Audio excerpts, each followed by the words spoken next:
Record because, ladies and gentlemen, let's see if we can finish this stupid stuff. First, positive news. With the combined efforts of the Tyrian Alliance, the Astral Ward, and several volunteers from the lowland Kodan community, we have managed to push through the Janthir's northern isles into the outskirts of Bavanissos. Now for the, I'll put it diplomatically, less positive news. Despite our progress, we've been unable to access the city itself. We have teams surveying the area as we speak, but as is often the case, we benefit from your assistance. I ask that you head to the Janthir Seen to rendezvous with Isgaran, Waiting Star, and myself at Thunder Bay Point. Fair warning, reaching the location requires some travel. Okay. You gotta do the sound effect. Hang on. Everyone in chat, just play along with me, okay? Play along, okay. Alright, section 32. Enhance. Now, type enhance.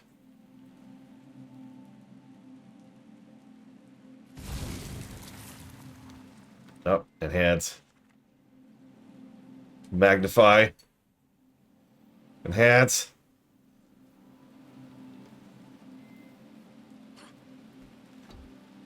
Enhance. We're almost there. We're almost there. I can see this out a bit. Zoom out. No! Okay. Sorry. I should stop wasting time. You can tell I'm getting silly.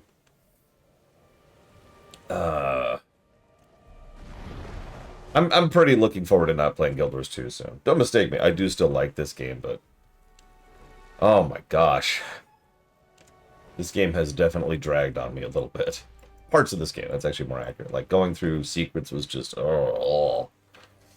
And then, oh my god, everything about Ice Brood. And of course, we had to slog through vanilla. Did we have to slog through vanilla? Wasn't vanilla so terrible? Yes, it was. Yes, it was. Every time I hear that, Mook, I just shake my head a little bit.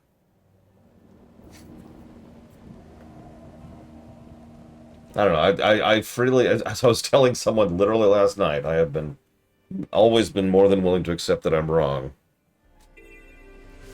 But my general mentality has always been if your game is best enjoyed not playing it periodically, then maybe there's something wrong with your game.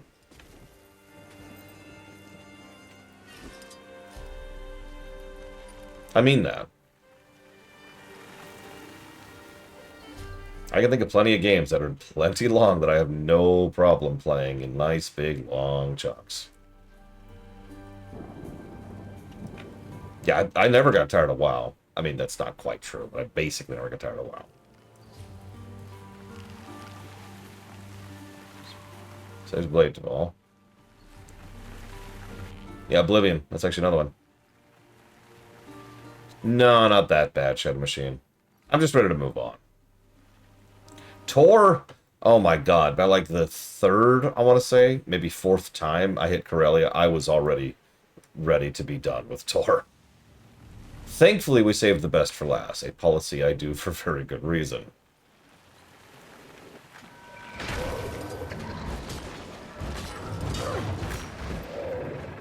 Have I gotten tired of FF11?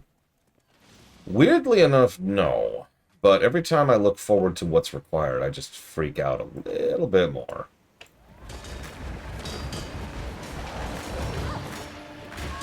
I know, Jay Palmer. That's why I do that. That's exactly... Am I recording? Yes. That's exactly why I do that. Imagine if we started with Agent, and then did, like, Sith Warrior, and then did Inquisitor, and then did Bounty Hunter, and then switched over. Now we have to do all the planetaries again. So we have to do all of Corellia again on, like, I guess Consular would be next. And then Smuggler. And then Trooper. And then Jedi Knight. Imagine how that would feel. Imagine how that would be. Oh, God, it would have been insane, Bragwin. Yeah, imagine finishing with Trooper or with... I used to do that.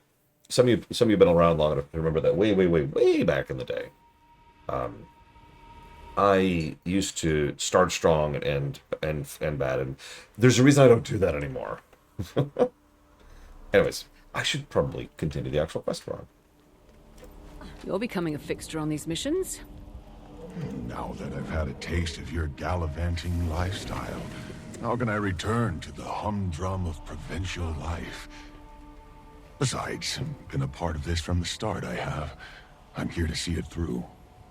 And your Paul knows where you are? Yes, yes.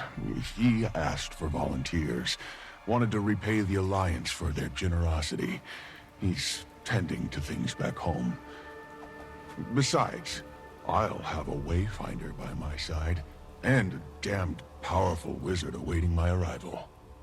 Who could have teleported us there in an instant? Believe me, sea travel is nothing to romanticize. My first real voyage. Picture it, the breeze ruffling my fur, all majestic-like as I brave the salty tide. Anchors away! Uh-huh. I will agree that Trooper is, from a player perspective, worse than Jedi Knight. But I think review-wise, Jedi Knight's score worse.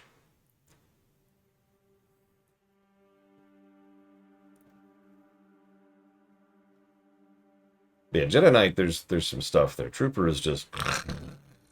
I'm awake. You having fun, Boys Darrow? That's it. Get it out of your system. Consider it the sea's initiation. Let's see, the Smuggler ending. Relieved that you made it in one piece. You certainly took the scenic route. I had no hand in that decision. Well, you're here, and that's what matters. Countess Anise certainly appreciates it. Anise said the Allies have made it to the outskirts of Bavanisos. But it's inaccessible? Correct. The Countess will get you up to speed. No. She's waiting on ahead. You can't be in the lap, remember? I'll give you scritches, but you can't get in my lap. It's for your own sake, too.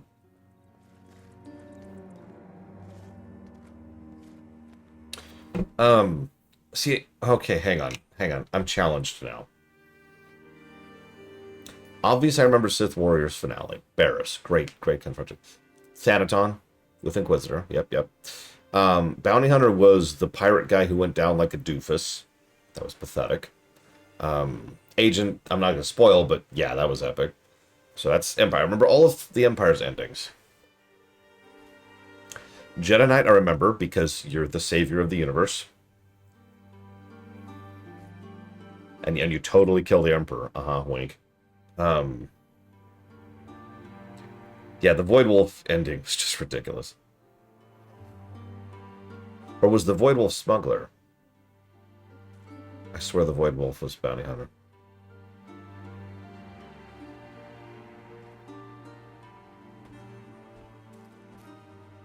Who was the Bounty Hunter then?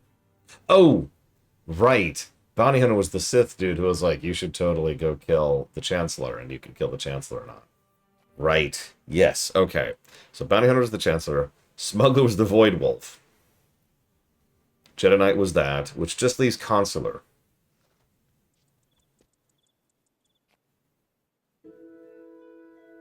I'm drawing a complete blank. I don't remember what Consular's finale was.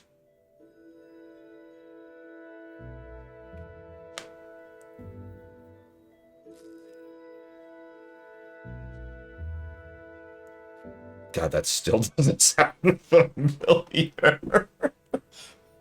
Like, normally that prompts it, and I'm like, oh, yeah, it's the such and such. And I'm like... I don't remember. I really don't. I actually don't remember. I do remember Consular Darkside was better than it should have been. 1 second, I'm going to give the cat some drugs. Rude deal now.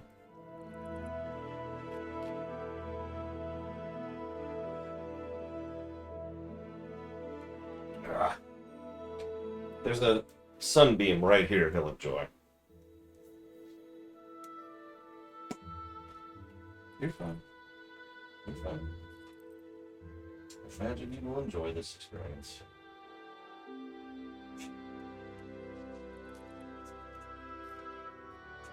I can get it coming for puppy for that.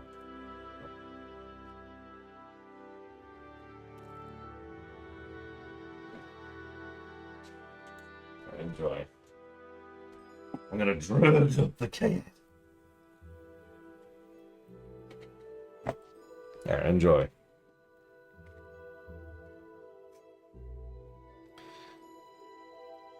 My consular? So my consular was like this really calculatingly evil one, so... You know. Wayfinder? Wayfinder? Poised arrow... the sea's temper disturbs all in its wake.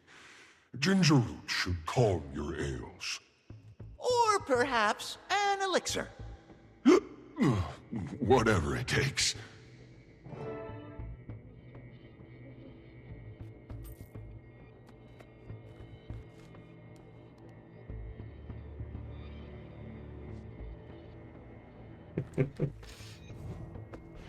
Look, Shadow Machine, I'm sorry. If you remember, at the time, I mentioned that I barely remember the story, too. I remember the whole story a little bit better now, because I did enjoy it for what it was. But, like, I don't remember the ending. Huh, you made it. How was your first voyage? I'll do things your way next time. Figured as much. I'll prepare you a nausea elixir once we're settled here.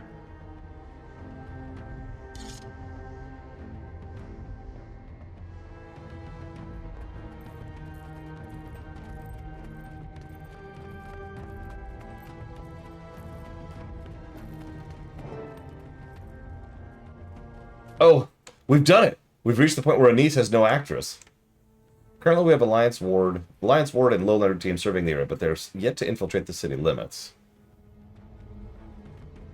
It was never going to be as easy as waltzing through the front door. Spectral agony looms thick over this entire isle. Is that why it feels so heavy here? You're sensing a futile cling to power long obliterated. The Mersad's prized torture method. Heavy as an understatement. I felt it too, Wayfinder. It stinks deep, this isle. And I've been sensing a vast well of it somewhere north of us. Suspicious muck usually protects important information. Maybe we start there. The youth's instincts belie his age. The North is a graveyard for one of the bloodiest Seer Mersat battles. Our plan is to start north, but stay vigilant. Darkness looms here like a vindictive foe, raring to settle her score.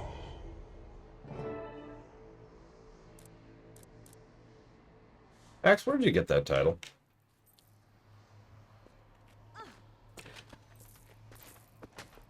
So, unlike the WoW issue, which as I mentioned is really weird, and like makes no sense no matter what angle you look at it from, we know exactly why there's no voice acting here.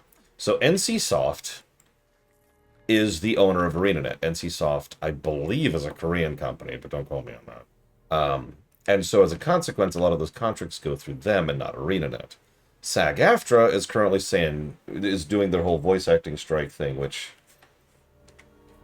is a whole ball of wax to unpack. But the point is, that strike is why certain actors are not doing lines for Guild Wars 2, and quite a few games, actually.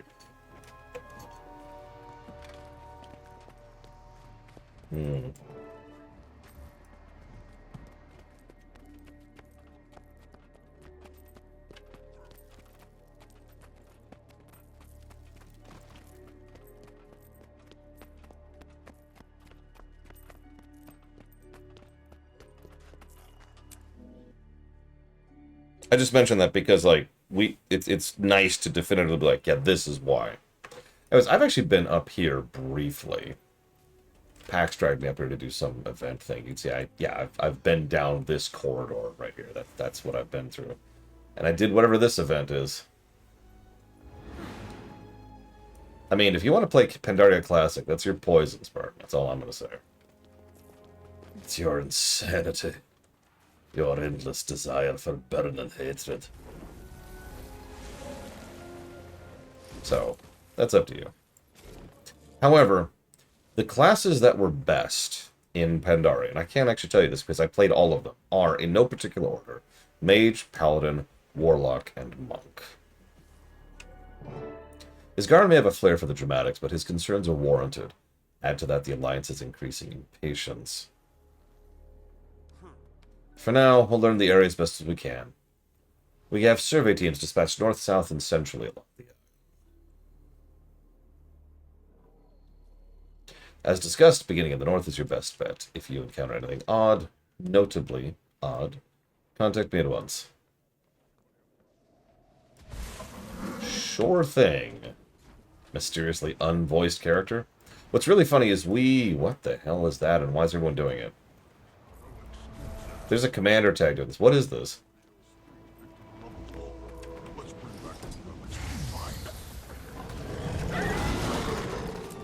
Oh, is that a rift train? Oh, there are rifts up here. I don't care about rifts. And I do kind of want to finish Janthir. So that's just... you go do that if you want. I'm going to go advance the plot. I mean, a lot of the endgamey stuff tends to require those rift things, and lots of them. This place makes the rest of Janthir look downright inviting. Oh, hey, we're voiced. That's weird, actually. Hi, Sean.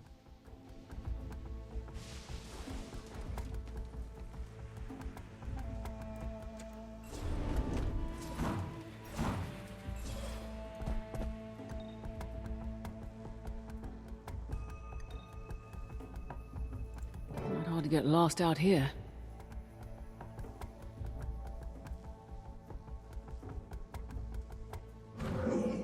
They're really all in on this Mursat thing, aren't they?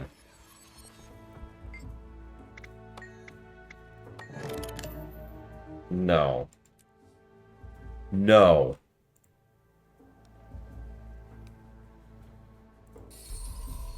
I have to raise Mursat mirror and movement to progress the MSQ.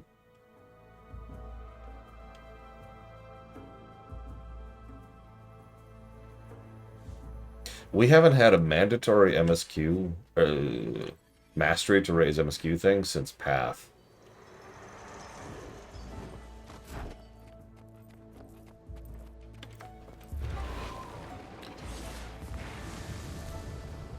Okay.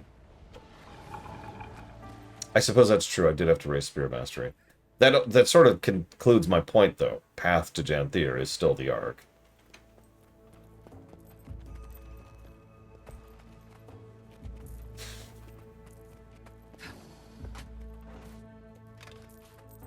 Mandatory rifts. Or mandatory training. Which is worse?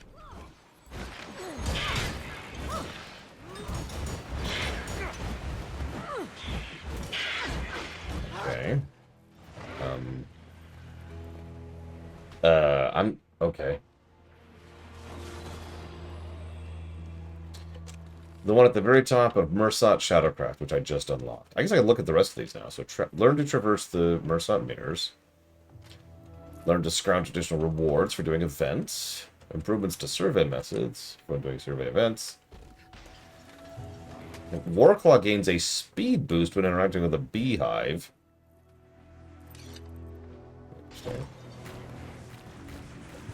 I think so, Blade Javal. Can you guys train this? Braywood should be able to. She's on the step I'm at. If you don't see the mastery, just interact with that mirror. That's what made it pop up for me.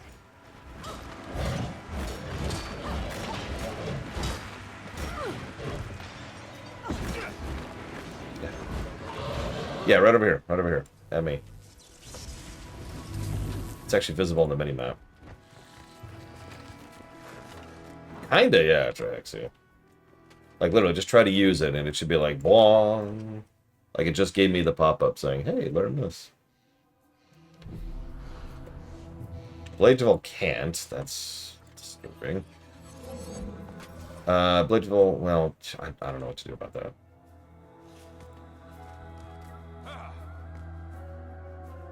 Okay, let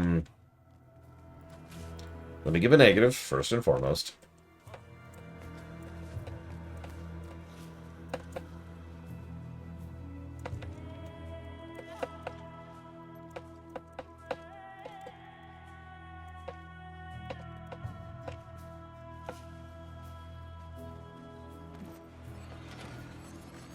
Yeah, Pax might be right. Bleacherval, you have Janthir, right? Like, of course you do, you're here, but I'm just verifying.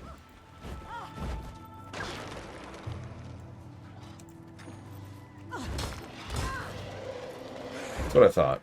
Do me a favor, because this is super quick, right? Go to your story journal, skip down to quest 14, which you should be able to select, because they let you select, like, ahead, right? And just try to start chapter 14. Because chapter 14 is literally, come here, see cutscene, interact with mirror. And that's it. So you're not really missing anything by doing that little jump. Also, don't drop in there. That is all spectral agony down there. Ant. Okay.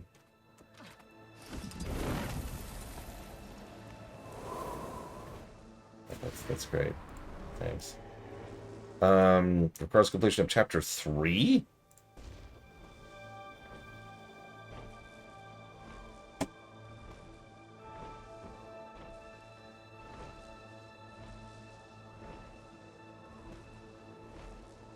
What? No, I know. It's the one where you get your homestead. What does that have to do with anything?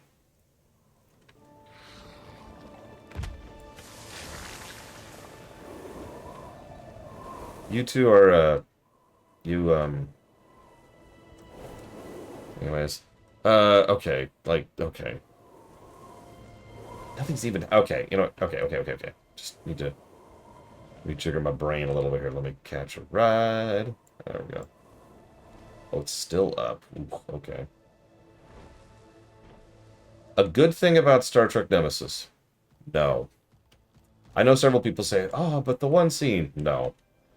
When I review Star Trek Nemesis, I anticipated getting not even a single positive. I really do.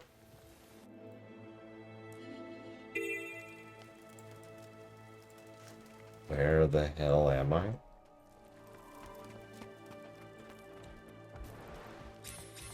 Okay. Into Darkness, I can actually think of several good things. Directing, acting, a few cool scenes, some nice special effects here and there, some good music, good impact. Yeah, there's some decent stuff in Into Darkness. Nemesis, nah.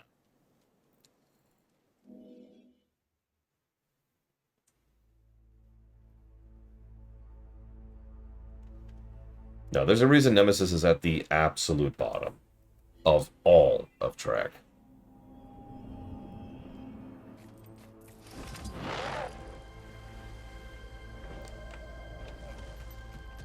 If I can quote myself for a sec. Yeah, Cumberbatch actually does a very good job of playing the character he plays. So much so that I kind of wish they'd actually done something with that. But, you know, whatever. Okay, are there rifts that I can do? There are. Okay, I'm gonna go to a rift, I guess. I'm off the map here. I don't know.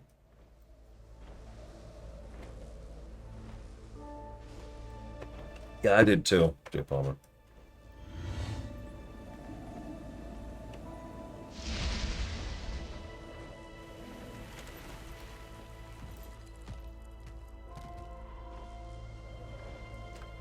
Oh my god, I'm in South Barrens. Literally, the name of that area was South Barrens.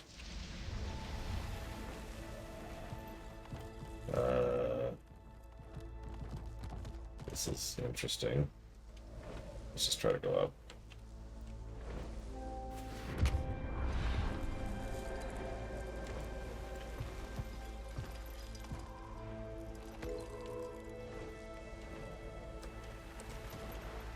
What? Oh, no. Ah! Ah! Where's this stupid thing? Taking so long to get there, it's gonna be closed by the time I get there. I'll grab this one here. Ironically, I do not have a Baron's chat story.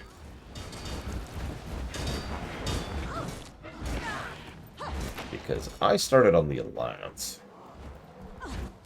When I was playing Horde, Baron's chat didn't exist. Not in the format that it's memed on.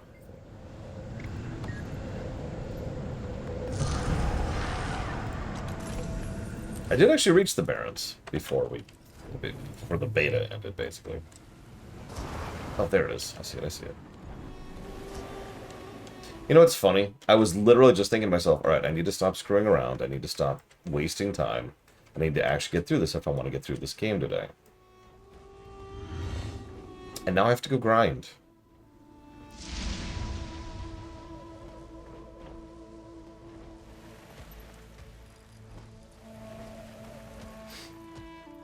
The game knew. It could read my thoughts. That'll do it. Let's get underway.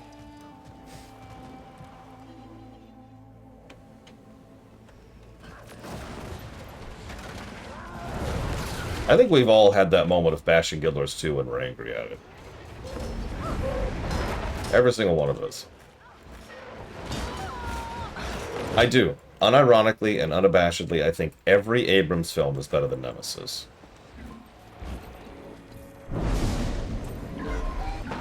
Someday I'll actually review it and put pen to paper on the specifics. Please be a decent chunk of X, please.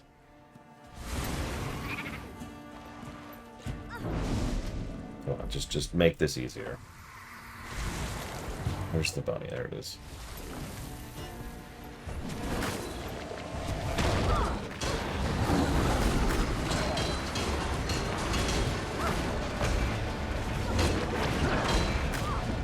I think I just need to hit the first level. And those go by pretty quick. So that was not as much as I was hoping for. But rifts go quick. So yeah, it's rift burning time. Where's the next one? I'm just gonna smash rifts in the face, because, yeah. Up, please. More up, please. Or not. That's okay, too. Apparently, I need to stay on the ground and follow packs, which I'm not going to do, of course, because that would be insane. Listening to packs. Anyways, next time, I'm going to stay on the ground and follow packs. Apparently, there's only 2 rift spots, which is funny. In the last Janthir zone, there was only like 2 spots as well. Anyways. How would I rank the Abrams films?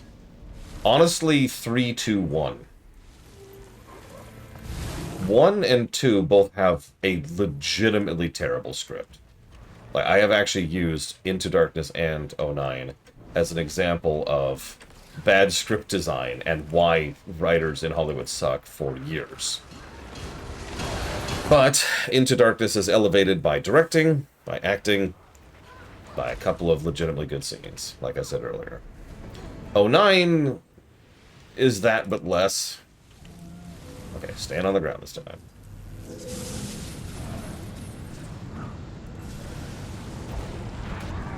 The third film has some honest-to-good stuff, as opposed to just asterisk-y good stuff. There are parts of the third film I really enjoy. I'm also one of those insane people who really unironically liked the, I think it was the Beastie Boys scene? I don't know the name of the band, but you probably know the scene based on how I phrase that. Colgrim, I have to go grind. I don't know what you want from me here. Yeah, where they play the music and everything blows up. I liked that scene.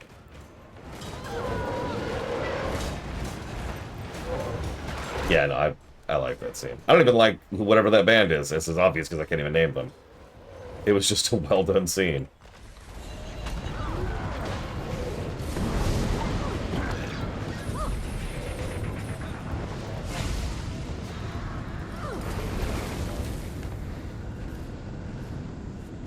You know the one thing all 3 films have in common? It is literally the same thing. They don't understand what geography is. It's true in all 3 of them. Like, how many of you noticed that they go from Kronos to Earth in like 3 minutes? Real time, by the way. It's all timed out. And then they end up in Earth, but they take sorry, wrong. They end up in Jupiter, but they take so much damage in the orbit of Jupiter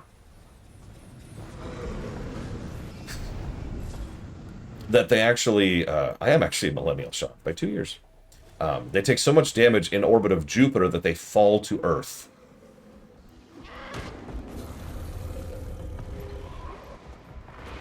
That's a real thing that happens in that film. They really do not understand geography at all. I'm not even joking. I say geography. I'm not sure what else to call it. Space? Spatial relations? The relative presence of matter versus other matter? Well, it's not just in space, though, Scumlord. That's the problem. There's a scene where they're on the top of the ship, and someone's chatting, and the camera shifts to the bottom of the ship, and the person hasn't stopped chatting the entire time. Oh my god, Pax. When they get to the bottom of the ship, apparently several minutes have passed, and also they get there in seconds. They've changed uniforms, they've changed equipment loadout, and when the person who's been talking finishes talking, they then respond to them. The reason I bring all that up is because that specific construction of events makes it clear that that wasn't like a clever trick to try and convey the passage of time. They just don't understand that it takes longer than seconds to cross a gigantic ship. This is a very common thing, by the way, in a lot of Abrams films, and a lot of Abrams stuff. Dude does not understand geography.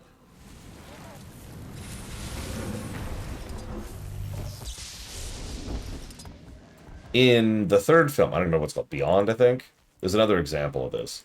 So they're at the very edge of Federation space, and that's cool and all. Yes, there we go. And they need to go examine this super distant thing, and so they go through a nebula, which is in visible range of the space station. And when they manage to go through the nebula, there's a planet on the other side of the nebula, which I stress is in visual range of them. Please think about how close you have to be to a planet to be able to physically see it with the naked eye. And I don't mean like this. And then, you know, all the stuff on the planet happens. And then they go back through the nebula to the space station, which I remind you is right there. They did this in Star Trek 2009, too. There's a scene where, spoiler, happens to Vulcan, and Spock is standing on one of the moons looking up at Vulcan, which is, like, covering the entirety of this. No. I know you're all drugged out, but you know you're not allowed in my lap. I'm sorry. Here, I'll give you scratches on your neck. Is this better? Is this better? You're not allowed in my lap, though. I'm sorry. And that's why you almost got stuck in my headphones again.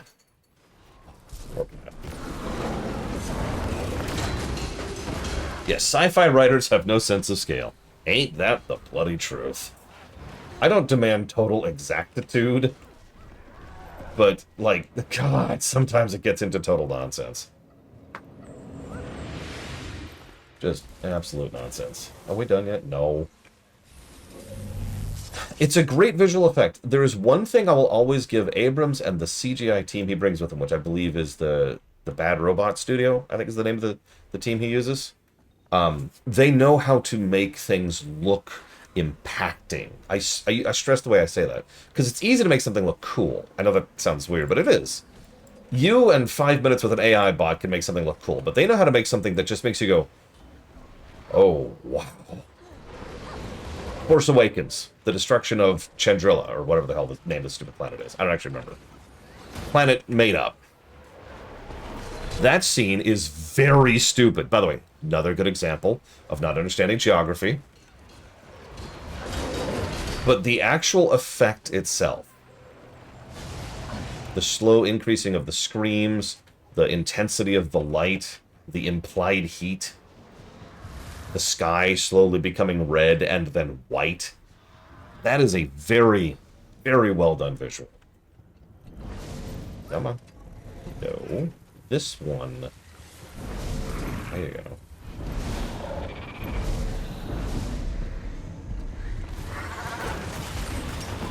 And yeah, the base boosted lightning in Rise of Skywalker. I know several people who unironically list that as the best scene in that film, and honestly, yeah. Seeing Palpatine just unleashed like that, and seeing the impact it has on the fleet, yeah. That film was so dumb.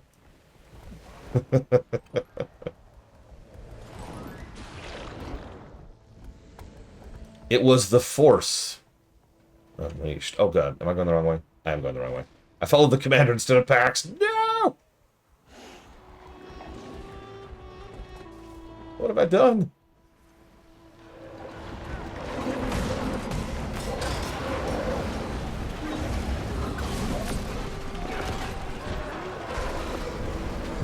Listen, cat. Poor cat. I feel bad for him. He'll be with his family soon. I hope. I shouldn't say that.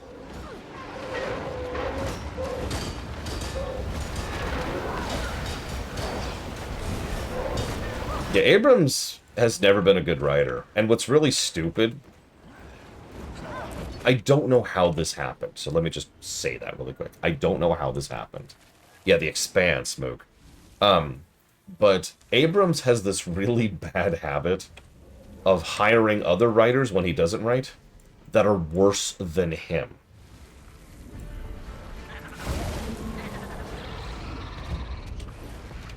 I have said before that Robert Orci is one of the worst writers, professional writers, I have ever interacted with.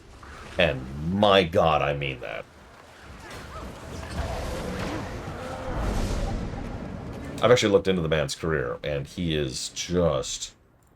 he's garbage. He is absolute garbage. The fact that that man makes that much money writing things that my niece, my middle niece, unironically writes better than is just is disgusting to me.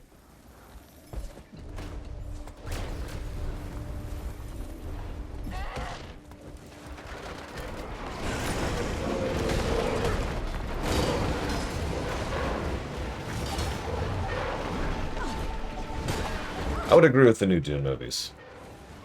The Dune movies do a really good job of the... oh, there's a term for that. It's the dehumanization. Yes, off the deep end. You know, you see the scale of the ships. You see the vastness of the armies. And the sheer triviality of human life. Now, that's a very Dune thing. That's part of what was happening. One of the themes of Dune is how much human life has become completely meaningless. So seeing that on the big screen presented visually was honestly quite a treat. And properly terrifying.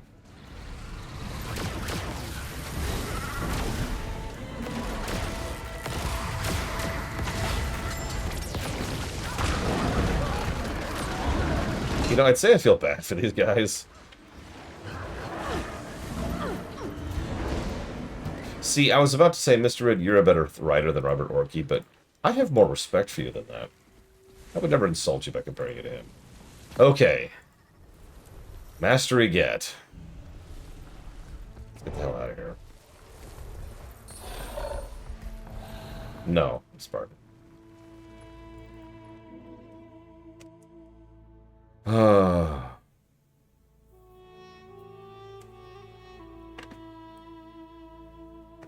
See you around, Sean. Have a good one. Get some cool stuff.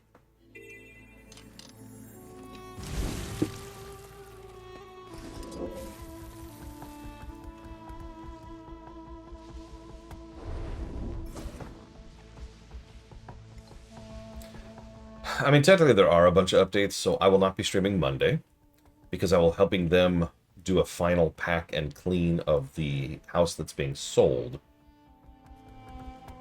And that'll probably be my goodbye to them for the immediate duration. She and they are heading north to her. He is heading to them. And I'm still here.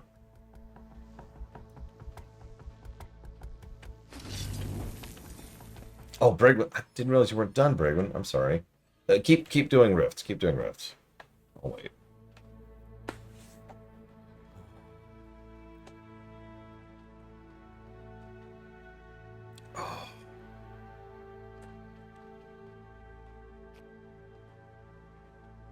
That's a good question, Pillars of Snow. I don't know. Well, Blade is not actually at this point, unfortunately, so he's not leveling this. Because he can't unlock the mastery, because he has to go get a house before he can unlock the mastery. Because that makes absolutely perfect sense. Like, I was just thinking to myself, alright. Yeah, let me look at my checklist here. Okay, okay. So, are you a homeowner? Oh, you're not? Okay, well, the back of the line's over there. Feel free to get back in it once you actually own a home. It's just like real life.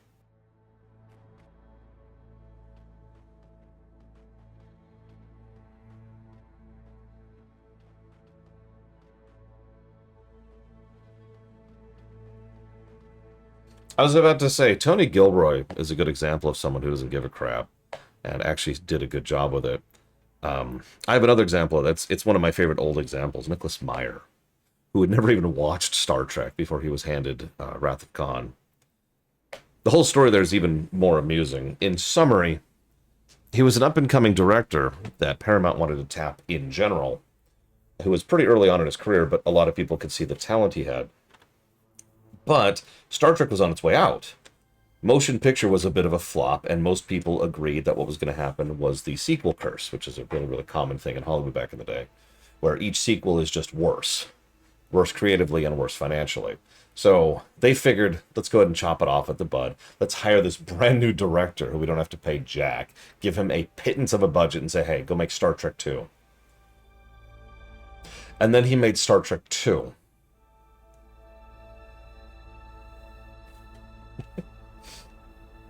Now, that's still luck, of course.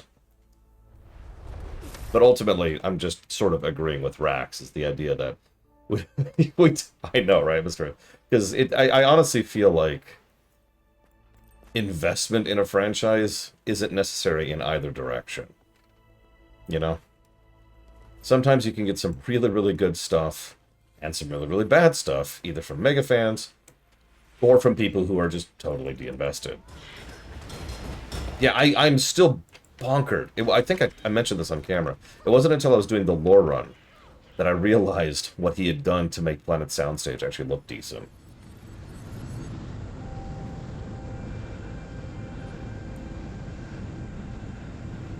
I should still be doing this with you guys. I just realized. Are you still going? I can't tell. I literally can't tell. Okay, there you are. How much you got left, Bray? Let me ask that. Let me ask that.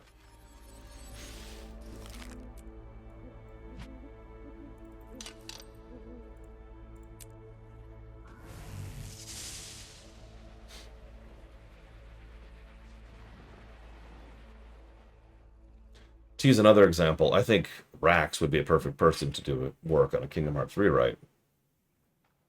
But I think that's because he's a talented, creative individual who can do that. Not because they, you know, are a mega fan. One more. I'll go ahead and join you for one more. I'm gonna come back up there anyways.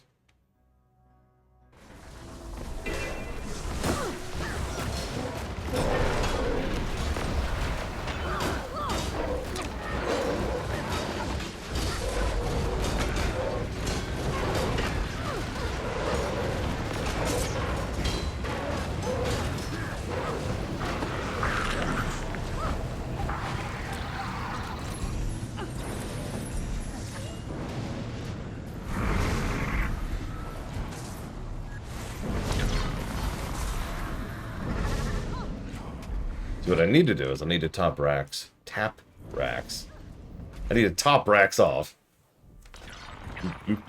I need to tap Rax to make like a really threadbare version of Kingdom Hearts in Godot.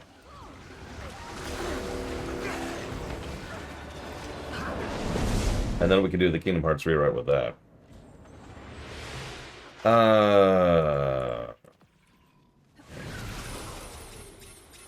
I'm gonna go with no, Spark. What's the thing? Yep. Are you done, Brightman? Are we done?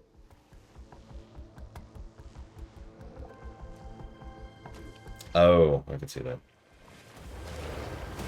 But okay.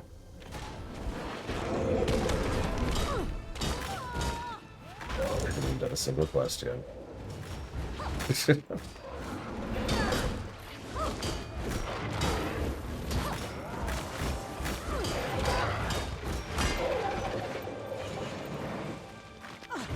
I mean, I could see it's burn.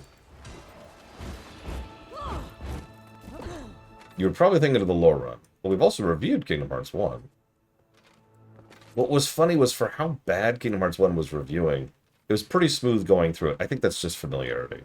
Because I know that game rather well. Not super well, just kind of well.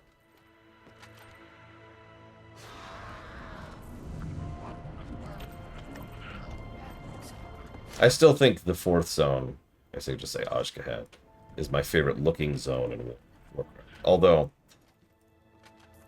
honestly, Undermined will score higher, even just visually.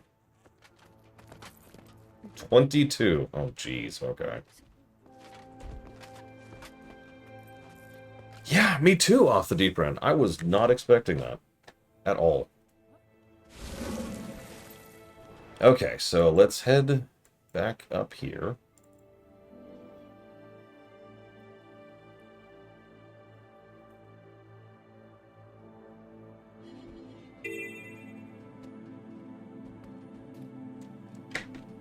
And head to the quest. Maybe we can actually do a quest game, if that's allowed.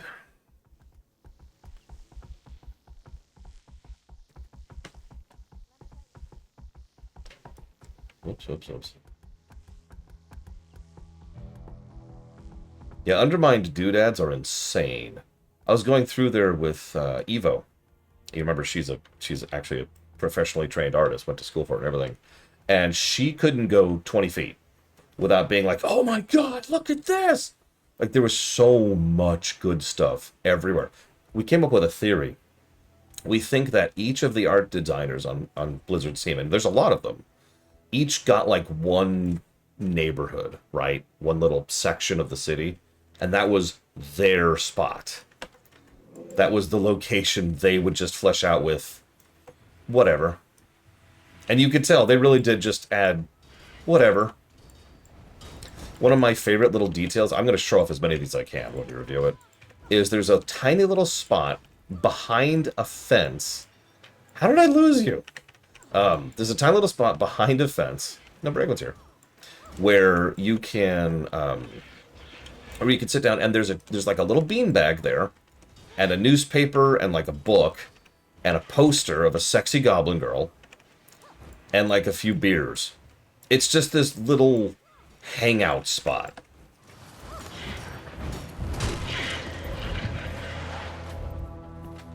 Someone somewhere sat down and was just like, alright. Okay, I lost Pax, but he doesn't matter.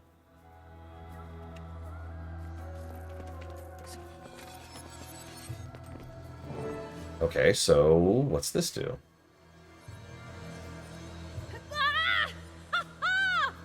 Jennifer Hale still doing voicing. Yeah, there's an orphanage. There's a wedding in Undermine. It's actually a really cool wedding.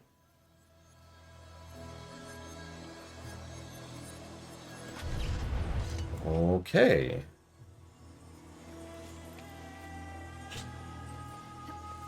Alright.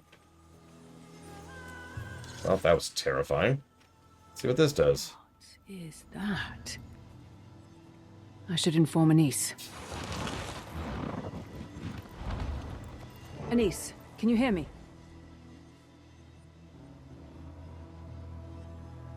Oh, right, she's not voiced. Something in the valley. It's, glowing. I want to get a closer look. Hold on, the last thing we need is you running off chasing shiny objects. Come back and we'll regroup. I'll have the wizards meet you just north of the base camp. That way you'll at least have them to accompany your search. Fair enough. Be there soon. So here's the deal about The Last Jedi. It's the worst film ever made in the history of the known universe. And, more accurately and less jokingly, I've never reviewed it. And you probably have heard me say this, but I don't like giving an opinion on something I haven't reviewed.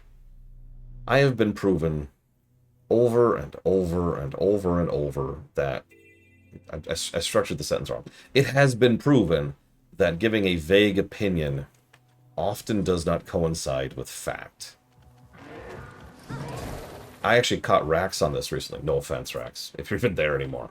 Rax made this offhanded comment, this was just a few months ago, about how WoW's community is total garbage. And I was like, hold up.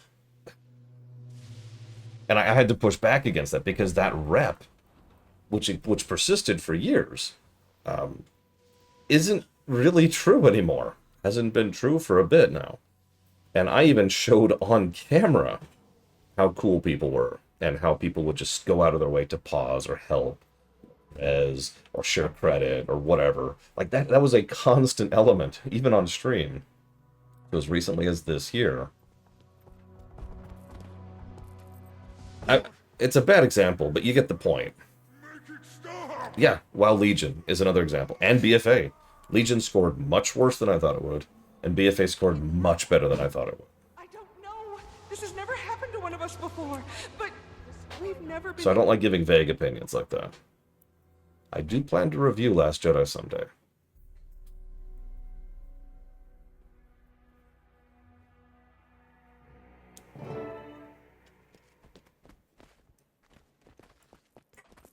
Wayfinder, the Countess told us to meet you. Said you saw something here. It looked like some sort of glowing wisp, but I wasn't able to see it up close. Interesting. I've been sensing something as well, a greater presence. It's potent, like the spectral agony, but also more... Familiar. You feel it too, Ren? I can offer protection from the spectral agony, provided you stay in my vicinity. Let us make haste. Okay, let's go. Biggity bounce.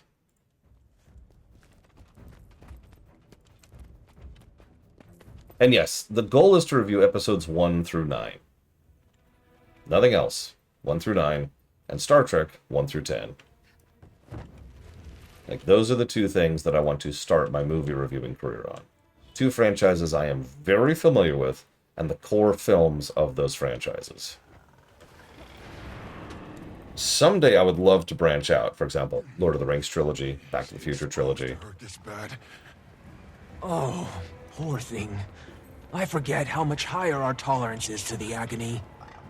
Right there with you, Pokey. We'll push through. I think pound for pound, episode 9 or episode 1 or 2, so 1, 2, or 9, will probably score the worst. However, that is vague presumption. All three of them do different things wrong, you know? So this is it. What the... Did you hear that? Yes. Weapons drawn. Stay alert. That voice. Why can't I place it? I mean, it's clearly Liam O'Brien. Or Illidan, or Kane.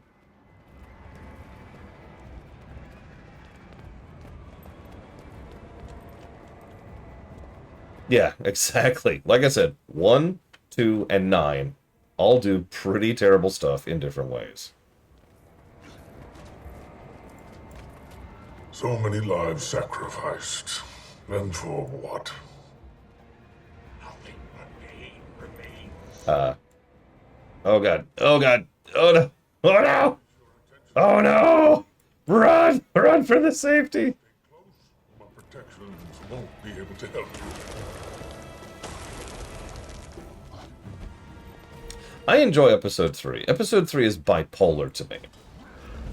It is either very good, and I mean that. Like, some of the scenes in episode 3 are really good. Or it's really bad. Who's there? Bold enough to insult us, but not to show yourself? Little Claw.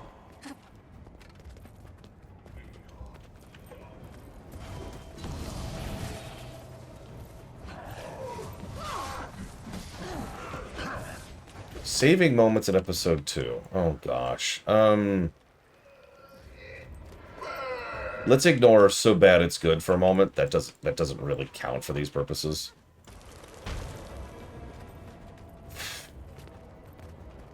Almost anything to do with Ian McDiarmid was gold in episode 3. There are a couple of exceptions, but really, he nailed it. That's what I saw earlier. Sorrow, could that be what you were sensing? Yes. Yes.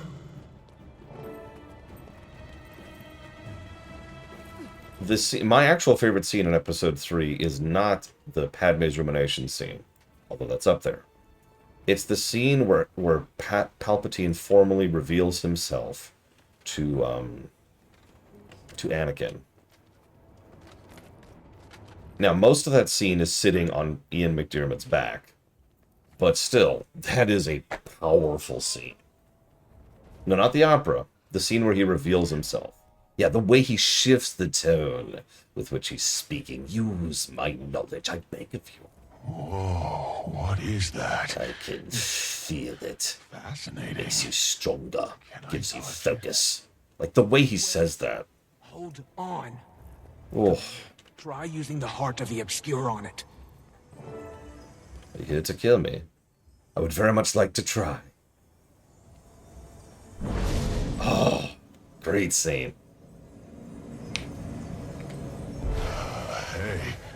Hey! Weapons, now! Red alert! Battle stations! Captain Rax to the bridge! I don't know why I picked Rax. He doesn't even play this game. Rax! Rax! No! Honestly, I actually agree with the Order 66 scene. I know some people who think that's a silly scene or a dumb scene, and I don't know how to continue that conversation. I love that scene. It is a great way to quickly and efficiently visually present something that is horrific on a galactic scale. Foul things! The music, of course John Williams crushes it. Of course he does. And the showcasing of, like, each of them falling, and periodically it just goes back to Yoda as he's getting worse and worse and worse.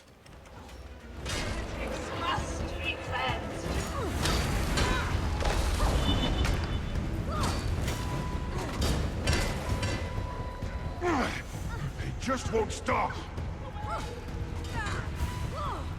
A lot of people make fun of the "You Were the Chosen One" scene in episode 3. But there is a real pain and power to the way that Ian McGregor says, "You were my brother. I loved you." Like the anguish with which he says those words.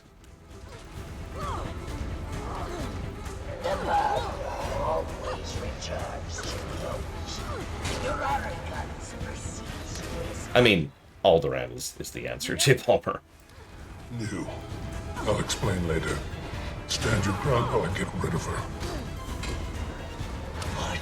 I don't want to tell them how you executed me in front of my family. No one doubts your capacity for cruelty. But I'll kill you again without a second thought.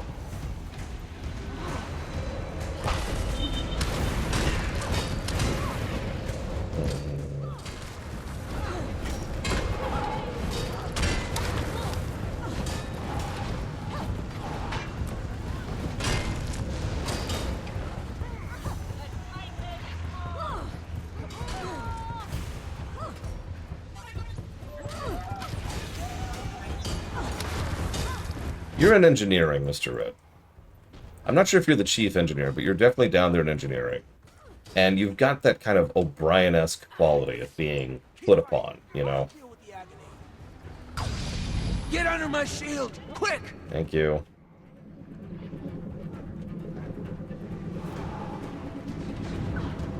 Yeah, I had to chew on that for a second, Mr. Red. Rax? See, now you got me thinking. Rax would be... They would be...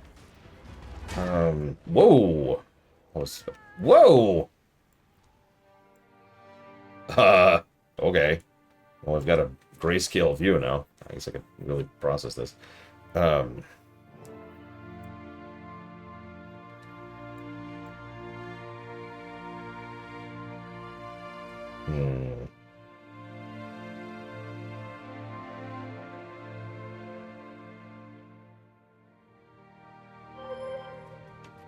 Yeah, no, I got obliterated. So. That's all of them. Is everyone all right? It appears so. Ren, that Mersat, was that? What's happening? Mabon. So this is it. Your legacy of ruination. Itself ended in ruin. And yes, that's Kane. Our legacy. Or Illidan. What did you expect? Was it worth it? Look how powerful you are now. Damned fools. We're damned fools who damned ourselves. And this is what we have to show for it. You knew it was Mabon. I thought it best not to trouble you until our safety was assured. You knew him? Another friend I failed in his time of need. His history was complicated, his people's more so. Even he was left conflicted. That speaks nothing of you.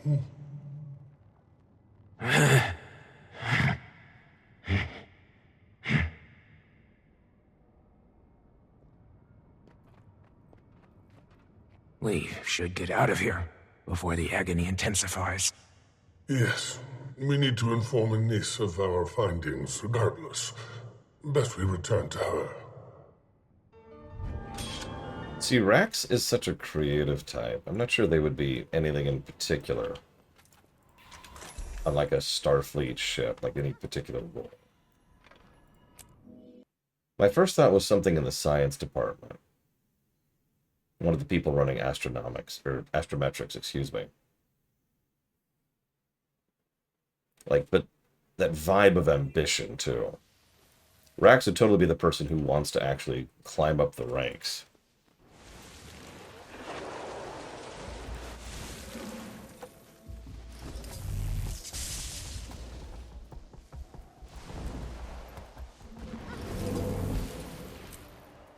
I like how we immediately go into another instance. Oh my god, Shadow Machine. I have actually not seen Lower Decks, but I bet you're about to mention Mariner, I believe is his name.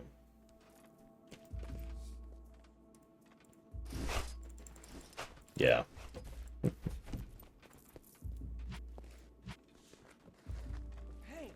I'm still trying to rejigger my brain into full functionality because I'm still... Like, that grind made me mentally check out pretty hard. Commander, last we spoke, you left me on quite the cliffhanger. Didn't mean to cause alarm. I had just caught sight of some glowing wisp. Upon closer inspection, it was, Mabon. Preserved in memory. From his return in the wake of Bavanissos' destruction. Of that much I am certain.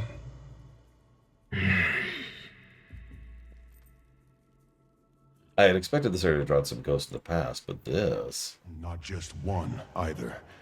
We were ambushed by a whole army. One even knows his Garen. New. Yagon. A vile scourge even among the Mersat. She'll be dealt with. Not much for peace of mind, but I'll take your word for it. As for Mabon... We should retrace his path. The city's sealed, regardless. Why not look into it while we have the chance? Then it's settled. Let's see what other secrets Mabon has left behind.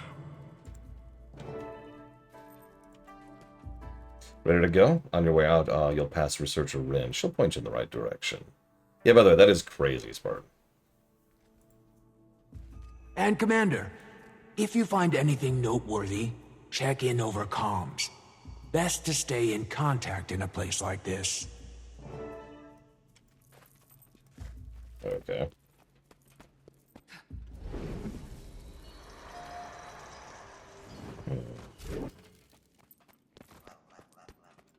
Wayfinder, You seem focused, so I won't keep you. Anise said you're off to explore another section of the Isle. Based on my research, some of the Mersat's more infamous figures made their mark in the Isle's southernmost region. Humbly, I'd suggest starting there. But beware. Memories of the past fade far sooner than the scars they leave behind. Okay, thank you for the completely pointless commentary. Normally I'd go listen to those optional dialogues, but if it's okay with you, let's just get on with it. Off the deeper end being in security, I completely find that. Note, I differentiate security and tactical, unlike most of actual Trek, which doesn't, for whatever reason. Bragwin would also be in Astrometrics, 100%. She would be part of the exploratory team when we're not doing things involving fighting or, you know, shuttling or whatever. Her job would be figuring out everything about everything. I was actually thinking about you, Blade Tool. Ironically, I made the distinction about security versus tactics because I think you would be good in tactics. That is to say, over on tactical.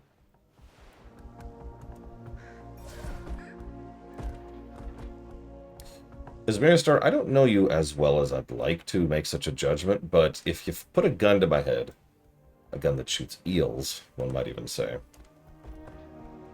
I feel like you would be over in operations, probably engineering. How do we go south?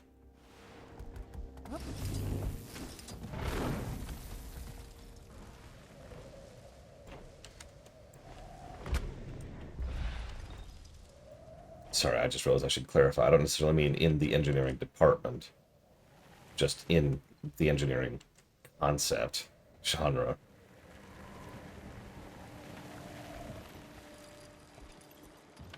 Like, Bragwin would be like, look at this new thing, and you'd be like, I know what we could do with that. Spotted. It's hovering near a bloodstone. You could try the Heart of the Obscure again.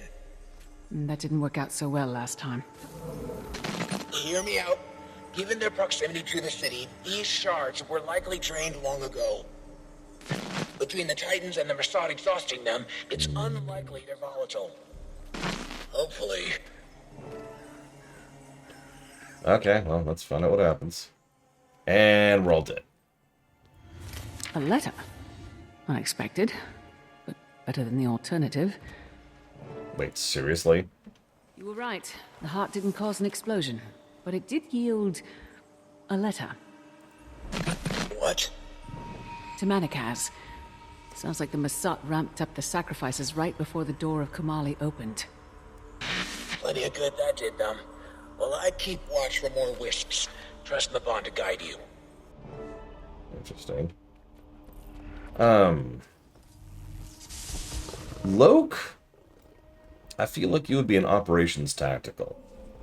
In other words, you'd be the kind of person who would be manning the comm, or the panel. I can't remember off the top of my head. It's the one where Data usually sits in TNG. Ironically, I was thinking the same thing for you, J. Palmer. So you two would both be up there, up front. Over there. Could it be?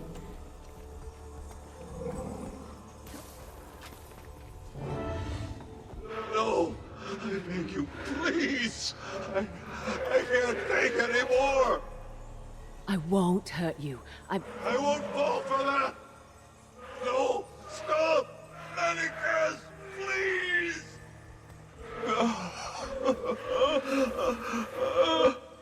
Who would enjoy this? No wonder Mabon felt conflicted.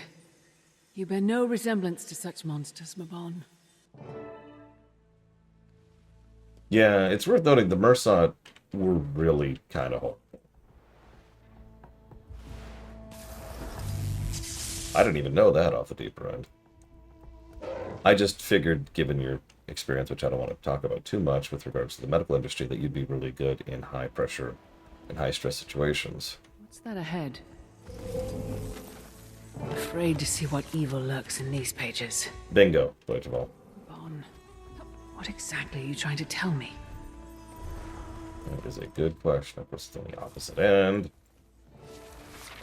It's over. Kamali is bleeding Titans, and Lazarus has sent one final warning across the scrying eyes. A human lich wields the Scepter of Ore and has opened portals across Tyria. I must assume one of them is opened nearby. Seraph is supposed to be visiting soon. How can I face him? I spilled the blood of my kin across the stone the other day, on Mercia's order. I remember a guildless. He could barely float. Barak caught him trying to teleport away. His blood stains my armor still. Why wasn't Orestes here to save him? Where did that contemptible old fool flee? Do you know what was about to happen? Is that a scream in the distance? Has it started? I cannot let everything collapse here. There must be something. My notes, my lab!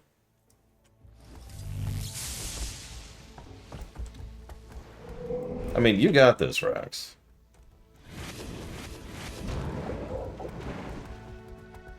I don't, but you got this. Could be something. Ambush. What would Kennec's cow be? So, I really hope this doesn't sound insulting, because I absolutely don't mean it as one. But my first thought was somewhere in, as a quartermaster. Too late. Well, he's gone. You know, supplies, provisioning. Too far behind. You saw Medicaid. This division needs this division needs this. Here's what we just picked up from the starbase. You get it. The city is falling. Yeah, logistics, exactly. He's afraid. He'll get what's coming to him. You. The pain is gone. I don't understand how, but thank you. He can't hurt you anymore. Well, so far we have two researchers, Rax and Brigwin. He speaks to himself. Different fields, though. Someone might be with him, out of sight. But I soon realized he was arguing with himself. Occasionally, at first, and then constantly. Interesting. Well, you've earned some peace and quiet. Rest now. I found a lead. Some of the Bloodstone shards still had ghosts tethered to them, just like in Sanguine Crater. Victims of Manikaz. Apparently, he hid at the Golden Lake as the city fell. I'm on my way now. The Wisp seems to be following Manikaz's route. Maybe Mabon was following his path of destruction. That's as good a lead as we've found so far. I'll bring backup. See you soon. Oh yeah, by the way, Giga, if you can hear me, that guy you're fighting, he's from Guild Wars 1.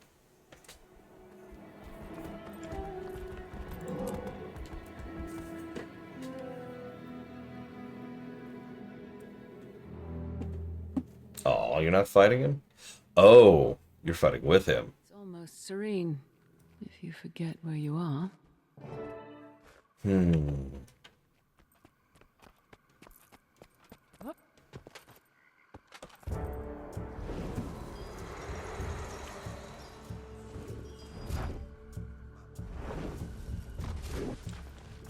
Yeah, let me chew on that for a second, Sarah.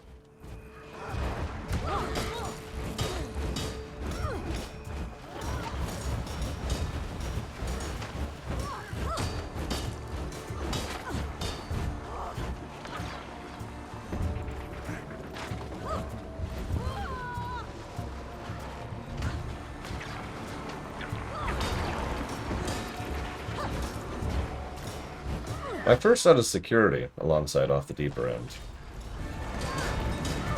Internal security, once again, to keep the distinction.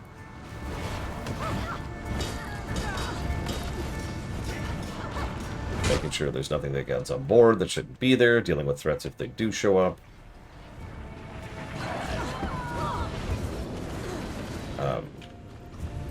You know, just basic internal security. You'd also probably be in charge of digital security a little bit as well, since that's a common thing that most security people have to deal with nowadays, and they certainly would on a spaceship. That one idiot ensign from Astronomics who constantly keeps sending out unsecured messages on this line. It's like, and you'd be like down there like, okay, look, Bob. Okay, listen.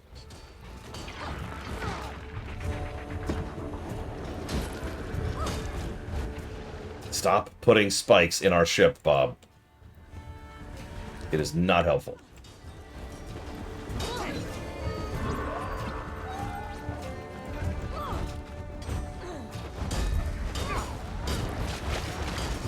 Bob, listen to me. Bob, she's not coming back, okay? She found someone better than you, Bob. That would be like the worst thing you could tell someone whose wife left them. More bloodstone. Looks substantial. That's a good point. Let's get a proper orcish ship going on here. Get the afterburners, bro.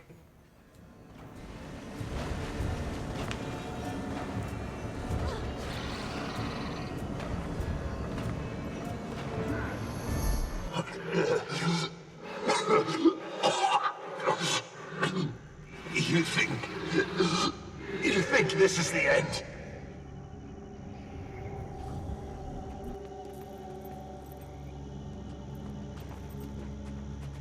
Honestly, I'm not sure any of them would. I mean, obviously, like a board cube is the real answer.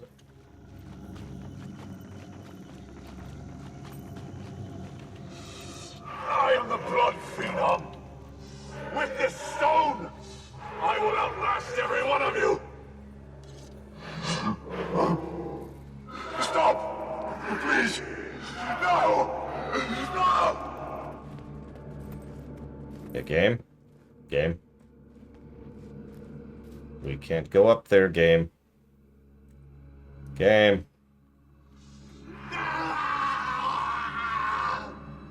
Hail, Mother.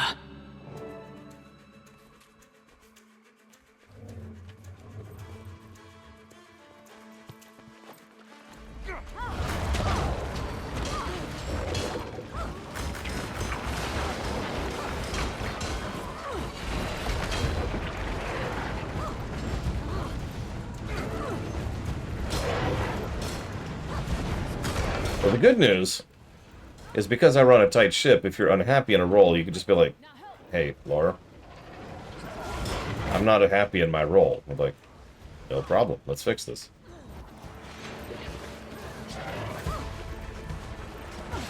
Look! There it goes.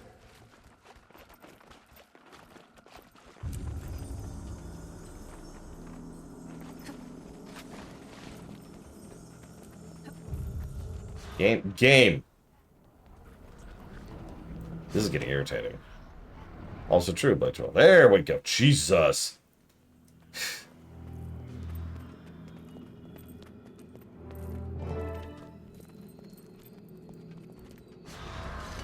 That's a good point. Mr. Red, I'm going to need you to pick yourself up by your own bootstraps.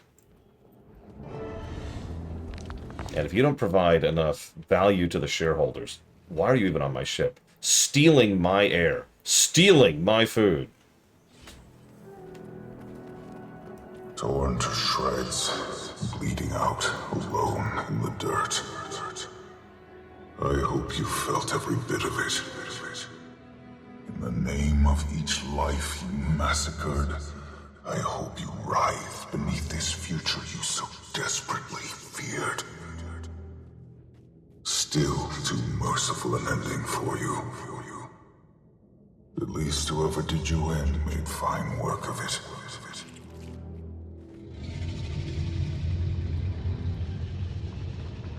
Who's there? His voice, He was in pursuit of someone. And now, it appears, we are as well. Any idea who? Was there ever something he said? Or did? This is something best discussed away from here. We can all use a moment to get our bearings. It's all the same to you, Anise. I'm going to stay out here a bit longer. Of course, Commander. Come see me when you're ready. In the meantime, some rest would do me as well. We have to stretch this quest out as long as possible. So I need you to go grind 15 tracks and get 24 legendaries in order to progress the story. Holy crap. Okay, from 2S from V. 24. Okay, so, sorry, I didn't pull that number out of a hat. What's the name of the streamer, Pax? There is a streamer who has made it his goal to make 24 legendaries this year, as in within the space of a year. That should say everything it needs to. The fact that you need a year of concentrated streaming to do that. But to be clear, that's insane.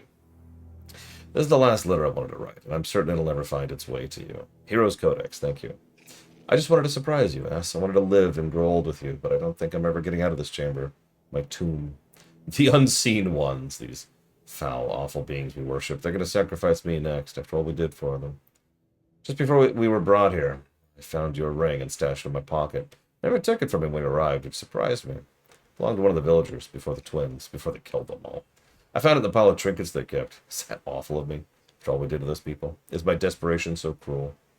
It's not like it matters anyways. The unseen ones brought me to this chamber and locked me inside. I'm alone in here, and I'm not getting out. Whenever I sleep, I hear whispers, and when I wake up, I feel weaker. I don't know what kind of torture this is, but the subtlety is maddening. They left me paper to write and food to eat. It's as if they don't want me to die. They want me to die, but not yet. They want me to suffer. Just before they put me here, I managed to hide your ring under a bush while their backs were turned, just outside the gate to the lakeside holding facility. It's west of here? My memory worsens by the hour. This room feels smaller, and while writing this, there's just no way you'll find my letter. In fact, I hope you don't. And I hope you find your death is kinder than mine. I hope you never see this place. Knowing what I know now, instead of burying the ring, I should have placed it at the wall where we last kissed. We crossed that very spot while escorting me to my fate. Do you remember that day, S? They brought us all to the lake and let us swim and bathe. It was as if they wanted us to feel joy, albeit briefly, so our suffering would feel worse. Gods have mercy. And if I die here, I'll always wait for you. Just wish we had more time. Oh, your death. I just don't want you to feel any pain.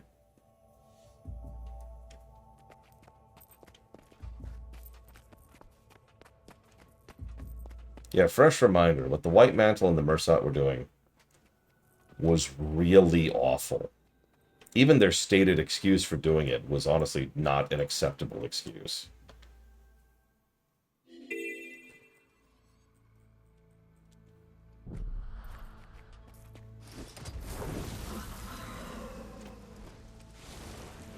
The Titans are coming, and they're going to kill us all. That's it.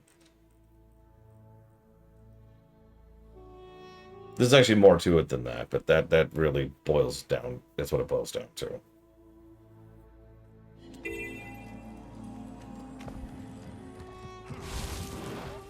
What do you get, Mr. Red? And hang on, Zara, I'm not ignoring you. Countess? You know, when I first met him, I wasn't sure I trusted him. His motives seemed hazy. But Livia trusted him, which meant something, and she was right. My fears seem silly now. You were being cautious. Even Mabon had reservations about his own kind. He's made that clear. You could hear it in his voice. What are we missing, Mabon? We don't have time for games. The Alliance is growing impatient. Not just Livia Ludo. Well, the only place I haven't been yet is the Central Region. Not exactly a lead, but... That's all that's left.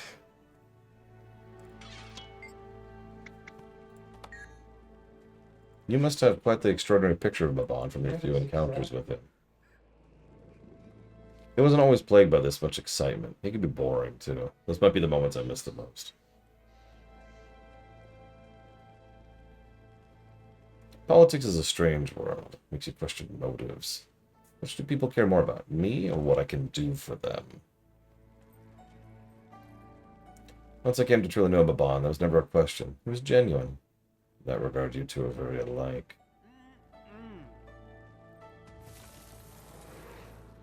I believe you would have grown to be dear friends had time allowed. I don't know if I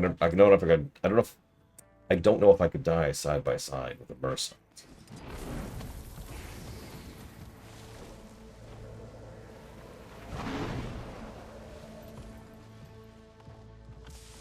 Knew you'd come through.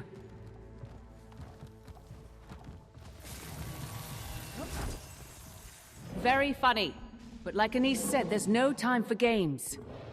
Ah, I wonder if my Warclaw could pick up on any leads. Worth a shot.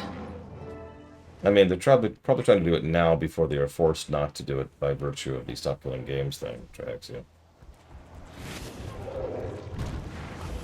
Yes, I know, thank you, game.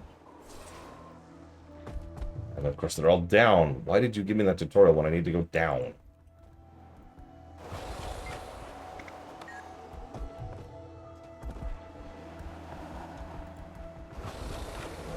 Lead the way.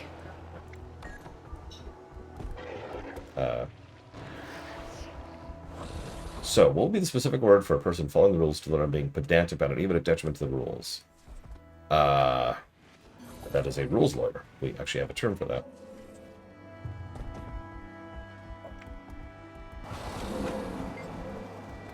There's one. Okay. Is that down?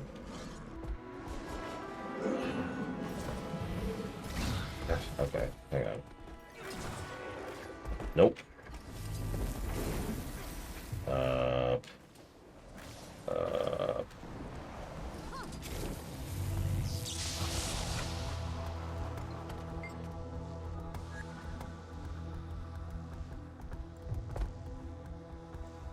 Follow your nose.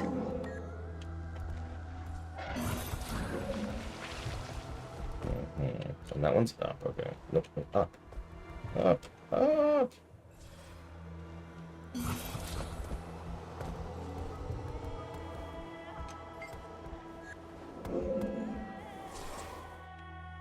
I'm sure there's a couple people. Even the most you've never heard of it before MMOs out there usually have like 5 or 6 people playing.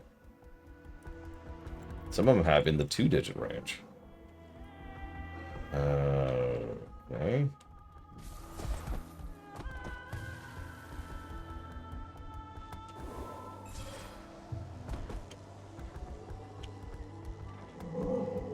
That is one application of that archetype, yes.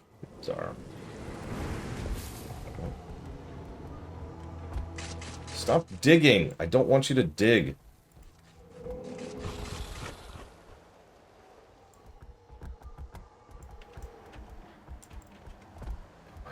Game.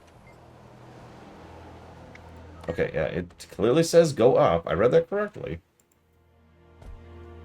Where?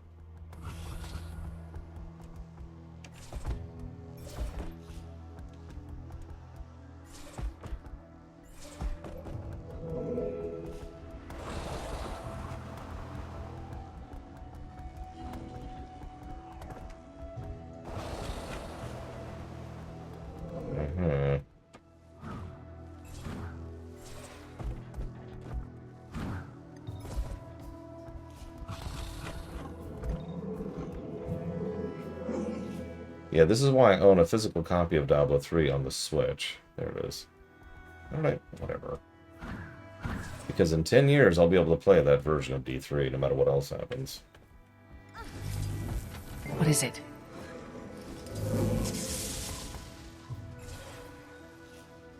See you around, Luke. Have a good day at work. Good job, you. It wants us to follow it into Bavanisos. And we're back to square one. Denise, located another wisp, but it's leading me into the city. Of course it is. Hold tight, I'll send backup to examine the area. Surely we've overlooked something.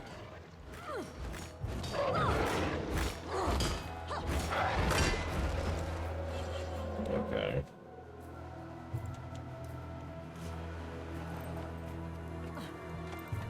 Here's the brig one. Oh, whatever. Oop.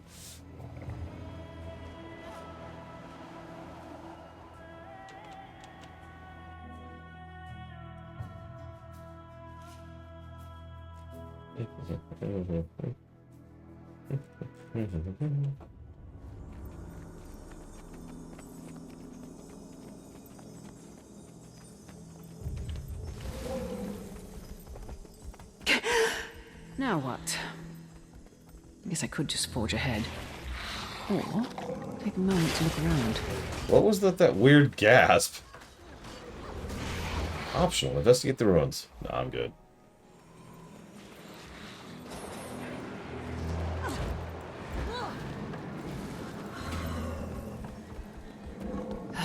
Now.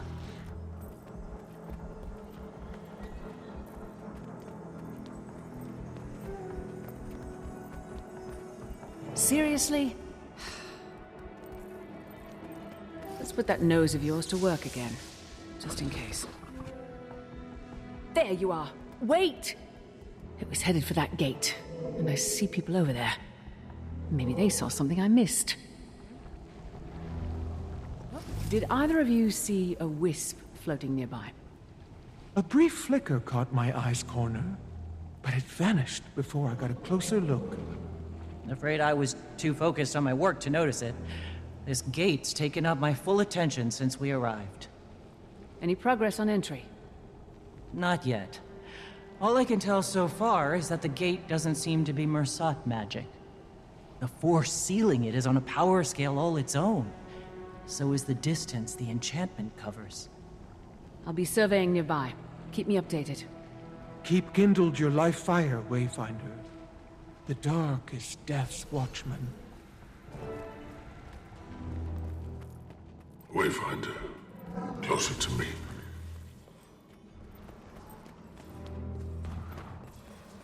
Wayfinder, Anise said you found another wisp. She's busy feeling pressure from the Alliance about entering Bavanisos. What do they expect her to do? We're trying everything we can. We're at an impasse on all accounts. The wisp led right to the gate. Seems Mabon also wants us inside the city. Of course he does. It's the epicenter of the Mersat's demise. You say that as if the Mersat hadn't already anointed these grounds with their blood. She's back. Like a common household pest. I'm putting an end to this now. And you wonder why we never got along. Hubris always was the downfall of your kind. It's the people who got wiped out almost to a man. Twice.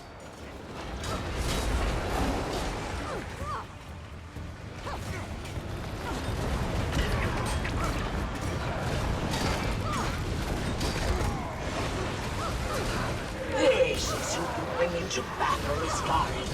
A child, an old medicine woman, and a champion past their prime. Would have been better off bringing that traitor friend of yours. Oh, right. Have you tired of I your saw what antics happened yet? to him. I certainly have. Kill her! Expect me to fall to my knees, begging for death. A coward's end may suit Mabon, but it doesn't befit me. You cower in shadow like a cockroach fearing light. Fearing what it might reveal you for. A disgusting, worthless little vermin.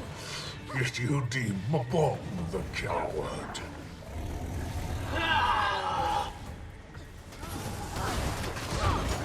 I love how we literally just paused for her to chat there. No explanation, no nothing, just hang on, I'm invincible while we have our little chat.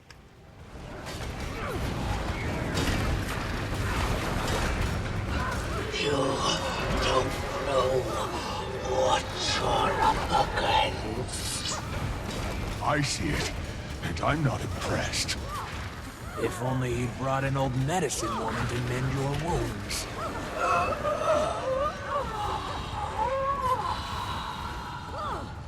Lol. This is exactly how the world will remember you, Yugon. I'll make sure of it. The heart of the obscure. Finish her now.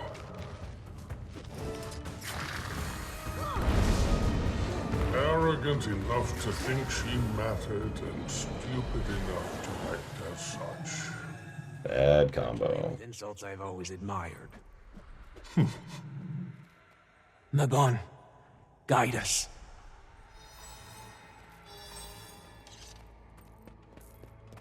You've nowhere left to flee. Now, who are...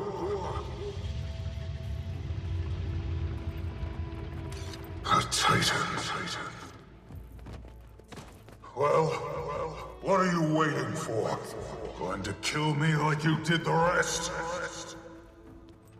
I'm not sure I blame you. I might have done the same. Spare us all a lot of misery. Stop! Face me! There's nothing left inside. We're what's left. He followed the Titan into Balvanisos after the city fell. He never told me.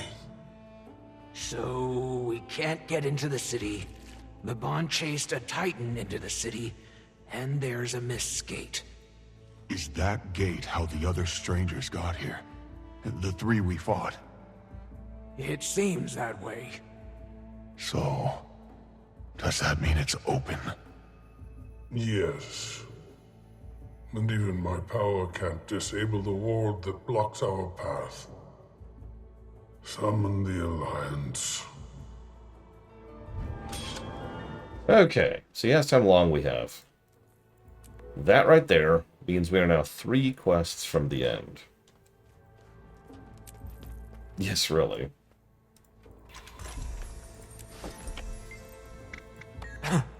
I don't even know what to say. This just got a lot more complicated. What about you, Cub? I know this involves a lot of people and things you don't have history with. Well, it affects you, so it affects me. That's reason enough to care. But it'll affect everybody eventually if we don't do something about it. What that something might be, no idea. That's not on you to figure out. You helping us is enough. I'm grateful you're here. Worried sick every moment that you're gonna get hurt, but it comes with the job. I'll do my best not to rile your nerves.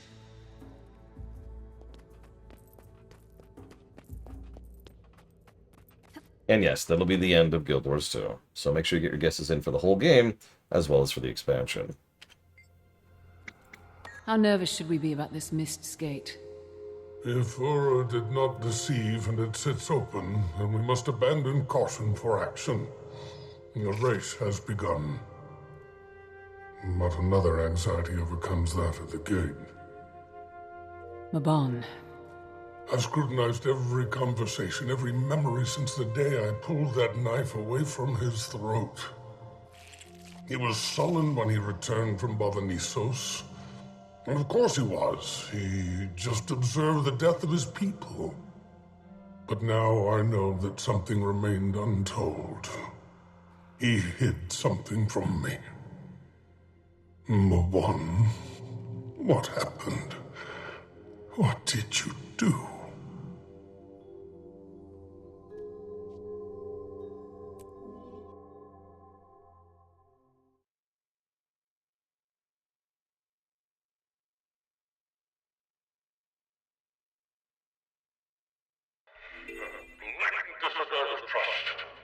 What happened? Livia happened. She took the scepter. And we're heading there now. Hopefully we're not too late. I'm on my way.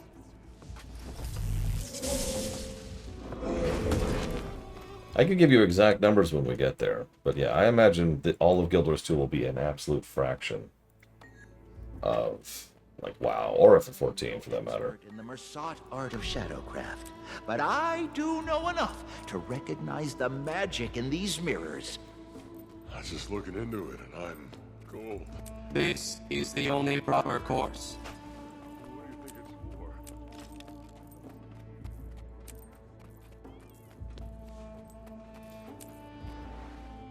for? Sure, Guildlord. You are always welcome. And we have room for one. Alchemy!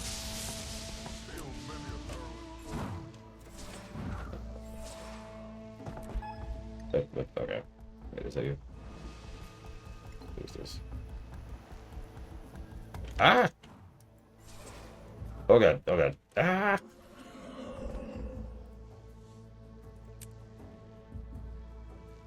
I don't know who this is. Is that you, Scumlord?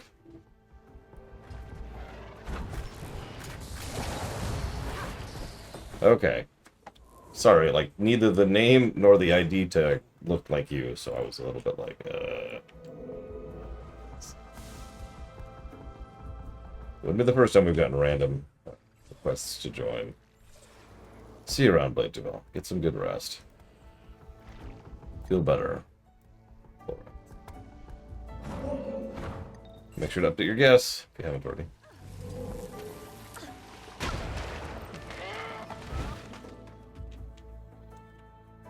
Hey, Ross. Am I expecting triple digit? Let's do a double check right now. Not counting Janthir. Oh, hello. No, the repercussions. Besides, we haven't exhausted all our options. Livia isn't voiced either. My patience is exhausted, Denise. You've searched us all up and down. Think of the repercussions if we don't act soon.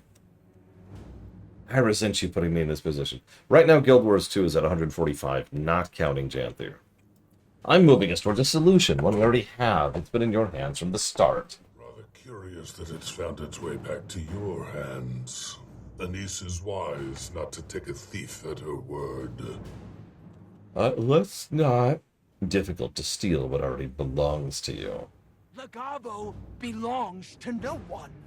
Trying to control it is a short path to it controlling you. Quaint of you to assume me incapable of handling great power. Not that you would know anything about that. Hey. Uncalled for. Cheap shots won't win you any favor. Quiet, all of you. I can't hear myself think. A voice of reason arrives. Wayfinder, talk some sense into them. Does this choice matter? Let's go double check. Most of these choices have been completely irrelevant, and in some cases, literally aren't choices. Let's check here. Let's see. Okay. I side with the wizards. Waiting Sorrow has a point. The last guy who thought fondly of using that scepter sunk a continent. My fears exactly. Choosing the cautious route, rather unlike you to sit by as the world crumbles, Commander. Lady, I have killed 3 Titans recently. Expediting the process. Oh, negative story. Mistburned. Fight now. Argue later. I'm sorry. Livia is not this hot-headed. She wasn't this way in Guild Wars 1, and she wasn't this way in Guild Wars 2. This woman is centuries old, and knows how to take her time in making sure things happen over time. Is likely attracting them. Look what you've done! Brandishing that scepter around like a toy!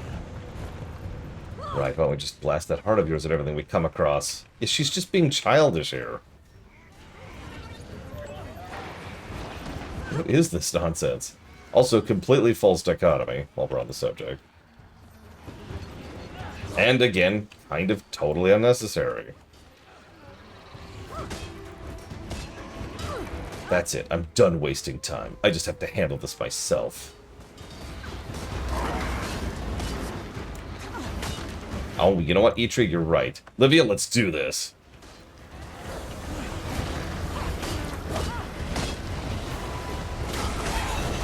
Just because you were my main minion master back in Guild Wars 1. Seriously, if you ever play Guild Wars 1, bit of advice. You can get Livia as one of your very first heroes, no matter where you start. You just have to do like an extremely quick cutscene quest in Lion's Arch, and then you'll get her as a hero. Do that. She's right here. She was. That imbecile. The gate! We need to stop her!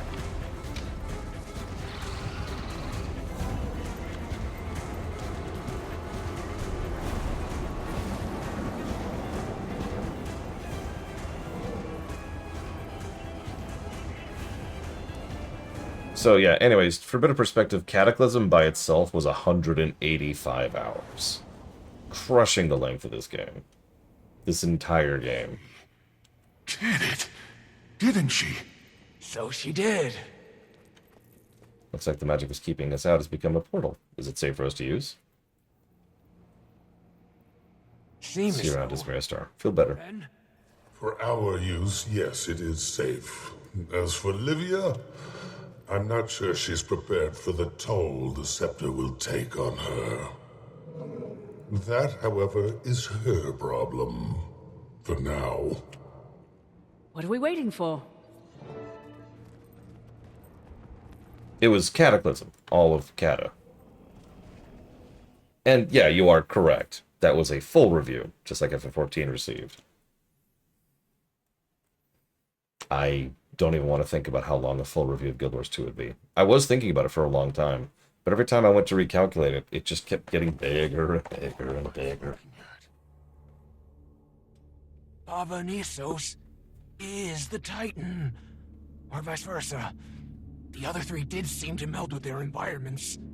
Given how much time has passed, it appears the Titan and the city have become one and the same. Mabon, what exactly were you planning to do about this?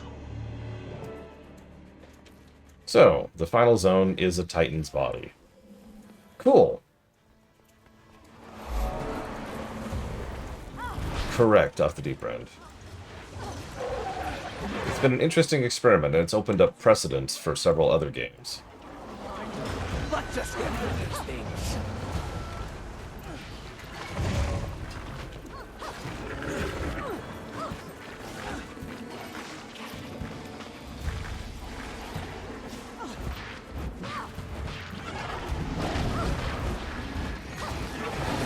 Perhaps amusingly, an only MSQ review of WoW would actually be pretty short. I know that game well enough to tell you which quests are MSQ. And to only do them. And to know which order to do them in. It would be pretty short, I'd say probably up until Pandaria. And then it's like, okay, now we're going to have to start doing some zones. But not all the zones, and not all of the zones.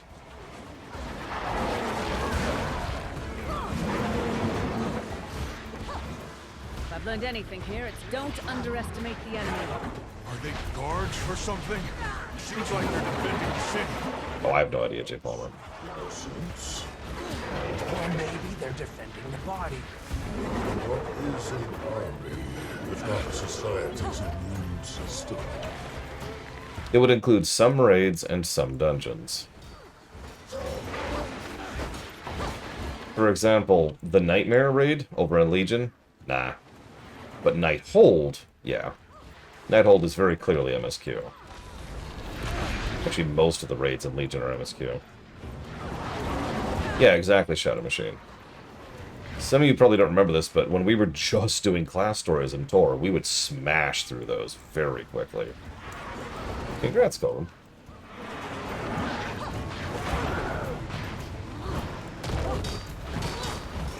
Same concept.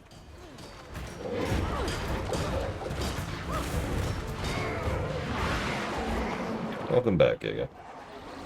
I do hope you were successful. Looks like they're handled. For now. Ren, that immune system theory, I think there's something to it. It would fit, given their nature as we've seen it. Though heterogeneous, they appear to be acting as part of a whole. We've seen the Titan spawn exhibit coordinated behavior.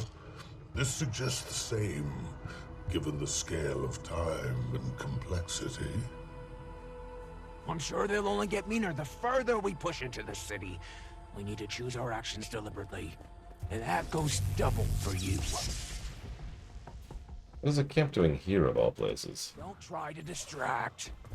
She's right. Look. How is this not destroyed in the wreckage? Unless this came after the fall. Dun dun dun! Only one way to know for sure.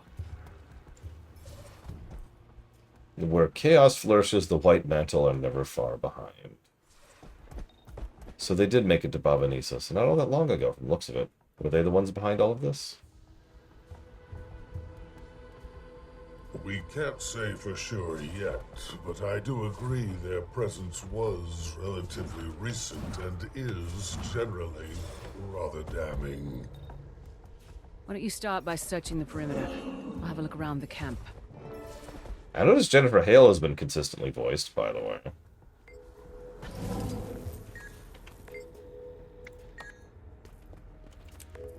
But not Livia, and not Anise. 3 white mantle. Can it really be that simple? I mean, yes. Journals? Not quite. They almost sound more like prayers.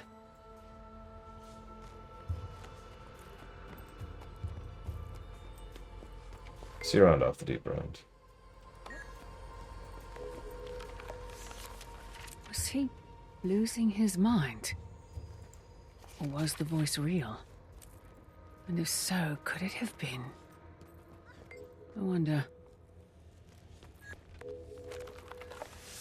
So it must have been them who opened the gate. Or at least one acting alone. What became of them?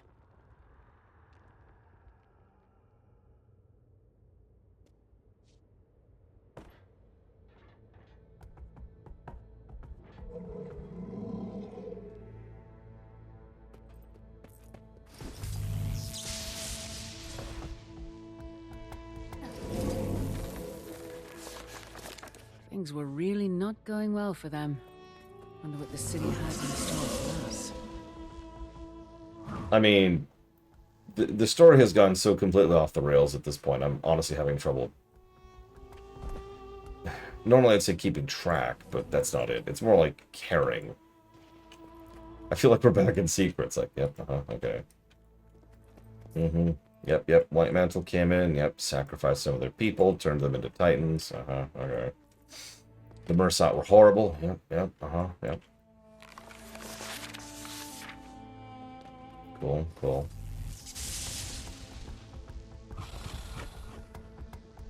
There's a specific thing I'm very curious about. So I'm not going to say what it is, but I'm very curious about it.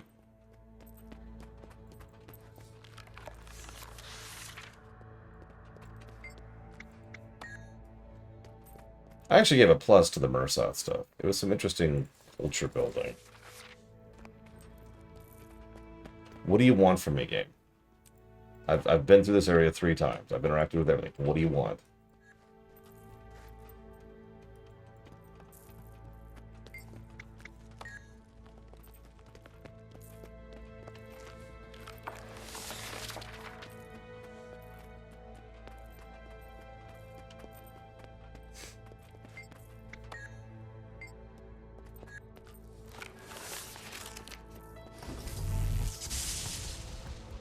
Stuff like this doesn't help. It's hard to be engaged in the story when I'm just irritated.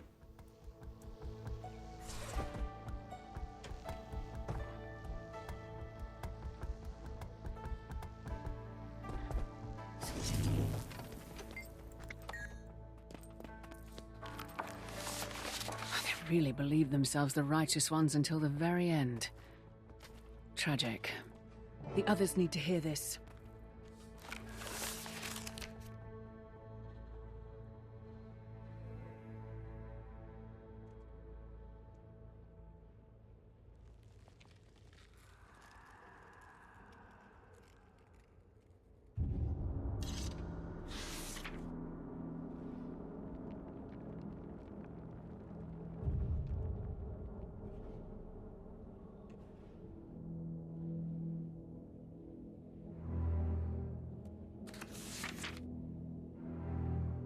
Okay. Yeah, that mastery, that kind of cracked me a little bit. It wasn't even that long or that bad. We just mulched rifts for a while talking about Star Trek. Some interesting... Centuries of meddling. You'd think they developed some self-awareness. You're one to talk. Excuse me? None of you were getting anywhere till I took action. We killed 3 Titans without you. Negative to story.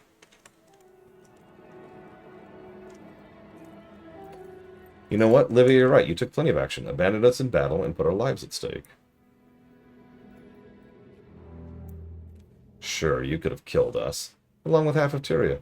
But I'm getting the impression you don't really give a damn. Oh. I'm tired of arguing. Gods know you won't listen to anyone but yourself. You've already made that clear. What is Anise wearing? Take whatever the hell action you want, and while you're at it, you can shove that scepter up your... What is she wearing? Countess. Go on. You have my blessing. Not that it means anything to you. You heard her. Livia, if you sink this city, you better pray that Scepter takes you with it.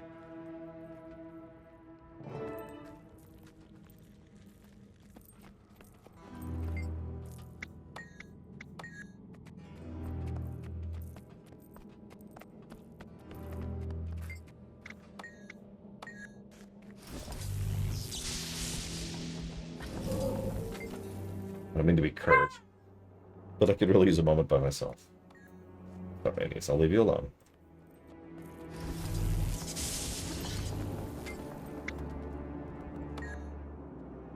Oh hey, the counselor isn't voiced either.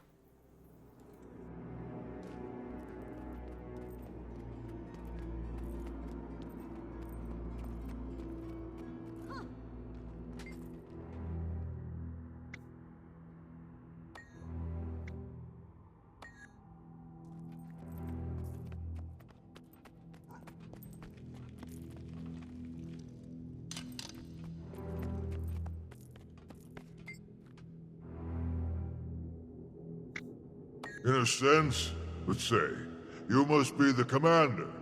Between Anise and Casimir, I've heard enough gossip over the past decade to spot you in any crowd. Largely good things, mind you. But where are my manners? Benktoverson, fourth Vale of the Mesmer Collective. We'll be seeing more of each other soon, I suspect. Don't need Raven's foresight to know that.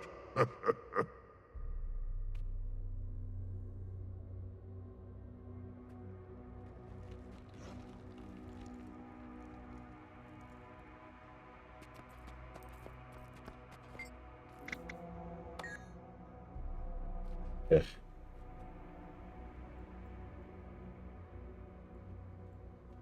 Livia.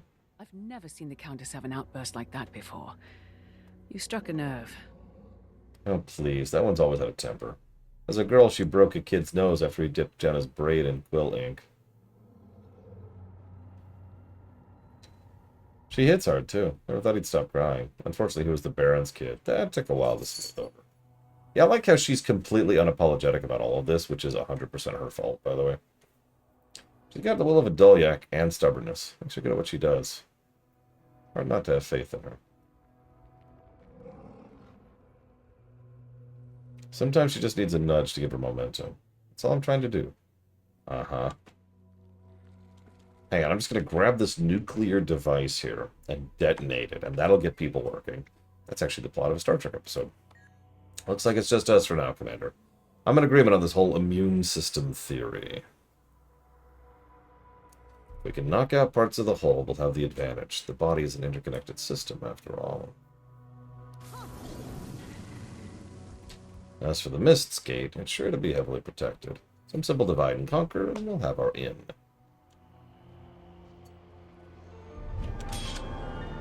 Cool. 2 quests left. Which is weird that there's anything left at this point. Like this. Okay.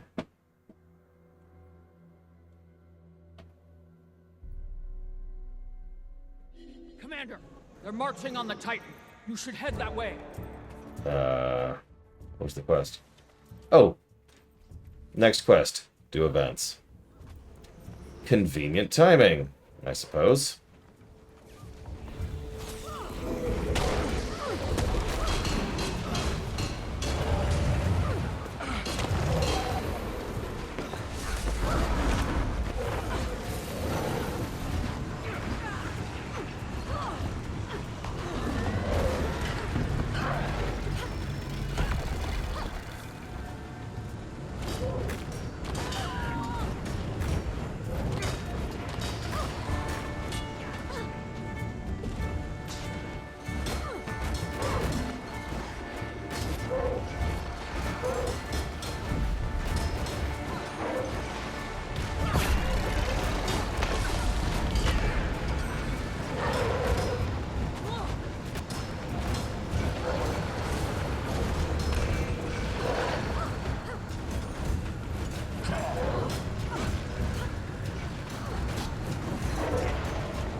Well, at least there's a bunch of people doing this. What does this meta give? Anybody know?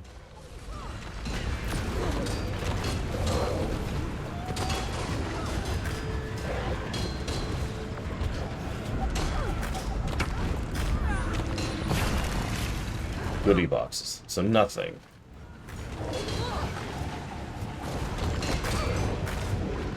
An infusion. Oh, okay.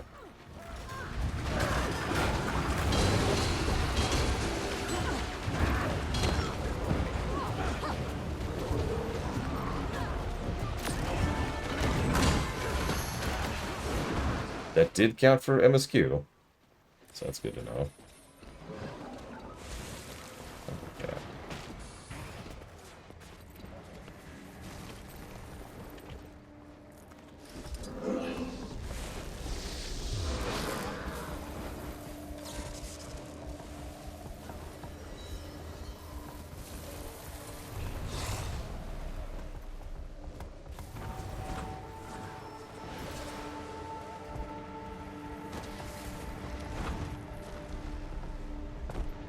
Yeah, sorry.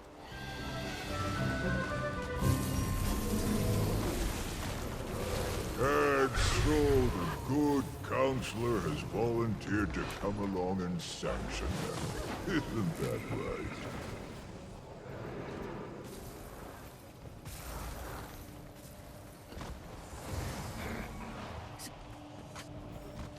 Countess? Well, she knows the score. I am here out of respect for Maban's memory, and... Oh yeah, any steak? There is steak. Woo. Nom, nom. One of these days I'm going to raise cooking, and then I'm going to see how bad it is to actually make steaks.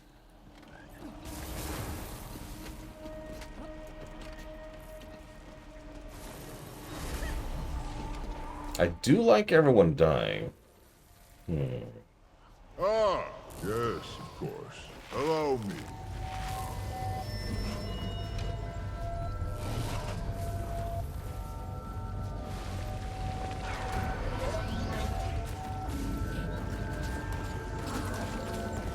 Now I shall break you.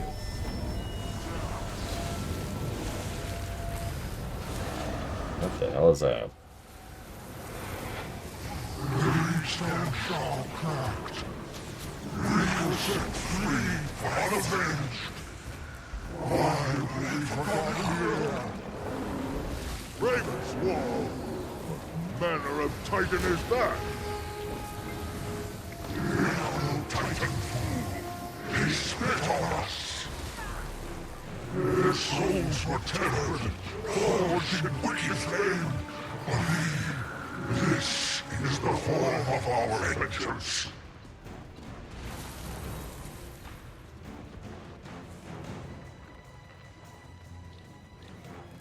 Why do they have 5 tongues? Magic is cascading from it. Avoid those shockwaves however you can.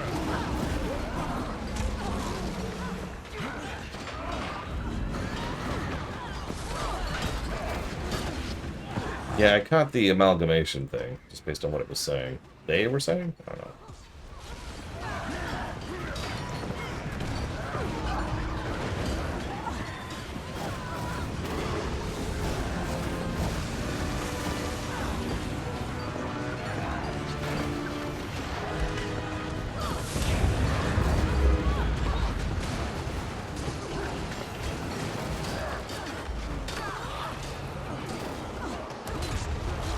I mean, I've already given my opinion, professionally, to be clear, that they are really trying to trim the budget with these, holy crap, with these recent things.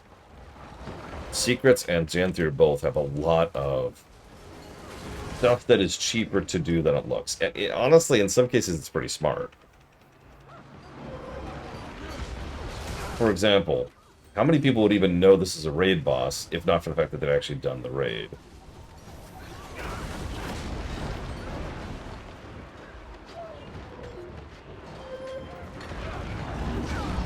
Oh my gosh, okay.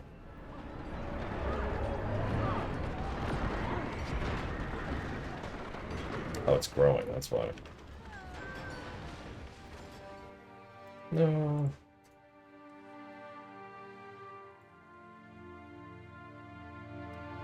I believe you, Colgrim. Now, how many people do you think have done that raid? Again, I'm not exactly a great test case, but I wouldn't have known that.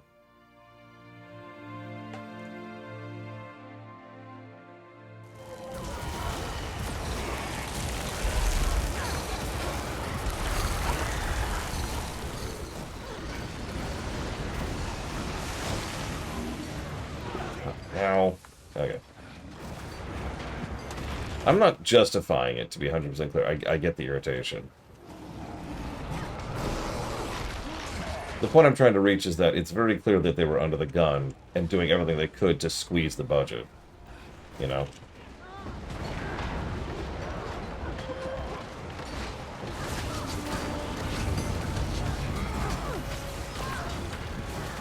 Yeah, exactly, Record Spirit. They're clearly on the outer edge, and you know what? Yeah. I'm curious what they're going to do with the next expansion. Which, to be clear, is probably going to be the last expansion. I don't know many people who think otherwise on that front.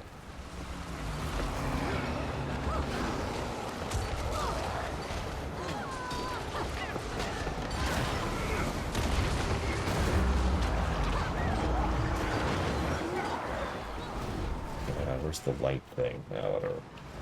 Oh, there it is. No? Yeah, whatever.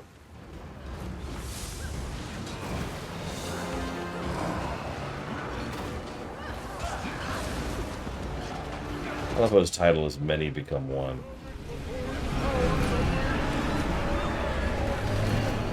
Oh, there's the...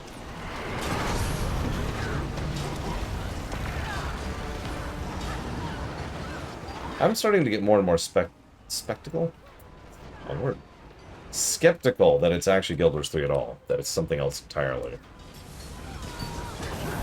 I have no evidence to support that. It is literally just a vibe.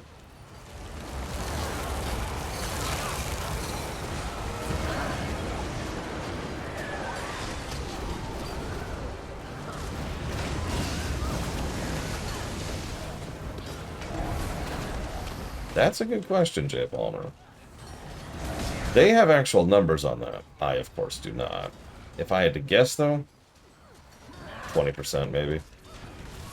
LFR is very accessible for a reason, and there's plenty of reasons to do it, to encourage more people to do it. Having said that, I would say it's a much higher percentage over an FF14. I should clarify that I mean percentage of active players, because obviously that's a different equation otherwise.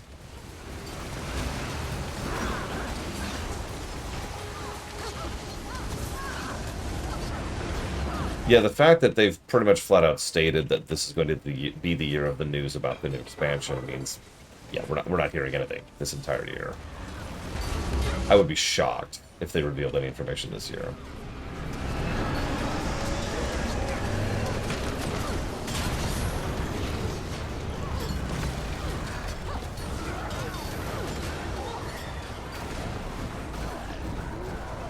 Oh, Jesus.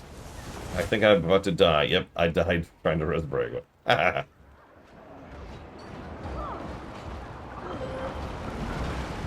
Res Brago again. Hey, Ventures, 1 second. You caught me at an interesting time.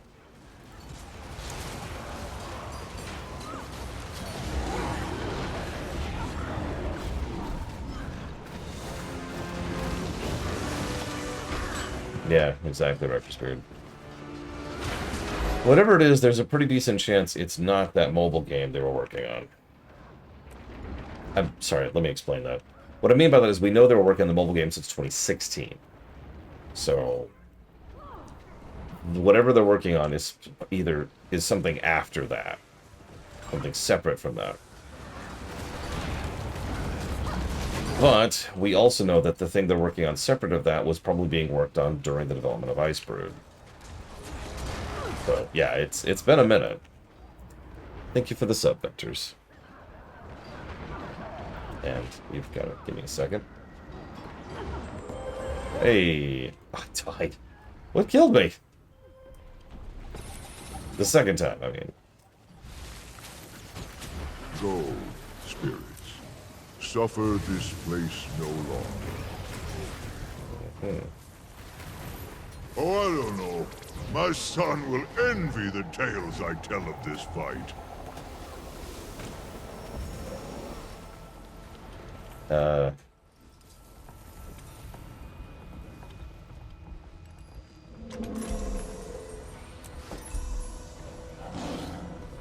Yeah, I know about the Dune project thing.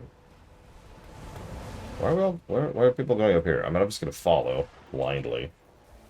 So that's going towards triangle strategy. Oh, that's gross.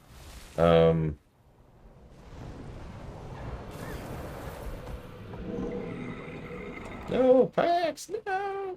And he's eaten by the immune system.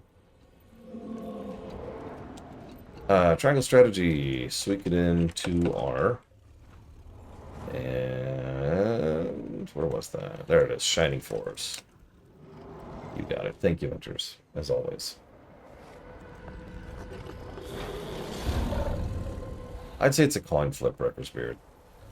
I have no doubt that ArenaNet wants to keep Guild Wars 2 on maintenance mode, but it is not their call. And I hate to keep repeating this point, but NCSoft is known for shutting down MMOs.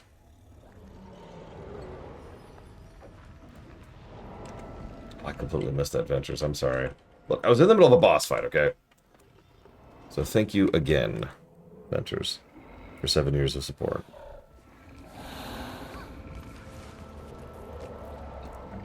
Guild Wars 2 would be interesting to run in a private server. Okay, I'm here, making my point. This barrier won't budge easily. Use the turret, or your sky scale to take it out. Those rocks might also help.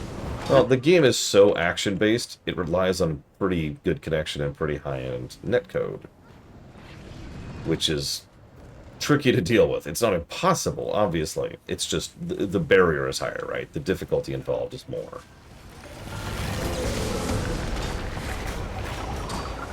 Like, if you put a private server up of Asheron's Call, nobody really notices or even cares that everything is happening a second or two off of everything else. In Guild Wars 2, that'll get you killed in the middle of a fight, you know?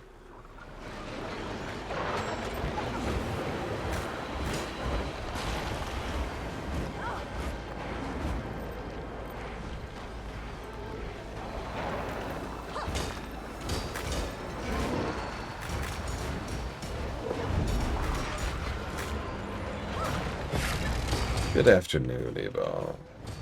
How's your day going?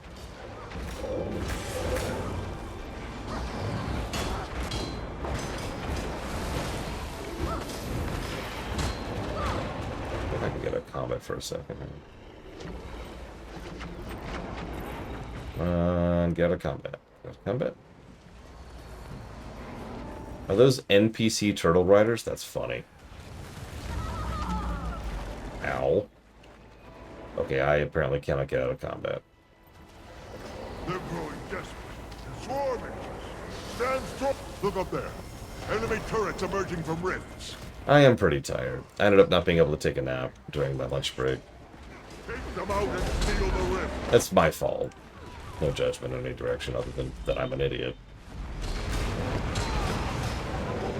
I had to cite some evidence about exactly how bad it's getting in several companies in the world right now, with regards to actively going out of the way to replace real human workers with AI. And you know me, I like to show receipts, so I had to look some stuff up.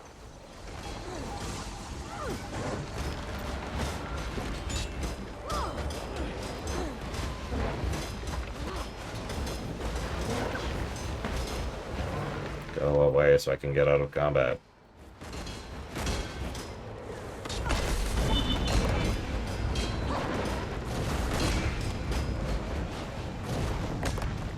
Okay. They're growing desperate. Swarming. Look up there. Enemy. No, come on! I was out of combat. What hit me? Truly a winning combination. God, do you see that nonsense? Okay. Yeah, the AI bubble... I was also explaining why the AI bubble is worse than some of the other bubbles we've interacted with before. Like, in detail. It's giving! Keep pushing!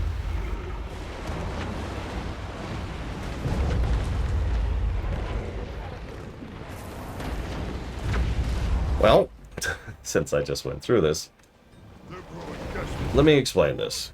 So, let's say there's this brand new thing. We'll call it Smell-O-Vision.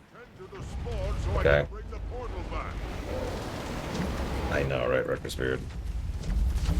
Speaking of someone who didn't enjoy Terra once he got off Tutorial Island, I still would have rather had a Terra 2, but whatever. Anyways, so let's say we've got this brand new thing called Smell-O-Vision. Now, here's what's going to happen. Here's how this works, okay? First thing that happens is the cat opens the door to my room. How did you do that?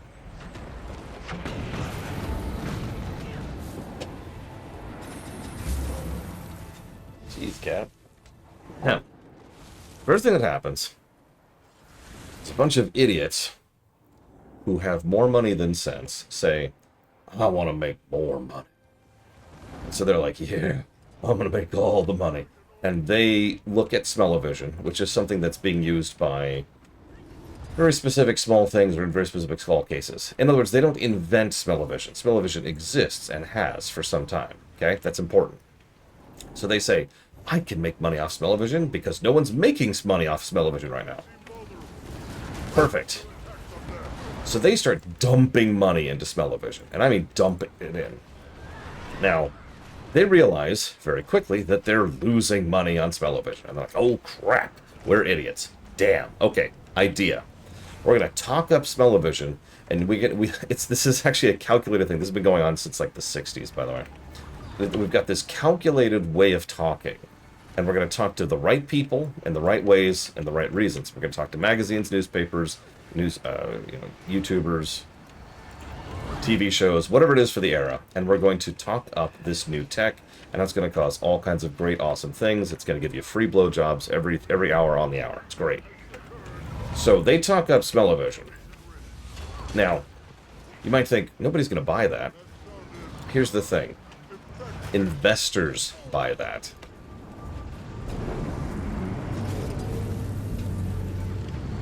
Investors are like, oh my god, this is so amazing. This is the next big thing. And I don't want to miss out on this. So I need to get in on the ground floor before it's too late. Ooh, whoa, whoa, whoa, whoa, whoa. Ooh, there. Whoa, okay. No, not mount, please. Please, hello, hello. Please. No, yeah, this is not the first time they've done this cycle, and this is not the last. This is the cycle. This is what happens. Again, this has been going on since the 60s that I know of. 3D, remember that? That's one of my favorites because 3D was absolutely ridiculous. Anyways, so they talk it up, and the investors are like, "Oh my god, I don't want to miss out on this." So yeah, the investors, and when I say investors, by the way, I don't mean people like you or me. We're not investors. Even if we have stocks, even if we have portfolios, we are not investors. Yeah, exactly, Riker's Beard. So the people who actually do large scales, massive amounts of investment and movement of stocks, they're the people who I'm talking about. Usually these people themselves work at companies whose only job is to be investors, to manage retirements, to manage investments, right? So they don't want to be left behind, and they want to capitalize on this as quickly as they can. So they start pushing for it. Now, here's the thing. The investors tell the board. The investors are technically the owners of the company. There's some asterisk there, but the investors are the owners of the company. They tell the director of the board, hello? Is it gonna... I don't know what we were supposed to do about that. But, okay. Anyway, so they tell the board, and the board says, yes, sir, yes, sir. And the board does what they want. So now, the board is telling each of their individual companies, don't worry, we're getting really big into Smell-O-Vision. It's all a thing. We're gonna be pushing the next quarter into Smell-O-Vision. Now, everything I just told you is normal and has been happening for longer than I've been alive. Here's where things get weird, because where the cycle goes from there depends on some specific details. Sometimes the cycle, the bubble, if you want to call it that, bursts before you even get past the point I'm at right now. Sometimes they're like, yeah, sure, we'll talk about it. Yeah, well, we'll spend money on it. Yeah. And they do nice, big, open press releases talking about how they're totally getting into smell-o-vision. And then the bubble bursts, and they move on with their lives. Smart CEOs and smart presidents will do exactly this. They'll be like, yeah, we'll totally invest in smell-o-vision. This is getting irritating. The thing that makes AI worse, because I promised you that's where this started, and that's where this discussion came from, is that by the very nature of how this works, there needs to be a propagation time between the first step, which is the tech bros, let's call them what they are, tech dudes, excuse me, and their initial attempt to try and capitalize on something that shouldn't make them money, and the bubble bursting and everyone getting on with their lives. There's a gap of time there, right? Because you can't roll out 3D TVs that fast. You can't roll out smell-o-vision that fast. You can't roll out NFTs that fast. AI has been around for a long time. A lot of people don't really fully realize how long AI, as we consider it now, has been a normal thing. It's just mostly been used in things where it could actually and should actually be used in. So AI was already ready to go, and AI is so accessible to so many people with so little barrier to entry that it is flooding everywhere.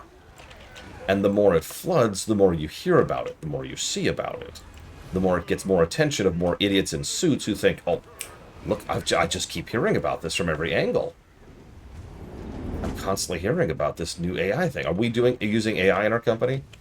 This isn't even hyperbole. I know people who work in corporate environments still who are constantly talking about how they're either being forced to or encouraged to use AI in their day-to-day life, even when that makes no sense. Like, there's no benefit to use. Imagine if I, as a streamer, were streaming using AI. Not YouTube editing, which I violently disagree with, but at least has a valid point you can use AI for. No. Streaming. So it has been propagating so fast and so hard, and that's the problem. All of the usual checks and balances of just physics and logic and math haven't applied in this case.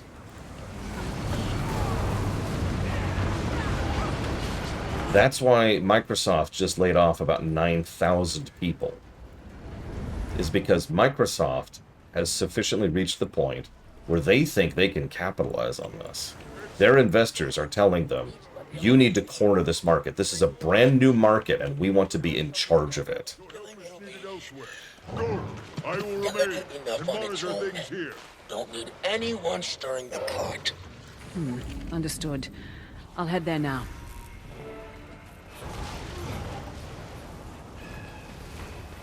Are we done with the event? Head to center. Okay. Yeah, no, they will not make money off of this. They have already lost money on this. Microsoft is reporting pretty good income right now. Would you like to know? I actually looked this up during my lunch break. Again, this is my fault. I'm the idiot here. Would you like to know one of the biggest things that's been driving Microsoft's revenue in the last, I think, like 3 quarters at this point? It's selling their terrible AI to everyone else.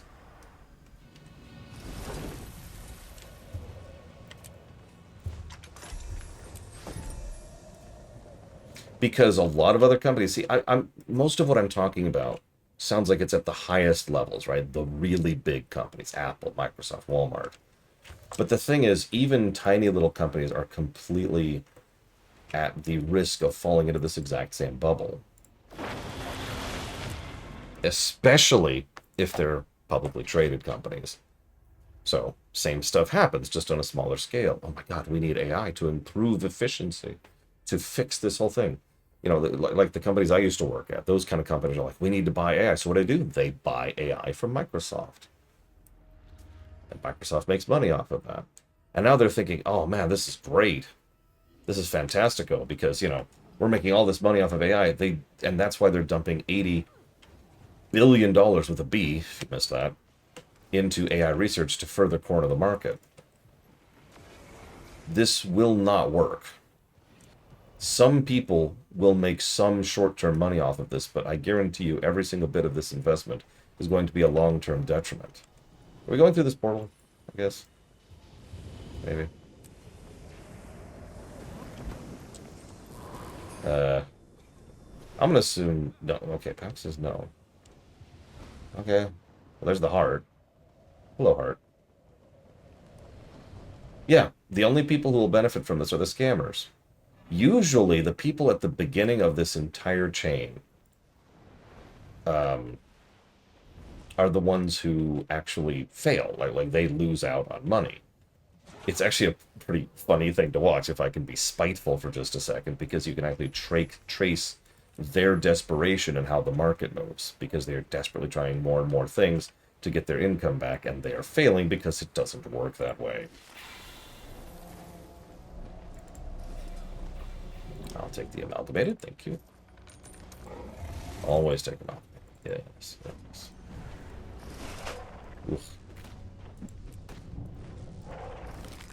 But the problem is, because this is propagated so fast, the bubble hasn't burst before they could be stuck with the detriment. Now, to be clear, I just realized what this all sounds like. Yeah, AI hype is extremely artificial, amusingly enough. Yeah, did Pax say anything before I typed a billion things? My quest did advance, by the way. I could just move forward. I guess I should. I want to get this on with. Let's get on with this. Let's get on with this. Let's go. All right. So there has been a natural counterbalance to this cycle. People hype stuff up thinking it'll make them a quick buck easily. It doesn't. They don't. Collapse. Move on. Sometimes tidbits of whatever it is they were pushing move forward. Sometimes it just keeps being used in whatever it is already being used in. But that's been the cycle. It is unpleasant because it causes detriments to individual, real people who lose their jobs and livelihoods because of nonsense and idiots in suits, but... Yeah, I'm already... Oh, you mean over there. I thought it went there. I'm apparently that distracted right now.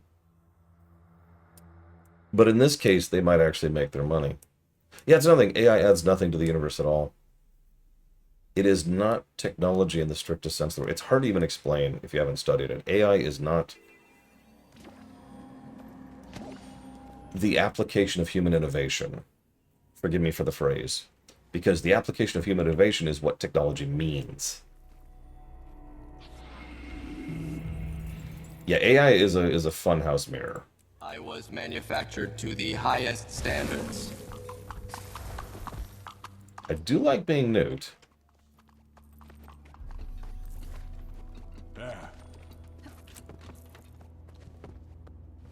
And yeah, I don't even want to get into the other problem. I could really go down the rabbit hole of what the problems are with the stock market. But for now, let's finish this stupid game.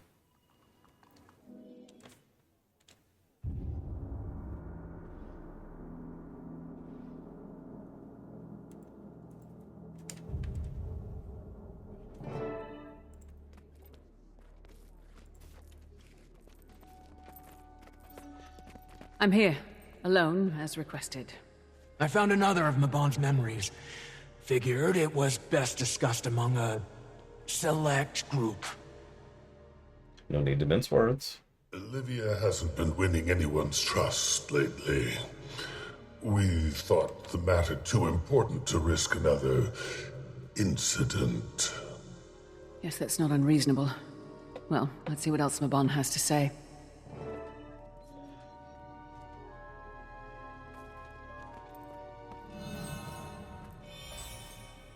I told you, Baba Misos is no more. We are fated to much the same. I gave you the chance to end my misery.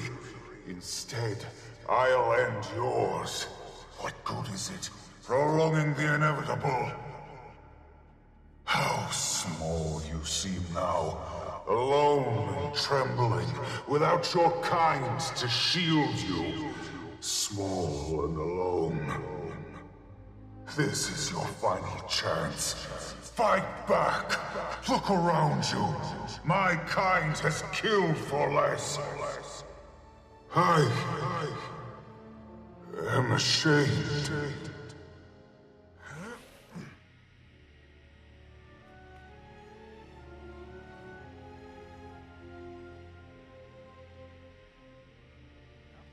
This ward will keep you safe here for the time being, until I figure out what to do with you. It's not worth it killing you. It never was. He spared the stranger's life, even after it killed his entire people. He was honorable. What a weight to carry. And still, he kept it from me. Should have been all the more reason to tell me, given everything. Ah, the fool. Then he just left the problem to grow. Never knew him to be so irresponsible. I'm beginning to wonder if I knew him at all. Well, sometimes you ignore a problem, hoping it sorts itself out. Except that usually makes things worse. Let's not get carried away. I'm sure he expected it to go back through the Mist's gate, not loiter here for centuries. Why didn't it return to the Mists?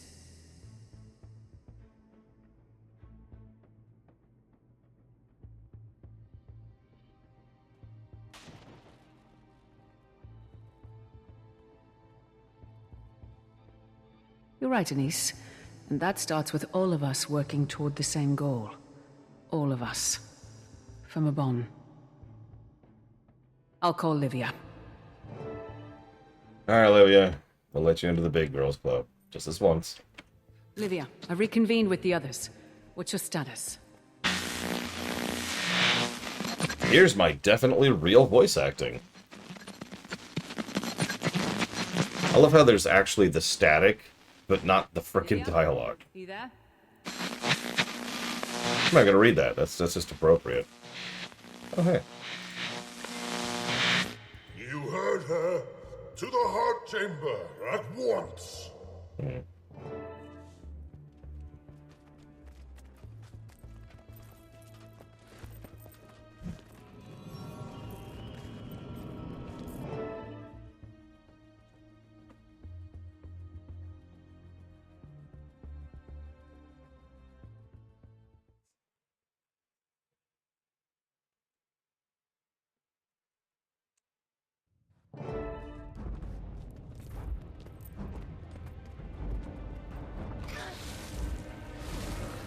Its innards are looking the worse for wear. That's promising, at least.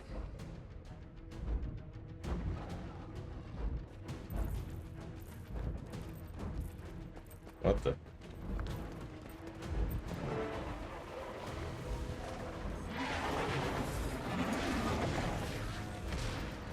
Hang on, just got an email. Impressive!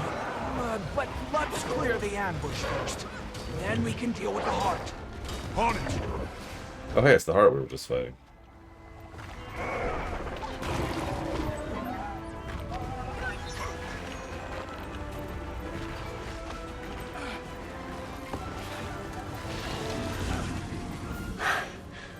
That's all of them.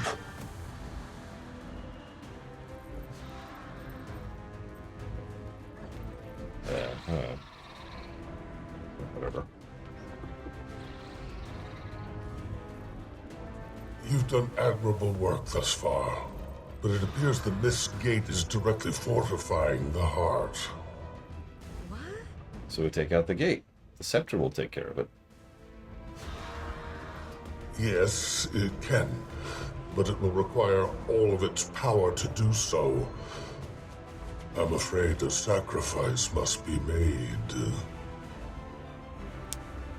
What do you mean sacrifice? I've used Legavo for centuries. It doesn't just run out of power. Closing a Mist Gate is in a tier of magic all its own. Even for Tyria's greatest wizards.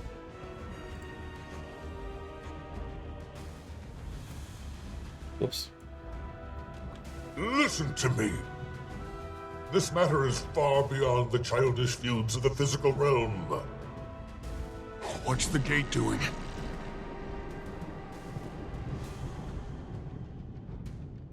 What are those? Creatures of shadow. Abominations. I've seen enough. Weapons, now! Red alert! This thing's name is Infinite Shadow. I feel like that's a misnomer.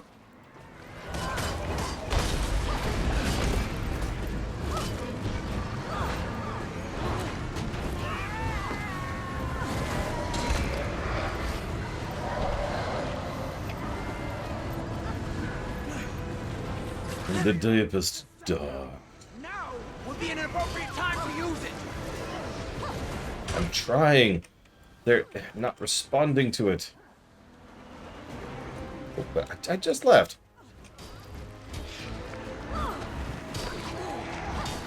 I mean, yeah, of course I could, Zoctev. It's Steve Blum. It's the blumest of all blums.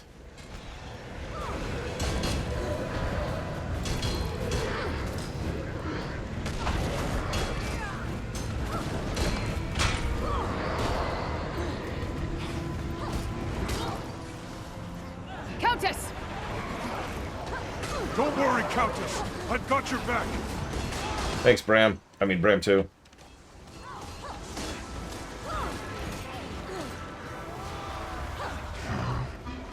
It was nothing. But we never stop. We kill one, the gate spits out two more. Yeah, better. The bigger, better Bram. The Scepter's power is futile against these creatures anyway. Yeah, just close the damn gate. Legavo's trembling. Never done this before. He's here. It's him. Apologies for the dramatic entrance. Allow me to lend a hand. Whoa. Don't believe it. Hello, old friend. It's been too long. So it has. Okay.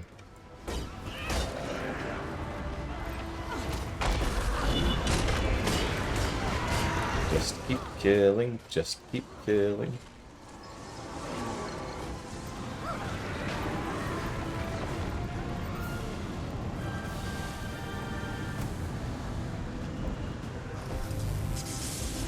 Yeah, he looks a little weird.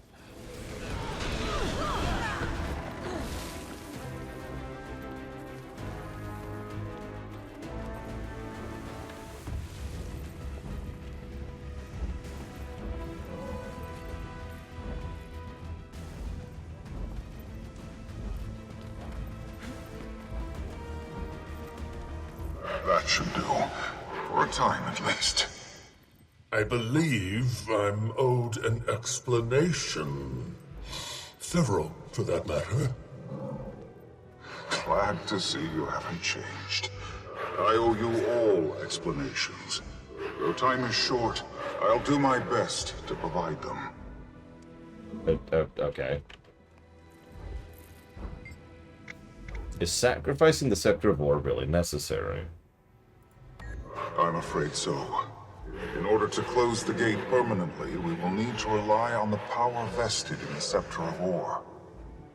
Given its historic ties to the Mists, an instrument of its caliber is uniquely suited for such an offering. The Seers crafted Legavo to keep beings from the Mists at bay, and it will be used to do just that. I'm sorry, Livia. I know this is no small sacrifice. Why did you keep all this hidden? A fair accusation. I suppose I was fatigued from all the senseless bloodshed. I returned here to mourn, to reflect. And amidst the destruction stood Cybus, the last of his kind, a kindred spirit. So I cast a protection ward, assuming he'd return to the mists. I could not have predicted that he'd await my return.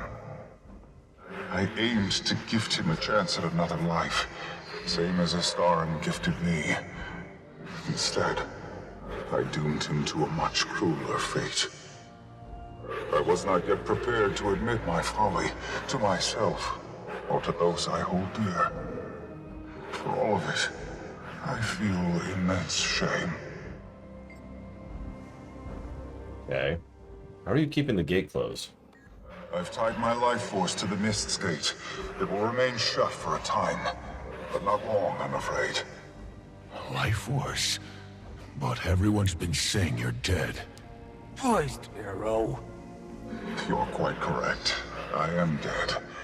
In the world of Tyria. Once other realms are involved, it complicates matters. The gate is anchored to multiple beings. One in Tyria, Cybus, and then multiple in the Mists. Myself being one of them.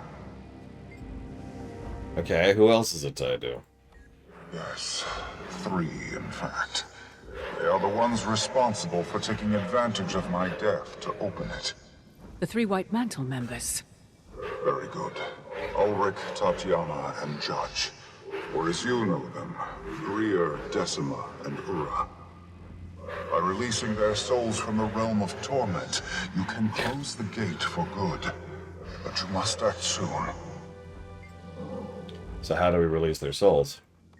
I suspect a few touchstone objects exist within the confines of Tyria that will be key in their release. Scour the hidden corners of Tyria known closely to the White Mantle, and you will surely find them. You're likely to be quite familiar with some of them already, Wayfinder. I have about 1,000 other questions.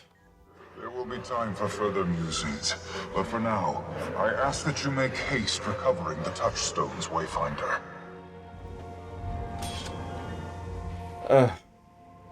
So this is the last quest, the final quest of the expansion, and for the moment of Guild Wars 2. Yeah, by the way, he's not joking. The Realm of Torment was an entire thing in Guild Wars 1. I even mentioned it briefly earlier, because they were talking about it. Okay, how bad is this? How bad is this? Let's see. No.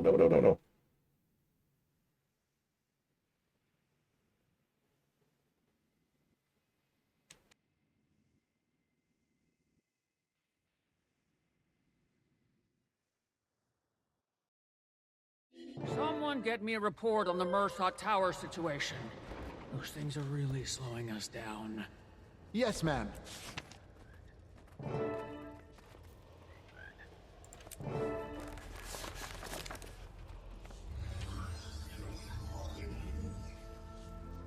Okay, that's not terrible. Enhance.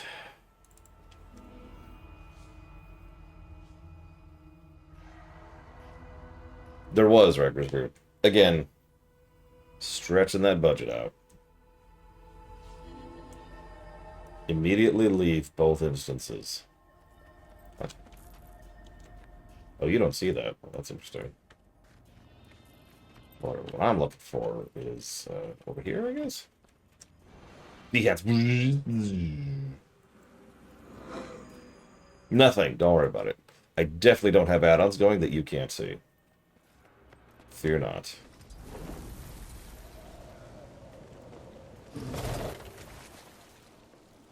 Judge's prayer book. Seems inoffensive enough. Well, words can certainly shape your views.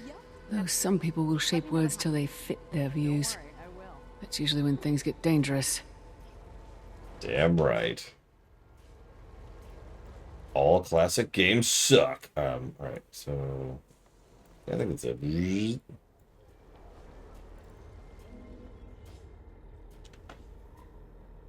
Poor Blish.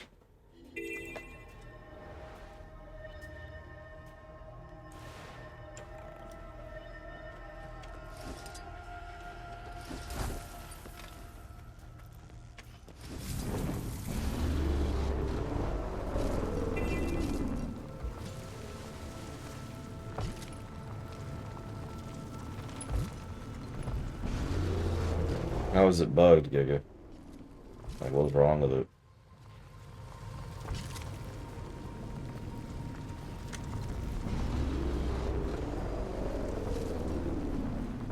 Where the hell am I?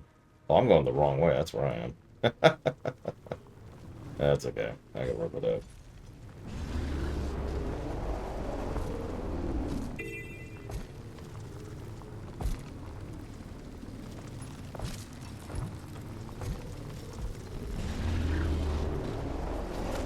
Let me show you pain. No, I'm good. I don't need pain. Shh, bandits nearby. Hush yourself.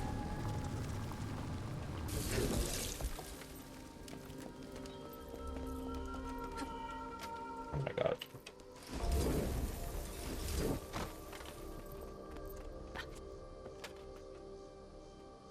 A white-mantled badge. Looks like Tatiana's. A mark of status as much as belonging. Should have been more careful where she sought to belong.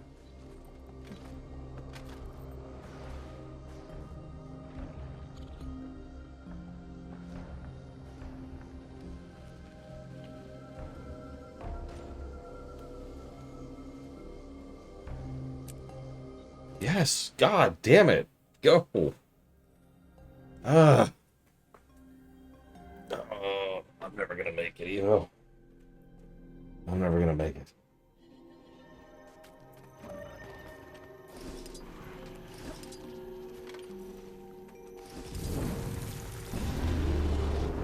We're never playing a game. Are you finished with your game, by the way? If it's not finished by tomorrow, that's actually okay. I just need to know. Can't make it. Tell my extremely real Canadian girlfriend, who's totally real. Just giant gazongas. 10 years older than me.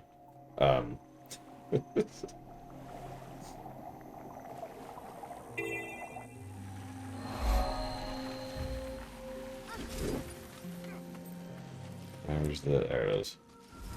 I don't know. I am legitimately curious what's going to go on with that new expansion. I kind of wish it had been announced while I was playing.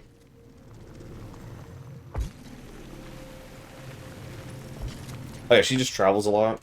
Like I'd go visit her, but you know she's busy. She's international. You know what I mean? She's all over the place. Oh God, I don't know, Jay Palmer. 20 maybe. Maybe less than that. We'll say 20 at the high end. That might be the limit.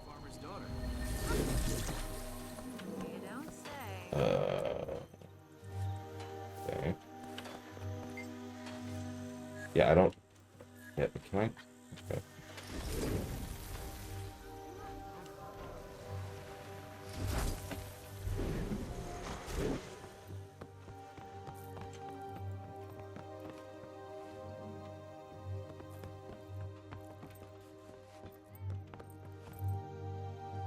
A torch from Codicus's estate. Must have been a gift to Ulrich. I'm sure a gesture like that comes as high praise to his most devout. Personally, I'd take it as an insult. Looks like that's all of them. I should really get back to Bavanissos. Babon can only hold the gate so long. So the next game on the docket is The Giving Place. It is, I believe, a point-and-click puzzle game, is what we'd call that. That's what I plan to put it under, is puzzle game.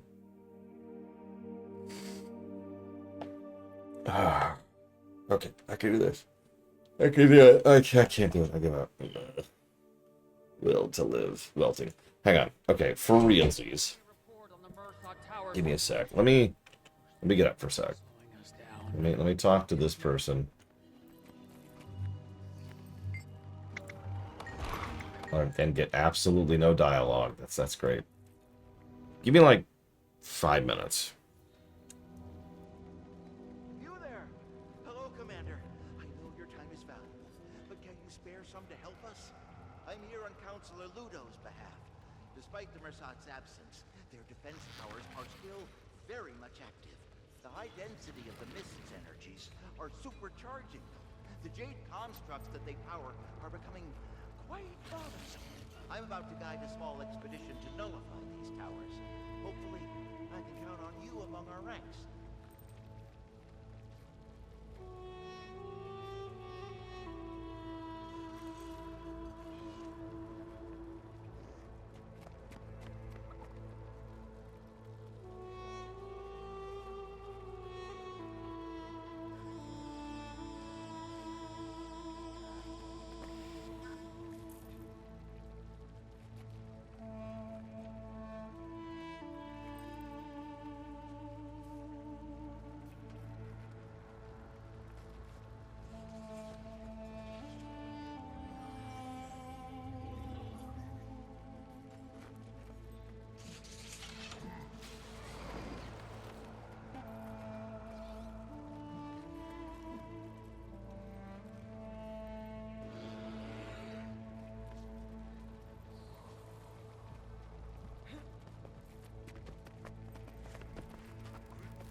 Good luck, Colgan.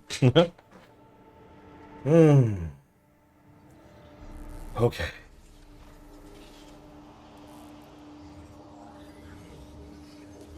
Who's ready to bring this crap home, huh?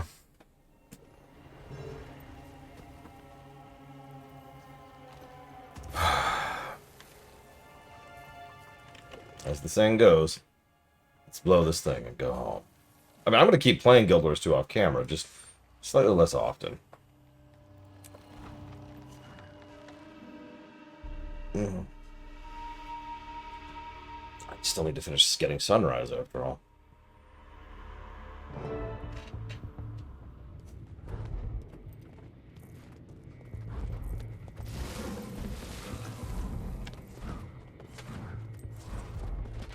I located the touchstones, all mementos from their time with the White Mantle.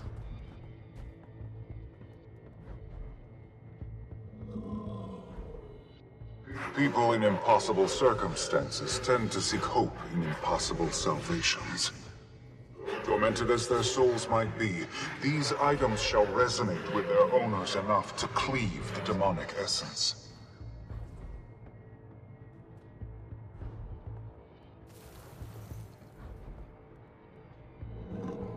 As might I. But if the price of their damnation is the birth of more Titans, does that not compound the injustice? There will be time for philosophical discussion later. I cannot hold this gate indefinitely. No use delaying. Let's move out. I'm not 100% sure I understand you, Mook. I stream every day. I stream from roughly 9 a.m. Eastern Standard Time to 2, and then from 3 to whenever I cut off. So 2 shifts, morning and evening, 7 days a week. At some point, that might shift down to 6 days a week. I haven't decided on that yet.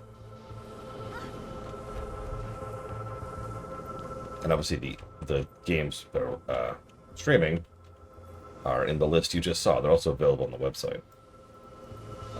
Guys, can we, like, go? Guys. Guys. Guys. Guys. Hey! The Foundry of Failed Creation. So this is in the realm of torment. This is Abaddon's haunts. Although Doom was involved in this as well. What is this nightmare? Right. This is your first time here. We're in the realm of torment, deep in the mists. It's sort of an afterlife. The Foundry of Failed Creations, to be precise. The abyss from which titans are born. And basically the final dungeon of Guild Wars 1. Not counting Eye of the North.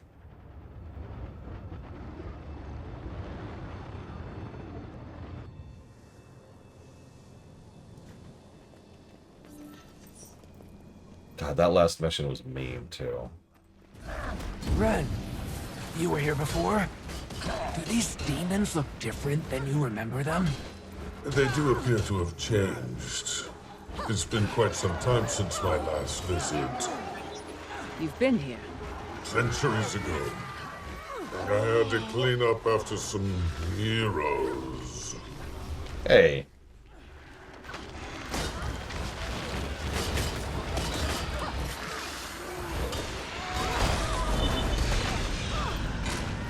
No, J. Palmer, why? Why would you do this? Yeah, those heroes were losers. I wouldn't want to be them. I hear one of them didn't even figure out his build until nightfall. Sorrow, you said this place is like an afterlife. So, not everyone who dies ends up here, right? No. It's mostly just for corrupt souls. It gets more complicated than that, but nothing to worry about. Oh. Okay. Shiro ended up here, by the way. So did Kilbron. Anyways.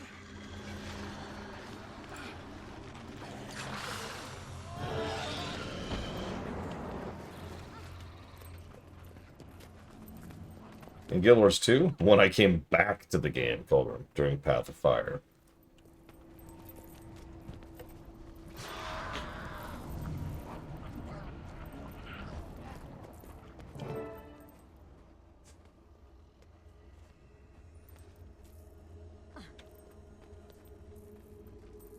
So our final boss. To bear us this scepter, long used in our kind subjugation. It has found its Our final boss is a couple of white mantle zealots.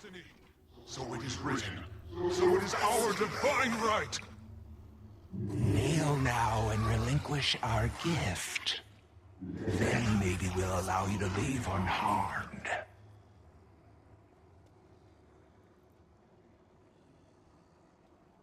Okay, well, let's kill these yahoos.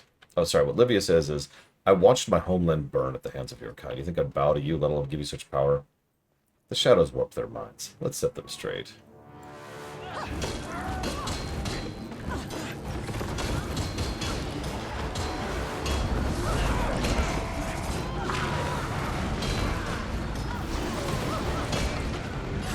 You were always the weak link. Cyrus knew it and played you like the pawn you are. You speak falsehoods. Retribution will meet you in the end.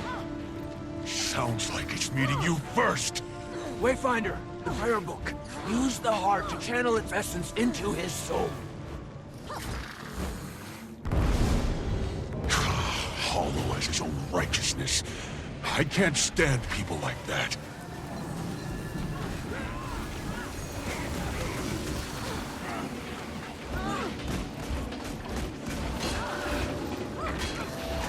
It was terrible, wasn't it, Colgrim? You could tell because people would not shut up about how awful it was in the comments section. I banned more people during that than any other part of my life.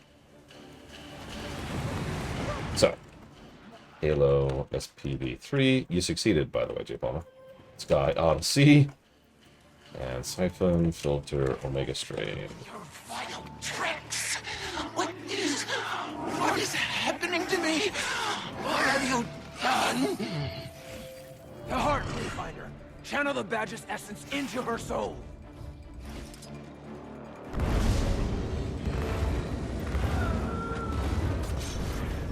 Haters gonna hate. Oh, sorry. Let me say that more clearly. Is it not here? Oh, there it is.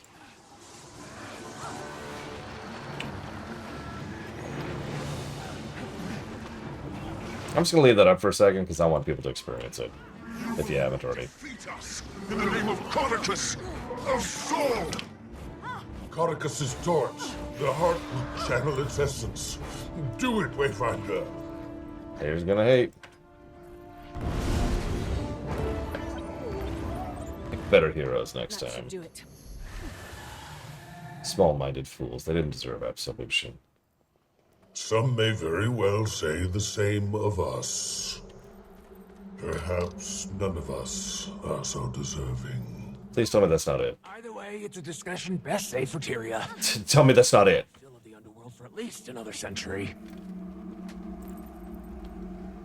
Tell me we didn't just go into the realm of torment to fight 3 ghosts of white mantles.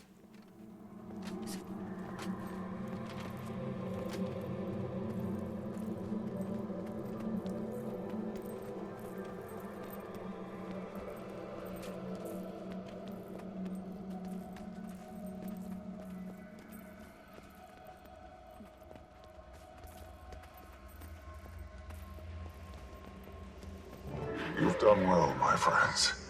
You corrected my mistake when I could not. And here I thought Epoch was your finest work to date. Huh. We did not shoulder those burdens in solitude. What a difference it makes in trusting the confidence of others. Though, perhaps some could learn to be more patient so as to encourage such trust. Lessons abound. Now all that remains is to close the Mist's gate from this side. And then, I may rest. So, this is goodbye, then. I'm grateful I had the chance to say it this time. As am I. It's good to see you back. You're right where you should be. Don't worry. I'm not going anywhere. I like the sound of that. Anise, keep Livia in line. Livia, you do the same for Anise. I'd tell you to keep her safe as well, but I know her better than that. She's more than capable. You know me well. You'll be missed.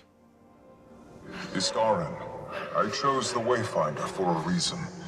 Place faith in one another, and each give the other a reason to do so. You have my word. Yes, well, I think it's about time, Livia. Goodbye, my friend. Farewell. Thank you.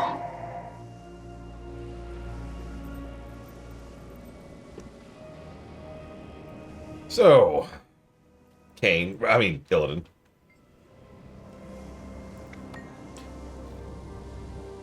I gave you my word. It is not yours that gives me pause, though perhaps Eparch was right in one notion. You and Isgarin bear some things in common. I trust you both to navigate them. Yeah, we've managed this long. Asked Eparch. Who? Though you seem well aware. I have my ways. Maintain that amity, it'll serve you well. Take care of yourself. Zaitan, Clover. Are we done? Is this whoop, okay.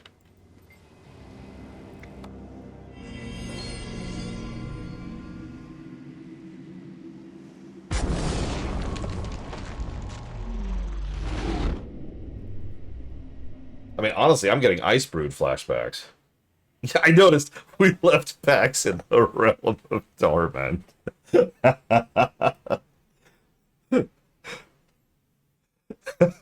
I think we left Bragwood back there too. Oh my god. Okay. Yeah, you guys are wish you were dead territory. Go to Lion's Arch? I'm sorry. Is this really the ending? Like I keep kind of holding my breath for the gotcha moment, right? Like that's what I keep hesitating on. Like surely. There's gonna be some ba-da-da-da, right? No? Big epic, like we'll get to Lion's Arch and be like, oh my god, it's the Uber Titan.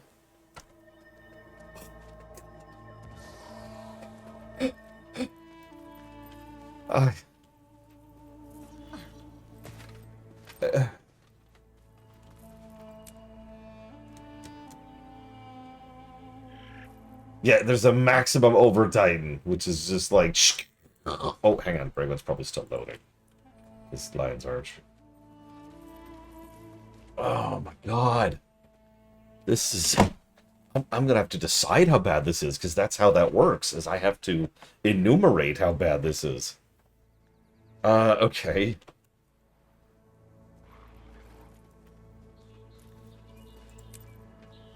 Okay. Let's process for a second.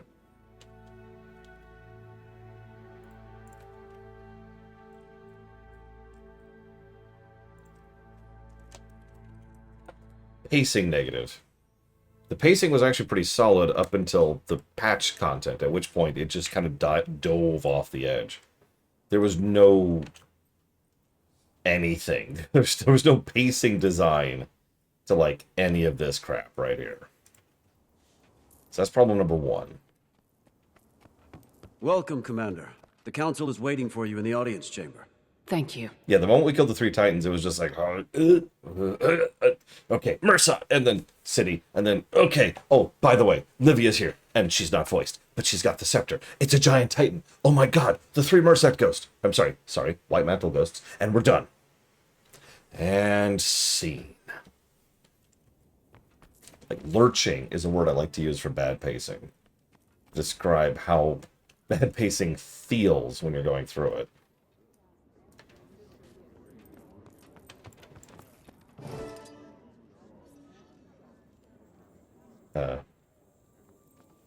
Of course you're going to start with the person who is not voiced. I refuse to read that out loud. I protest.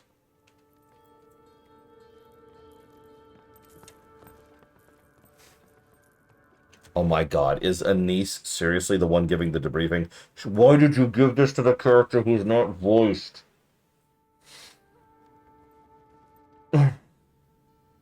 We traced the cause of the Titan outbreak to the White Mantle. They were sent into Janthir on Caudicus's behalf before his death. They were searching for a mist for a gate in Bavanisos to give their leader an upper hand. To that end, we're still parsing out. They were all killed, but they're also successful in their mission, hence the gate sealed. Commander, you're a first-hand participant. Can you confirm for the Council? I can testify to the Countess's report. We were able to defeat the 3 initial Titans, and then a 4th. It had been living in the city since the city fell.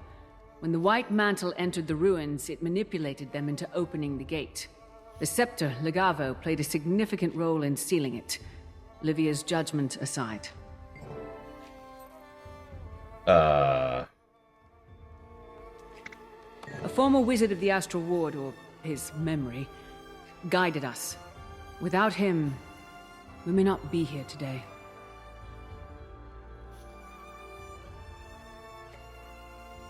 Don't worry, that was totally really him in there.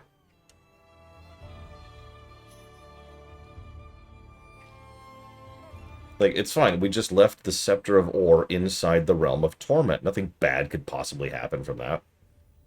I love this, by the way. They have 2 characters who are both unvoiced talking to each other.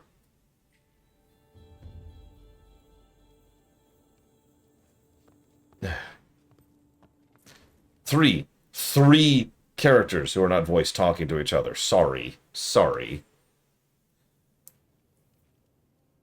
To celebrate your victory, we've organized a bit of a soiree that will commence later this evening. A well-earned reprieve. Collect yourselves. Mourn. heal, and acknowledge what we've all experienced, just as the Bearkin taught us. Indeed. Okay, just to read that out loud, because that was apparently half the frickin' cutscene. Thank you both. Here. We have to do our best to assure in voice. Thank you both. We will be meeting through the coming days with the rest of the Alliance to scrutinize every detail. There's much work to be done, including providing the Codan with any supplies needed to recoup their losses while aiding our Alliance. We'll also discuss Lady Olivia's penalty. And then evil laughter. And it's done. I'm glad you joined us, Sora. How do you feel? Warm. Yeah, there's comfort in solitude. It's easier. But there's also comfort in belonging again. I can't imagine returning to Shadow after all of this. As Mabon said, you are right where you should be. Of course you'd think that. You just want to keep tabs on me, Ren. Don't like your things out of place. You are a sobering presence. As are you.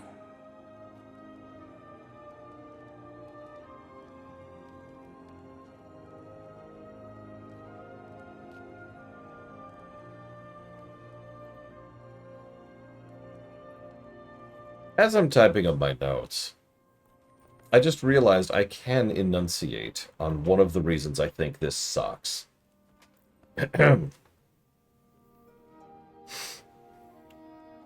We just dealt with 3 of the last of the White Mantle, which also were serving as forges for new Titans, while operating in the realm of Torment. Also, a city-sized Titan, which was dealt with over in the meta. All of that should be relatively big stuff. Not as big as what we've dealt with, but that's not the point. Like, it's a big deal, right? It's not a big deal. What it feels like is that have you ever been on one of those guided tours? You know, the ones that suck, where they let you look at a particular display or a particular object for a preset amount of time because they got a schedule to keep. And then, yep, we're walking. That's what it felt like. We were on a freaking guided tour of the classics of Guild Wars 1 Nightfall, right? That's what that felt like. And you're probably thinking, why? Why do that? Because that's a fairly large amount of time and effort and resources to develop. I mean, I looked around, you probably don't even see it. I looked around the realm of Torment for a moment, and it was a lot of art assets, a lot of design for nothing. Why? I think what happened was that they had sat down and made several of the zones, like the city-sized Titan, like the Realm of Torment, and then they were like, well, we don't have the time and budget to develop those. So they didn't. I think that they were essentially reusing, or repurposing might be a better word, the assets they had already designed and developed, threw them out there, and ran you through them. We're walking. That's on top of everything else. But that vibe. Yeah, the raid zone is also a zone boss. Copy-paste. Chakunk. Like, we know they're underdeveloped right now. As in, they don't have a lot of developers. And we know they're under budget right now. These things have entered the realm of fact. Oh. Hey, Livia. Do you regret this? Hang on. This is, of course, Livia's primary, actual, canonical voice. Not in the least. I suspect the Alliance would have come to the same decision eventually, but time was not on our side. I did what I had to do. Okay, I'll stop. I did what I had to do, but I also accept whatever repercussions I'll face after. For starters, I've been uninvited from your little party. I suppose it's fair. I'll just have to throw my own. I'll put streamers up in your cell. Honestly, Tammy, that wouldn't even surprise me at all. Like, they clearly put more budget into the actual raid. The raid that came out this patch. And they clearly are still prioritizing some of the cosmetic-y stuff that draws in money. And that sounds cynical and awful, because it is. But from the perspective of an idiot in a suit, it makes sense that you want to throw your developers into the things that are going to return direct return on investment rather than potential long-term return on investment. Oh, now that I've established myself as a hero for the songbooks, I figure Lowland Ambassador is next on my list. My son's confidence has never wavered, even when it should have. And my pa's nerves have never stilled, even when his son has made a name for himself as a guardian of Janthir. You've done well, son. You've weathered life's storms with the very poise your ma hoped for. Much of what I sought to teach you, you've taught me by way of example. Bravery, weathering grief, granting forgiveness. I am proud beyond words. Just as your ma would be if she could see you now. Ma would be just as proud of you. We've had a tough go of it. Come on. We've earned a celebration. Let's see if this alliance can put on a party half as good as us lowlanders. Yeah! Welcome back off the deeper end. Queen Jenna. We're gonna party. Woo! Oh my god, I'm blind. I'm blind. And I didn't know that was coming. I apologize. Yeah, flashbang. Okay. Yes, we are in the outro. Nice to see everyone. Hey, it's everyone's favorite character. Bram. Hey, Bram. Listen, you're so much better than me, Bram. Ensign Flargus Snarf has nothing on you, Bram. Right. Why do you keep giving dialogue? I hope you've all been enjoying the evening. It has been delightful to share a glass with so many familiar faces. We are surrounded by friends tonight, new and old. There are many bonds that are just beginning to blossom. We are here to celebrate our victory. But we also celebrate the Alliance and what it represents. No, she doesn't. She has no shoes. Productivity. New outfit, though. Healing. Tyria. There are challenging days ahead of us. We are not ignorant. As long as there is ground beneath our feet, there will be conflict. But we are more prepared to face that conflict when we care for each other. Now, raise a glass to your neighbor. To Tyria and the brightest of futures. To Tyria! The Guild Wars 3. After a long night of storm. Thank you for the sub, Valerian. Oh, hey, it's the title music. Yep, and there's the credits. All right, so let's talk to the people who aren't voiced first. I'm glad to see your hair brushed, Countess. If I had to act as liaison between Livy and the Council for one more day, I'd have no hair left to brush.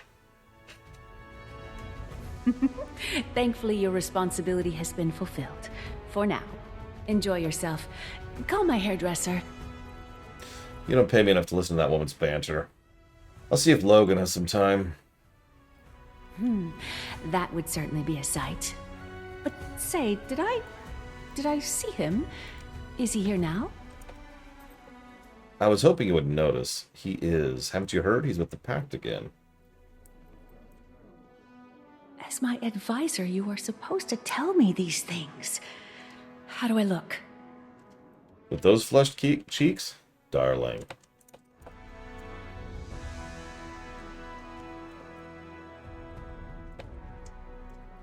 And I've put that towards the FF11 MSQ, Trails of the Skyblock, and Trails of Crossbell duology. Thank you again, Valerie. Hope you're doing well over there. I'm trying to stay cool, among other things.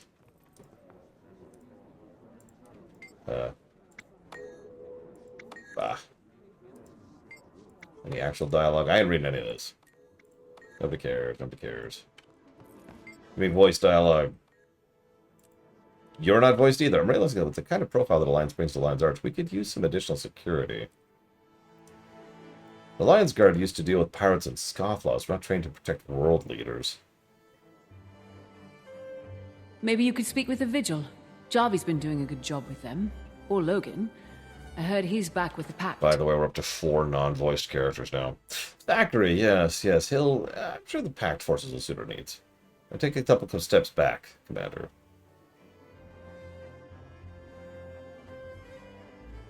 I don't want him thinking we're together. Lady, you are... Okay, let's go talk to Canuck. Surely he'll be a bright spot in all this. Commander, the odds are so high that I'd run you into here. It's never and you never disappoint. Sadly, no one wanted to wager against you this time. You're becoming predictable. I would have expected a much warmer greeting than that, Commander. Naughty, naughty. Behave, you. Lawson invited us to tag along. We've been spending more time in Lion's Arch these days. Business mostly. And we're not very good at sitting still for very long. I see your face. It's nothing you need to worry that pretty little head about. We're not up to anything illegal. Just trying to find a home for the club's cash flow. I'm hungry for a good investment. Now ignore us. Enjoy your party. What is it we're celebrating?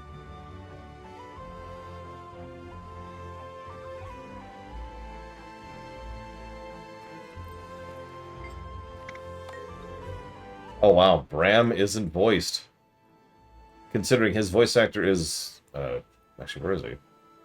Oh god, where is he? Oh, here, he's right here. Let's talk to Better Bram. The better Bram. Not a chance. I'm off to the Shiver Peaks. Dawn asked if I wanted to help her with some tasks for Isgarin. Dawn? Oh, a bit of a nickname I picked for Sorrow. It's just... Sorrow didn't seem quite right anymore. Now, Dawn... That's a fit. Bright skies ahead and all. Maybe not the most profound of choices. Remember what my pa said about dropping formality to show respect? Well, I felt she earned it. That's very thoughtful, Pokey. I'm sure she appreciates it. Now you, Wayfinder, noticed I did that some of your friends still address you as the swashbuckling commander. It's the same idea, yes?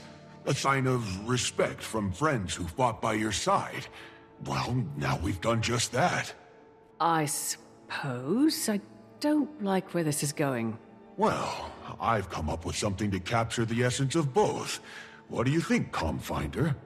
I'm walking away now. Only a bit of razzing. But worry not. One day, I'll stumble across the perfect choice. You wait and see.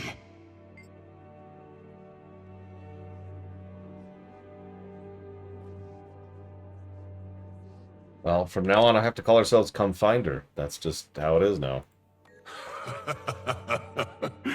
Your people really know how to party, Wayfinder. Could go Stein for Stein with us, Bearkin. Been a while since I've had fun for fun's sake. My pa and I both. At least I swear I heard a few chuckles out of him. They're getting along. Just happy to see them happy again. Together.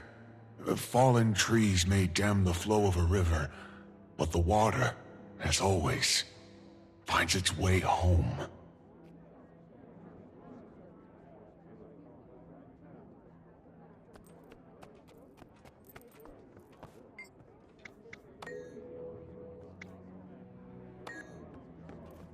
I'm sorry, so Ritlog just pretty much flat out said, I'm not going to be adventuring ever again.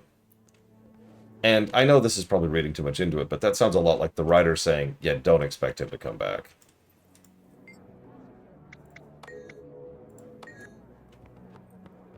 Like that's the kind of line you put into a character's mouth when it's like, yeah, I'm good.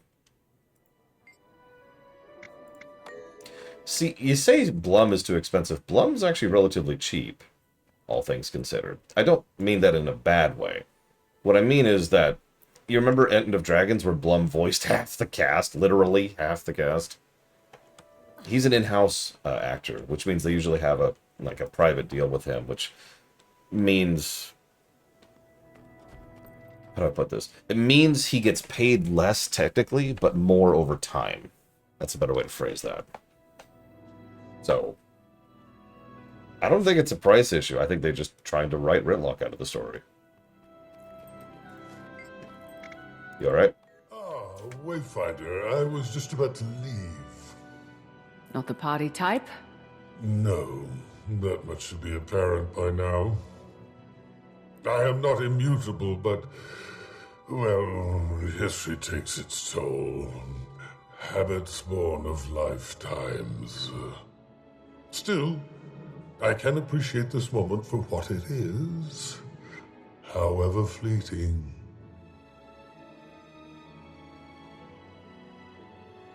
Yeah, that's the other thing. Steve Blum is set for life. He's not the only actor like that, but as long as he does even the tiniest bit of management of his finances, he is set for life. He doesn't need to act. I don't know if Blum is in this category, but I actually know several voice actors who keep voice acting because they like it. Because they enjoy doing it.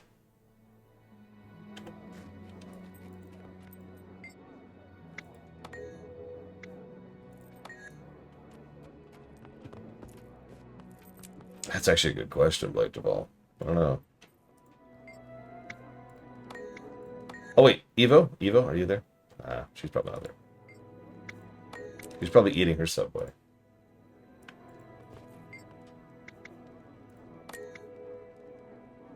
I must know. Is she wearing slippers, or does she, like Queen Jenna, go barefoot?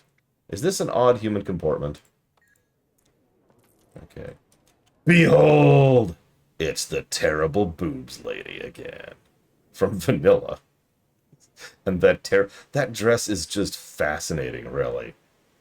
The one that's just like stapled to her, whatever this part of her chest is. Just gunk. Anyways. Okay, she's drunk. Ah, Wayfinder. Yes, our conversation is not a light one. Don't let us sully your good time. Tell me. Well, today I revealed myself to the Alliance, but next... The Bearkin will understand in time. The coming months may challenge them, but without challenge, there can be no growth. I know you're right, but I wish there was an easier way. It will be worth it. As you well know, I'd long averted my gaze from that notion. But then, I met one whose life fire shone so brilliantly, I could no longer look away. Alder, without you and Pokey, I'd have never gotten this far. That goes for you too, Wayfinder. It's okay. I'll give you time. You go have bear sex. It's okay. I've played Baldur's Gate 3. Of the Lowlanders, you have my highest gratitude, Wayfinder. And on behalf of two Bearkin, who know the cruel torment of goodbyes left unsaid, farewell. For now, may the fire inside forever guide you home. Aw. I do like Stoic Elder. And Waiting Sorrow.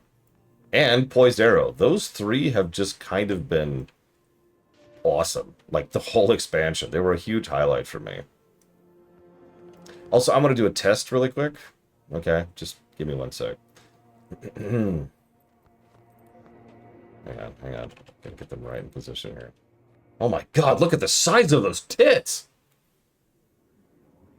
Alright, if you're watching live, or on the stream VOD on YouTube, and you just tabbed over to look and you weren't paying attention until now, I want you to leave a comment, either live or on the YouTube VOD, saying that you did so.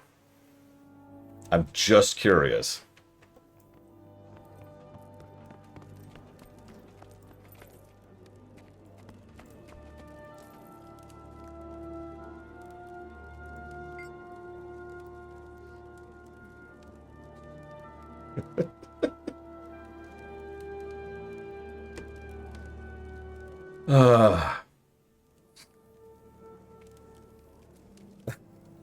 I know a YouTuber, I'm not going to say who pulls that trick regularly. He actually has, he pays attention to very specific metrics.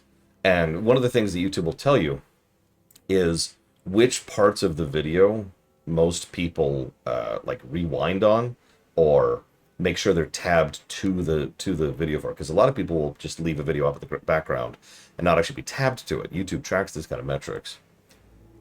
Guess when people tend to tab back to his videos? Commodore. Ooh, Canthan spiced and sour soup. Nice. No, it's whenever he says something like, oh my god, look at those jiggle physics. He doesn't always do it as overtly as I just did, but that is the trick, and he does it constantly.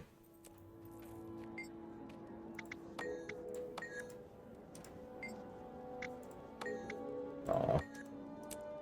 I'm not reading any of this out loud. Nobody cares about you. Who are you? Oh. Wayfinder? Right. I am. My hunters have been assisting the Pact. All of the Astral Ward has. No, J. Palmer. Still plague the Tyrian mainland, after all. And between old friends, it's been amusing to see an organization more dysfunctional than the Astral Ward. But I paint no shade. The Pact has experienced similar trials to our own. I have great empathy for their struggles. And with Logan Thackeray joining them at the helm, they are on a healthy path. I could even see a future where the Astral Ward functioned as one of their orders. We have more similarities than differences. So in your case, it'd be better if I was like, man, listen to that sexy voice. Meanwhile, whoever's eating all that food is getting the achievement for me, which I find hysterical. Yeah, Bregman just got me that achievement. Who am I missing? Oh, a bunch of people up front. Does anyone here have a voice? Nope. Okay. How about you?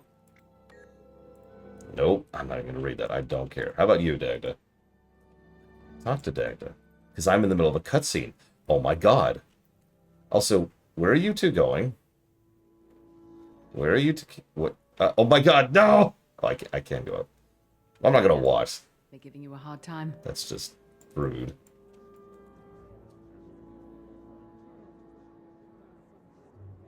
Uh, 700 years, J. Palmer.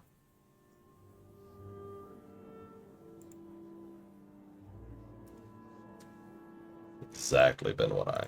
So you have to come back and listen to see if it lines up. Okay, hang on. I need to double check something.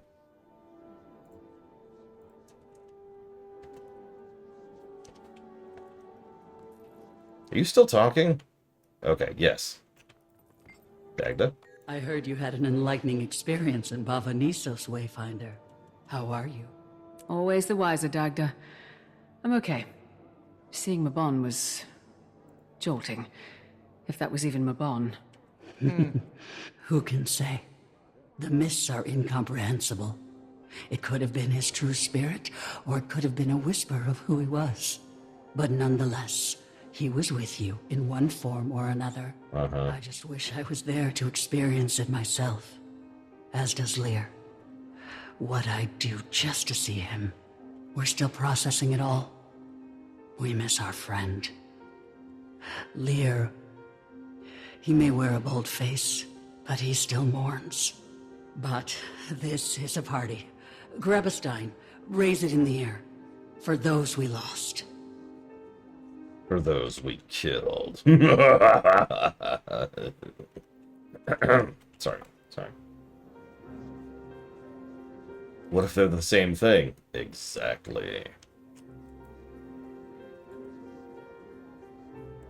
Well, what's interesting, Giga, is if you're paying attention, there's a degree of timing to their lines, too. So, obviously, someone somewhere had already done some basic cold reads on that. Oh, even Malice has nothing to say. Alright, who am I? Oh, hang on. Wait, let's go upstairs. Let's go upstairs. Okay. Enjoy the night air.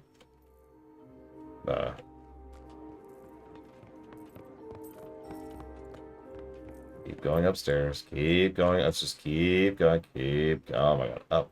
Up. Oh my god. Hello, Livia. Oh, Commander, I was just thinking it's lovely out here, isn't it? Sorry, I'm not really in the mood for pleasantries. We'll talk again later. When I've broken out to get the Scepter of Ore back from the Realm of Torment. Because that's what the next expansion's gonna be about, right? Right, that's the plot, right?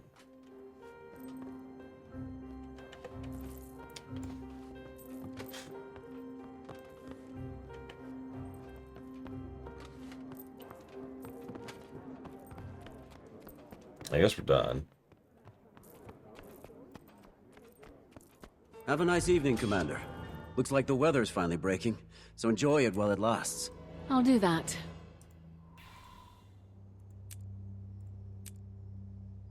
Come on, give me my freaking mastery. There we go. And time.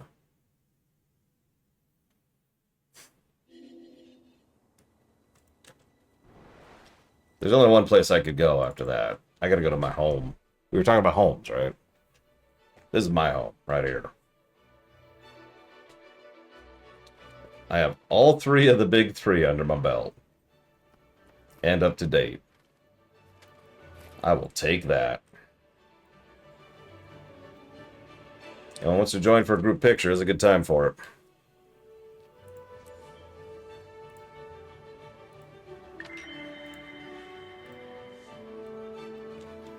You don't have to.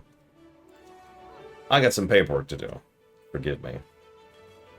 I was doing it during part of that cutscene, but I can only do it partially because I also had to read some of that stuff. So let's see here. Yeah, take your time, Blateville. Take your time. I had a picture, but I think this would be a better one. I like to do big finale pictures when we finish up an MMO. Or even an expansion for an MMO. Scoops that up there. Okay. Because I actually have to do technically 2 audits right now. The good news is Janthir was relatively short, so this shouldn't actually take super duper long. Oof.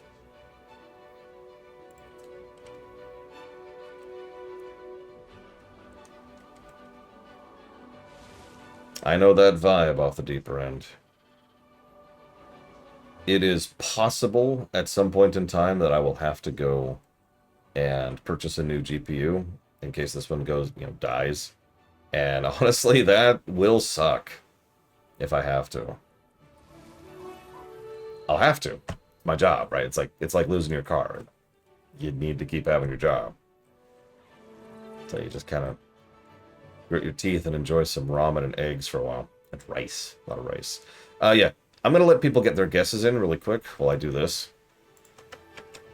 You have, I'd say, like a minute or two to get your guesses in. I'm doing the boring audit right now, so that's just mindless. Mindless paperwork here.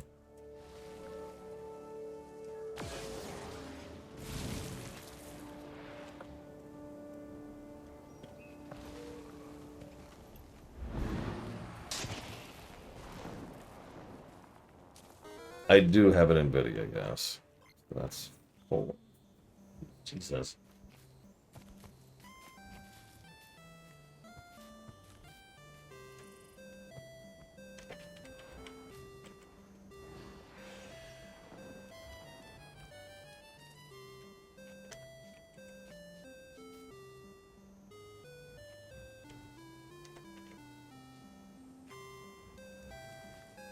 I know it, Rector's Beard. Mugging for the camera. You got a few minutes to get in the picture, so like you could see it here if you want to get yourself associated. This is going to be the camera angle. In fact, I'll even go and do this so you can really see what it'll look like. And yes, I will get a certain char in the distance on here.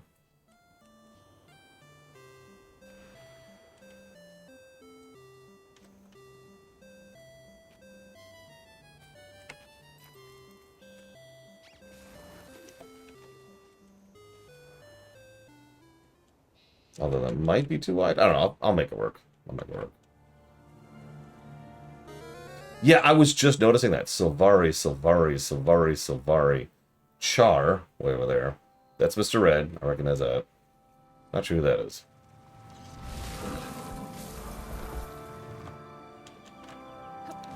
Okay.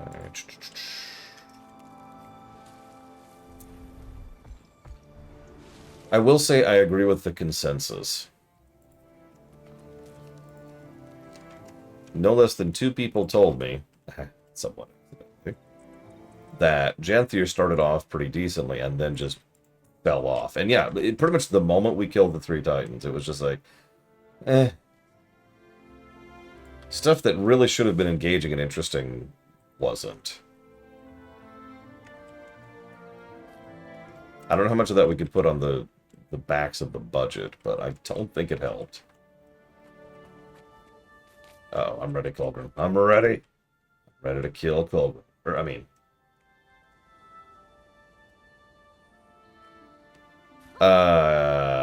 you know what? We could manage that. Hang on. Hang on. Nobody move for a sec. Let me see here.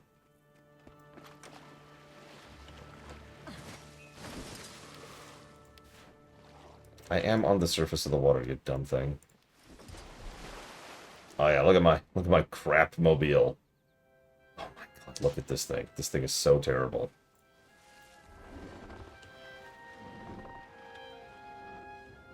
I gotta figure out what a good camera angle would be. You know what? This way. This way. Like this. So we can get Gandar and Fields a bit of sense. And maybe like at an angle?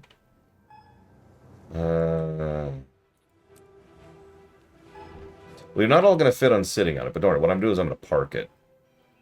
That's a good point. I've got an idea. Wrecker's Beard. Like, go over there. Like, you see where that NPC is walking on the wall, right? At the top of the thing over there? Head over there. And that way I could get you like this, right? Let me way up anchor. And then kind of set up where the camera's probably going to be. Something... I don't want to block anybody. Maybe I'll go into the back. There we go. So I'll give you my final thoughts in a second. Sorry. Let me zoom out a little more. There we go. Make sure Practice Spirit's in the picture. Okay. Let me finish the boring audit, because I do have final thoughts in the game. Terrible, terrible final thoughts. On the expansion and on the game as a whole. But I know I actually have quite a few... I mentioned I could tell on the VODs. I get a lot of data on that. So, fun fact. The 2 most watched moments of my stream VODs, by a huge margin, is about the first hour and the last hour. Lots of people poke in at the very beginning, and then right at the end to see what the result was, right? My final thoughts and the final score. So I try to save my final thoughts until I'm actually there, because I know some people will not be watching this far. It's far from that. Okay. So that's the boring audit. Let me do the audit, and then I have to do the audit. That's our camera angle. I want to make sure I get Wrecker's Beard too. Hang on. So let's kill that.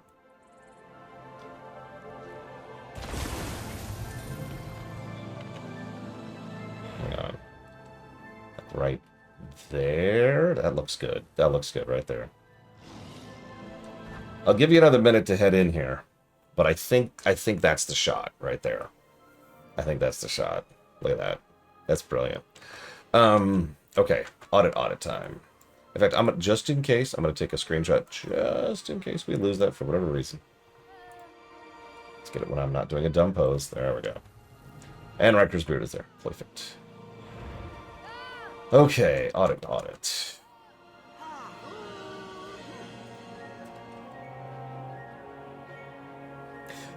Not to get into the weeds, I'm not going to give the game negative for this, but you notice even the animation during cutscenes was worse too. Like, they did some legitimately good stuff in Ice Brood, of all things, but also in End of Dragons. Oh, hang on. I'll just do that. Perfect.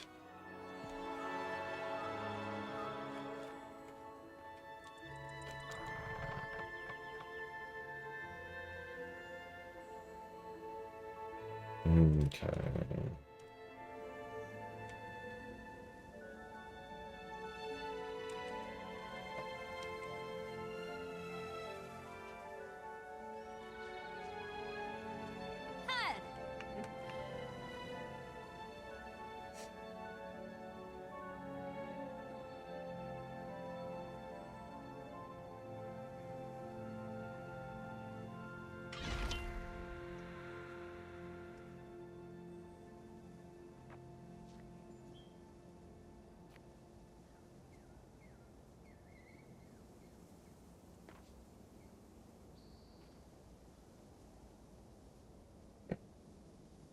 Sorry, I just saw intro, and I just had the random thoughts. How good do you think the intro is for Guild Wars 2 as a whole?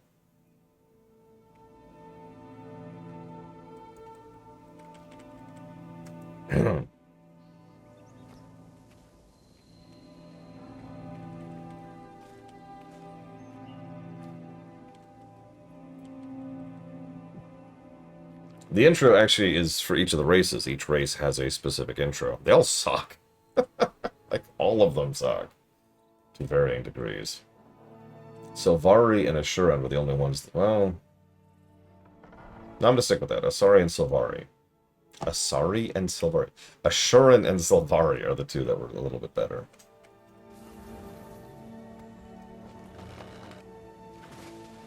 Nope, that's it. Okay, so... let's get some numbers really quick here. Yield effect 2. So that's 26. And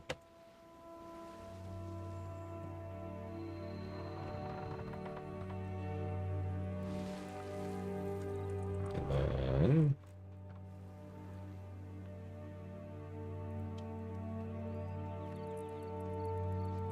12. Okay, so...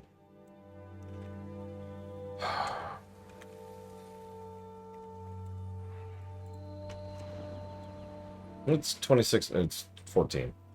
Never mind. I did in my head. So it does have better story than Secrets of the Obscure. Just on the story axis. I mean, we all kind of figured that, but it's nice to prove it. Gameplay.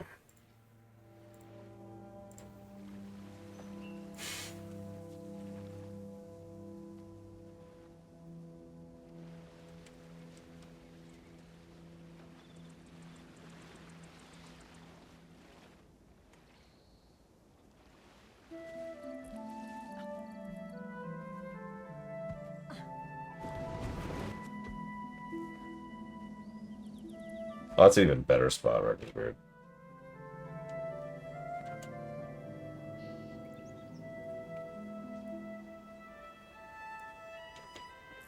Why are we all Sylvari? Look, it's not my fault Sylvari are the best race in this game. But why are we all Sylvari?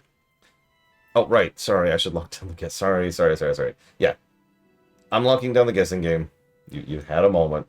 I was more than generous. I even forgot to lock it down. There. Yeah, Mr. Red and Blade Terval, and Colgrim, are not Sylvari. I'm pretty sure that Evo plays a Sylvari. Pax doesn't. I'm not sure if he has a Sylvari, but I know he doesn't play one. Like, he's got a human and a char, and, like, everything else. Okay,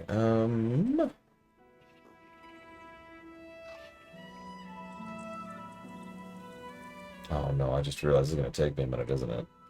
That's okay, that's okay. I can do this. I have the power.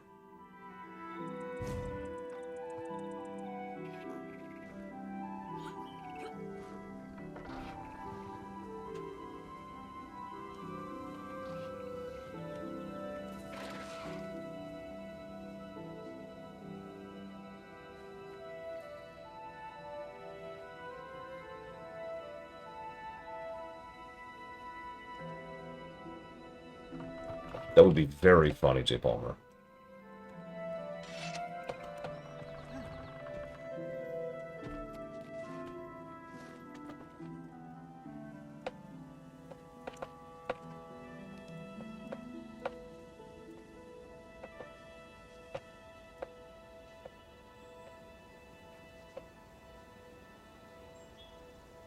So, did anyone else see the screen shake there for just a second, or was that just me?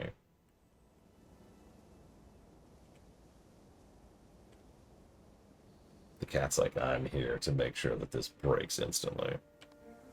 Oh, sorry, I should have gotten you looking with the patent-pending method of getting people looking. Oh my god, look at all those boobs!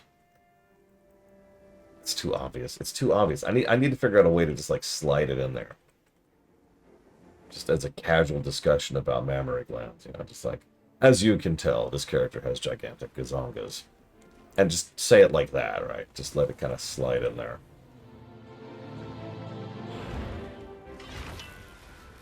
And that, I believe, is what she said.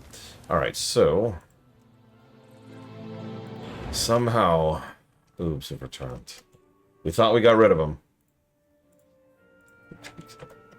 Because we had to think of the children's.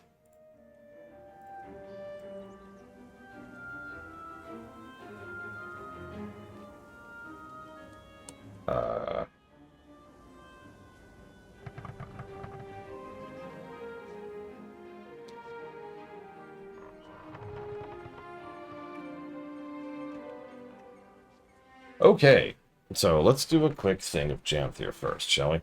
Actually, you know what? Pause. I'm sorry. Here, I know it's dinner time. And I've got a couple more things to do, so let me get you dinner really quick. Let me not pull stuff off of my desk. Here you go. Let me get you dinner. I know. Hey, enjoy. Go on. Go on.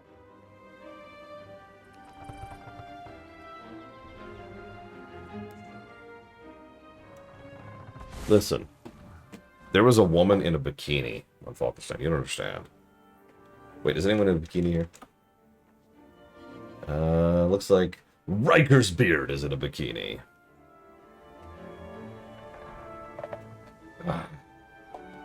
Woof.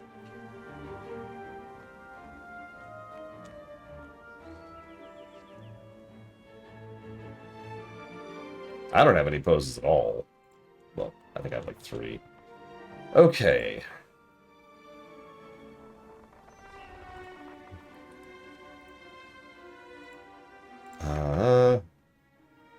Where's my calculator? Where's my calculator? No!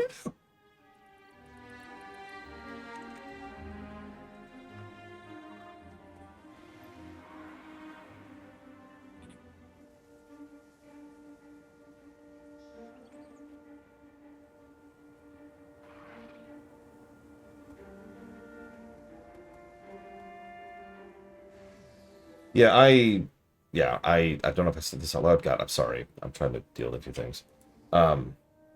I was part of the comic book scene back in the day, so I got used to women with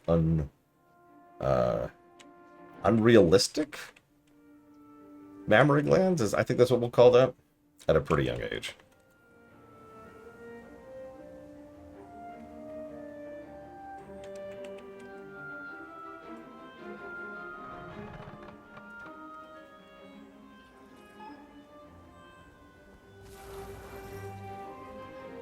So, who is Crichton Kicks? Ah, who cares?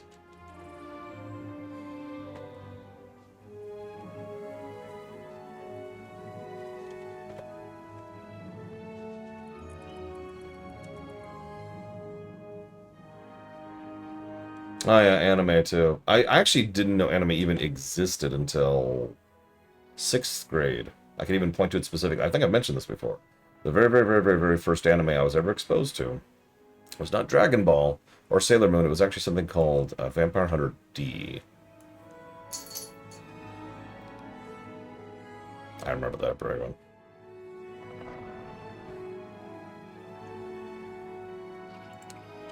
Well, there was that one hentai, and that hentai predates 6th grade. But I wasn't counting that as an anime. Because it's not. It's a manga. So the first manga I ever was exposed to was a hentai.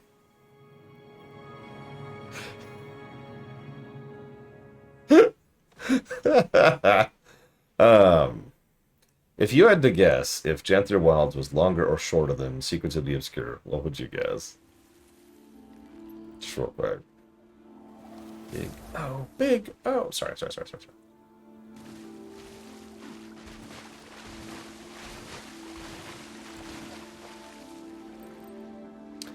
So longer is correct. Have you not heard that story, Lord Hermot? Here's the bonus question. So, Icebrood is, prior to Janthir, Icebrood was the second shortest, right? Icebrood was 16.25 hours. Secrets of the Obscure was 12 hours, okay? So, so obviously Janthir is longer than Secrets. Is it longer than Icebrood? Is it longer than 16 hours? 16 and a half hours? Or 16 and a quarter, excuse me.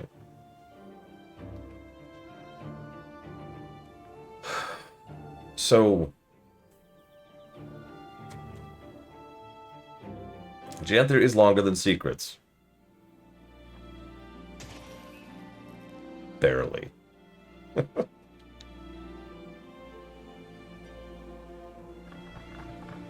By about an hour and a half. Okay, so let's pull this over here. Sorry, give me 1 second. Give me 18 seconds. Give me 37 seconds. All of those combined, please. Thank you. I mean, I did.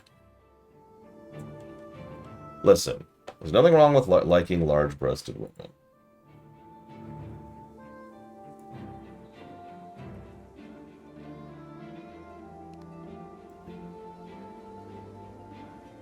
No, Mr. Red, it will not. I've been chopping that out of all of the screenshots so far. Easy to do. It's a 16 by 9.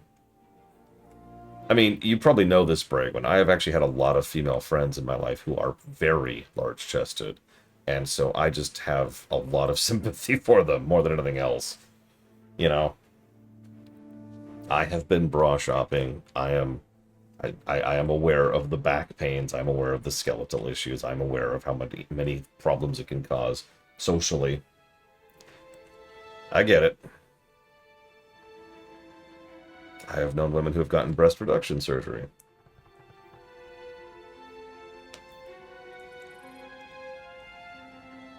No judgment.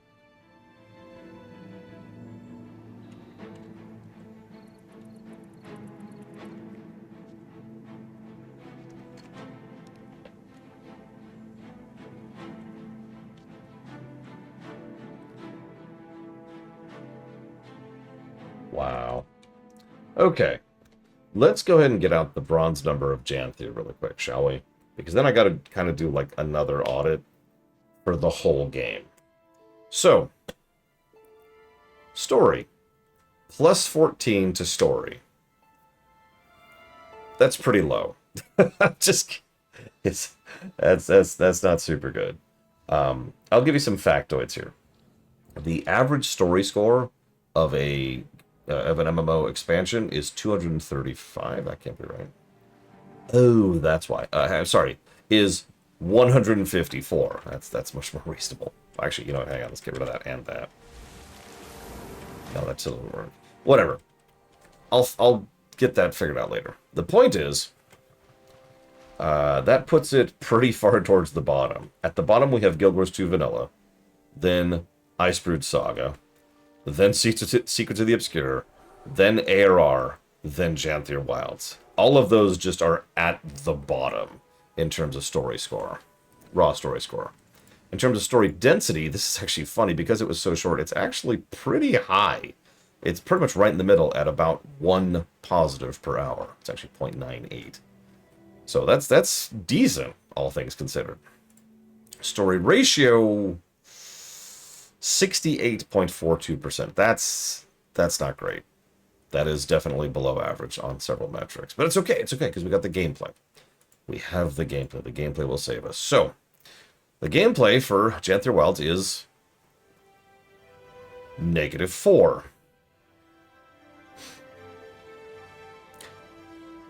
Now, I'd like to say that's pretty bad, and I guess it kind of is, but actually, if you're looking at MMOs, that's right in the middle. That is ahead of Heart of Thorns, Secrets of the Obscure, Star Trek Online, Icebrood Saga, ARR, Shadowlands, Wrath, Vanilla, that's to say Guild Wars 2 Vanilla, Legion, Burning Crusade, and the Old Republic. So, -4 is actually pretty decent in context. That is about 1/4 of a negative per hour. and a 40% ratio, which is all just whatever. Giving us a final bronze number of... Drum roll, please. First drum roll of 2. Let's see, did anyone win? We'll get close to the bronze number here.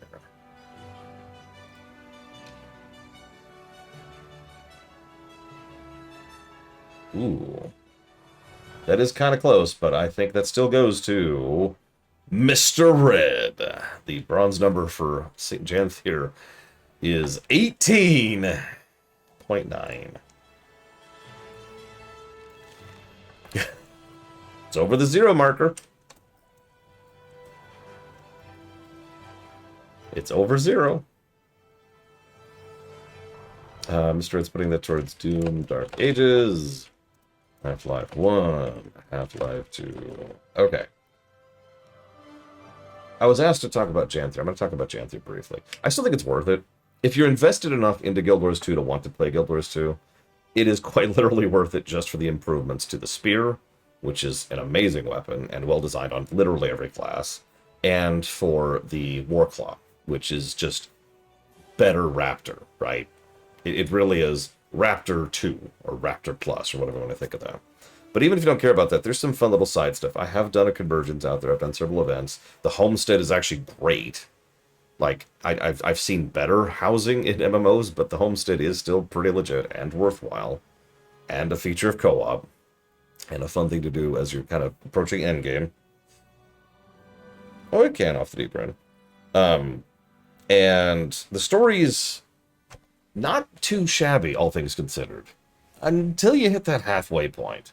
And then it very clearly just falters, and they're just like, let's just get on with it. It was the White Mantle. We're done. Good.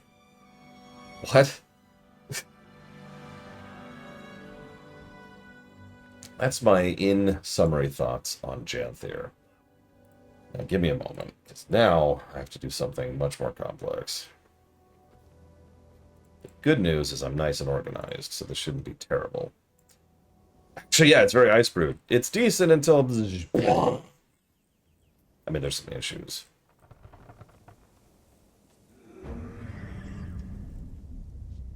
Okay.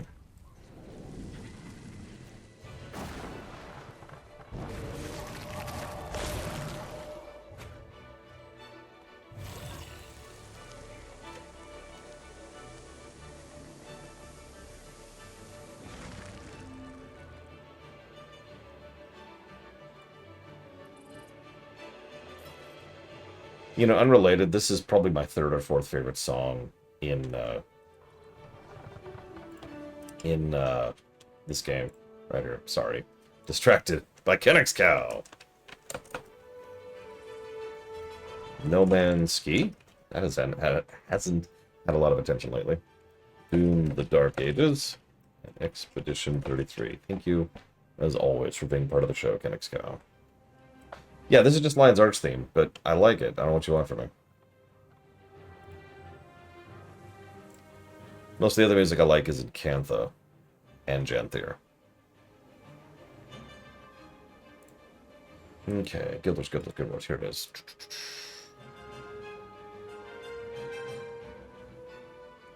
That's what I thought. Okay, so this should actually be pretty easy. Actually, yes, Striker's This is one of the last things he ever worked on. I don't know if this song is him. Sorry, I should be more clear about that.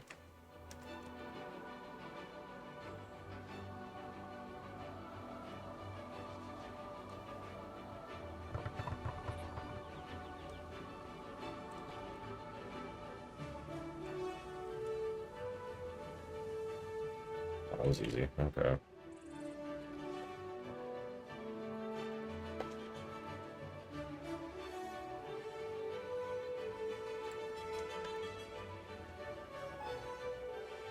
Who keeps doing that? Oh, dang it. For some reason, companies like to not keep track of who did which songs, which, can I just say, irritates the snot out of me. Especially when you've got games that have 5 or more composers in them, and it's like, could you just... It's not like you can't keep track, right? It's not like it's not possible to do so. Sorry. Pet peeve.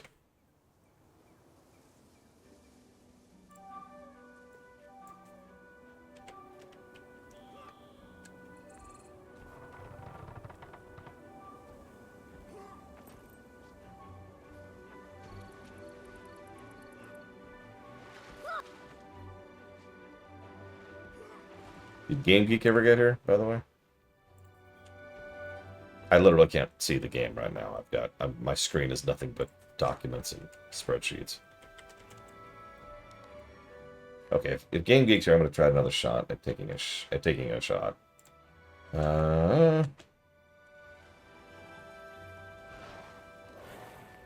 Right here.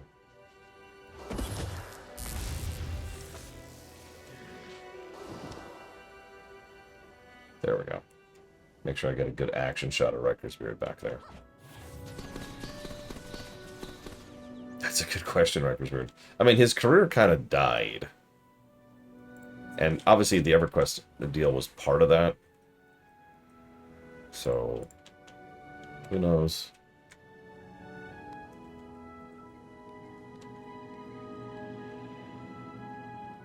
Okay. Now the time-consuming part. I do apologize, everyone. I'm going to tell you what. Why don't I help a little bit? Just a little.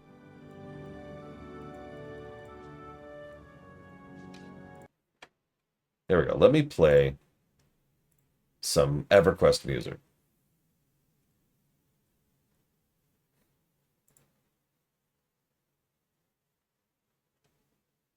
Okay, so that was some EverQuest music. Now let's play some real music.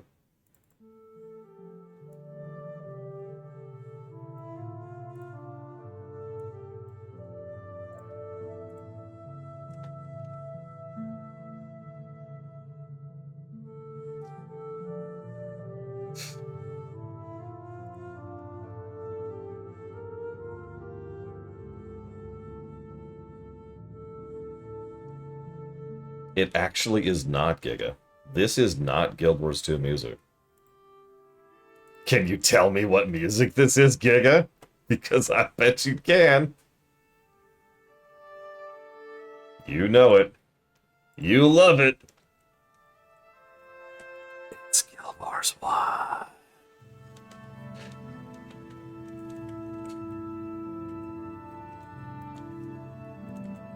There's no escaping it, Giga. It's just how it is.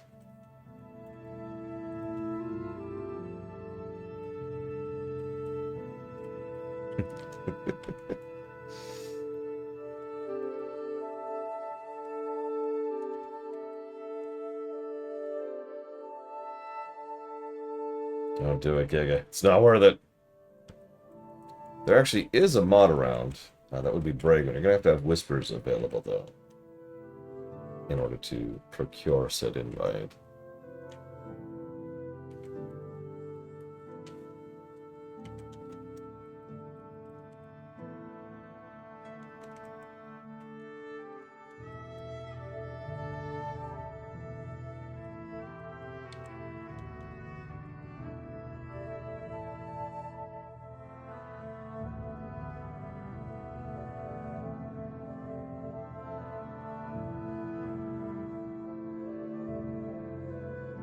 If you say so, Ross. Guys, I think Ross is losing it.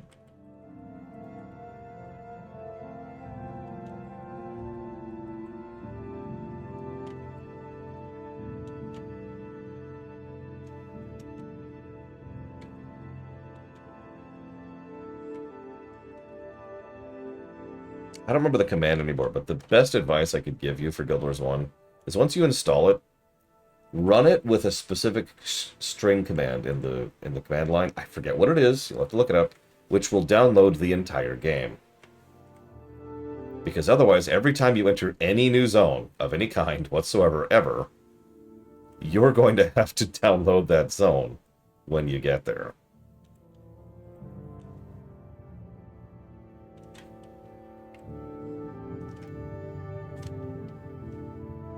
I just realized I'm doing this wrong. But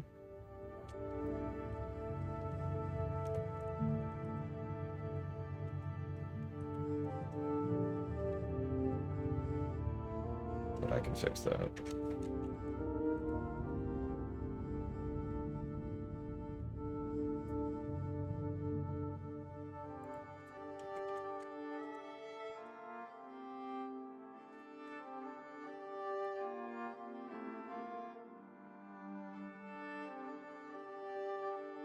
Also, do yourself a favor and either start in Nightfall or use a guide to beeline getting heroes. Just gonna say that.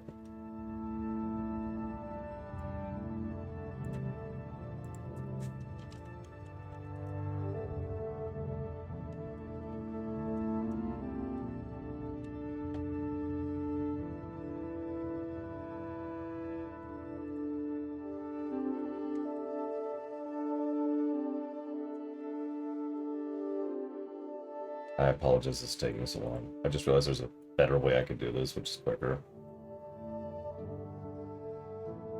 So naturally, I am now doing that to fix that. It's also make it more future-proof.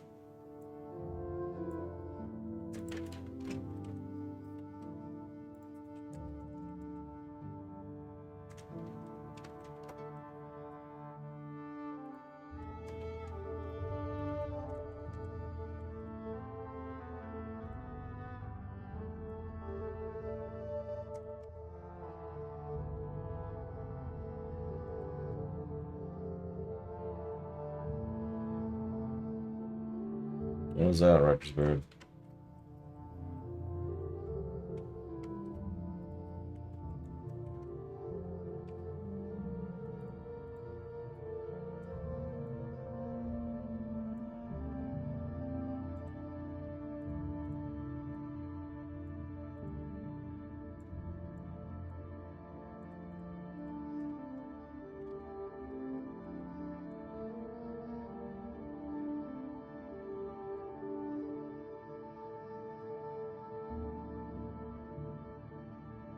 I really am sorry this is taking me so long. It's just the nature of the beast.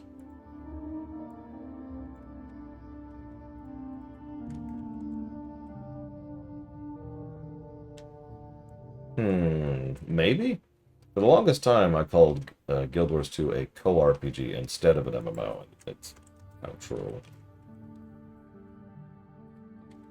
Am I done? Am I caught up? I am not. Okay.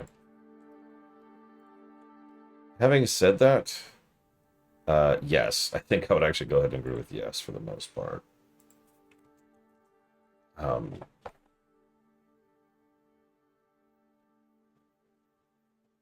Yeah, I'm just going to stick with that answer. There's more nuance to it than that. There's something enjoyable about doing an event or a meta. There's something nice about meeting someone out in the wild and just being like, hey! And they need help and I need help on something. You may find this funny, Rikers Group, but that's actually one of the things I enjoy most about WoW right now. A lot of the events in WoW are like that, and a lot of the game, a lot of the community is very, oh, you need help? No problem. I got your back. Like I mentioned earlier today, I have proven recently that the community in WoW is actually really good, at least compared to where it used to be. No, I'm going to stick with that, in general. And so there is something different about getting out there and seeing, you know, a totally random stranger who just is like, hey, you need help with this? Yeah, sure. That natural, unscripted interaction is cool. Very much so. But I also know that it is a fickle beast, which is why, like I said, I'm going to go ahead and say I prefer something a little bit more structured.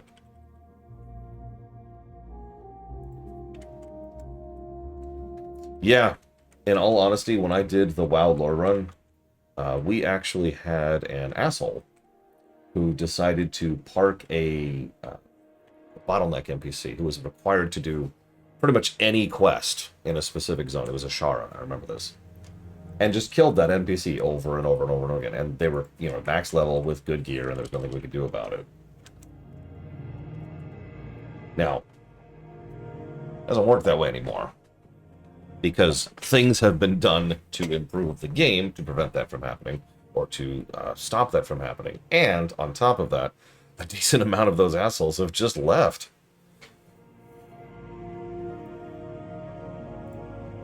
It kind of became a meme during the run, during the review run, the recent run, that look, here's another player who's being cool. Here's another player who's helping man out. Here's another player who's doing this cool, awesome thing. It just kept happening. And I kept pointing it out. And yeah, like, exactly, a lot of things they did in Warlords. Well, Warlords was certainly a very problematic expansion. A lot of the things they did in Warlords really made the game a lot more co-op. Encouraged, I think is the word I want to use there. I honestly think they took some hints and guidance from Guild Wars 2 on that. Hey, there's a boss. If you go up and help fight it, you will get credit for it. Someone's already fighting it. What do you do?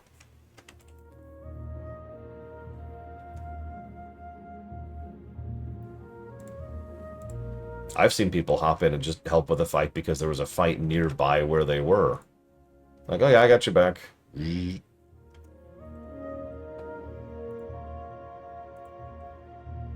a quick slash bow. Or the universal language, hop, hop.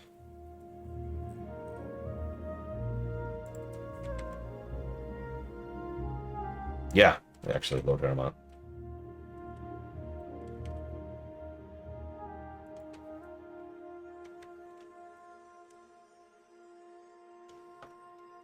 Yeah, sometimes you just give them buffs. You can do that too. Hop, hop.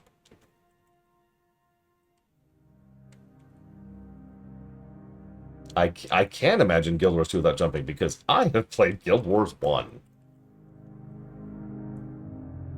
Let me tell you, it is one of the biggest hurdles in that game. That's not even a joke. Is getting used to the fact that your feet are glued to the ground.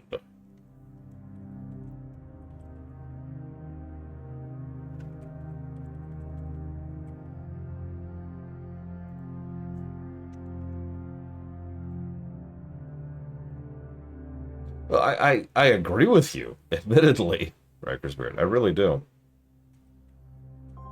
I do think games developers, I should be more clear about that, do have some responsibility for helping that.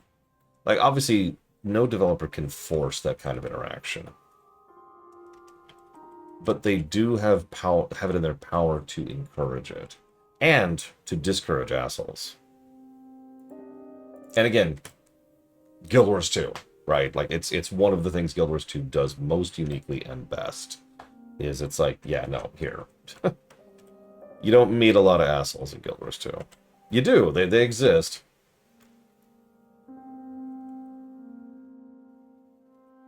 But not that bad, or not that often. Red always free. I wish Mr. Red was here. He could have an apoplectic fit over the fact that someone reminded him of that stupid cutscene. STO is a weird one, because I've never played STO with anybody other than people I already knew. I've never pugged anything to speak of. Like, not counting the old dungeon thing, which is whatever. So there's the dungeons, I guess. But, like... Exactly, Rector's Beard. And I think that's actually it. It's just pugging. It's the only interacting with other players I've ever done in STO. Like, other than that, it's just looking at their ships in ESD and trying to figure out what their skin is. Or what their ship is. Somewhat recently, like 5 years ago, they added the ability to inspect someone and say, oh, hey, this is the ship they're flying.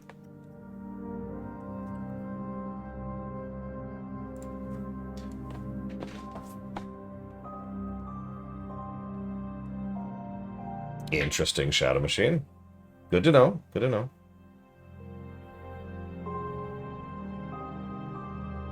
Yeah, so I actually talked about that earlier too, Ross. Misinformation, because let's be clear, that is misinformation, is the kind of thing that just lingers for long, long periods of time and doesn't go away over long, long periods of time. We even have a term for it, Mandela effect, where everyone just kind of remembers something wrong. And to be clear, I'm not saying that Bragwin hasn't had experiences with assholes. What I'm saying is the interpretation that all players in WoW are dickheads is extraordinarily out of date at this point. I'm not the only person saying this. This is not just from me and my own limited experience. Okay. Oof. That took a minute. Did I not do this part?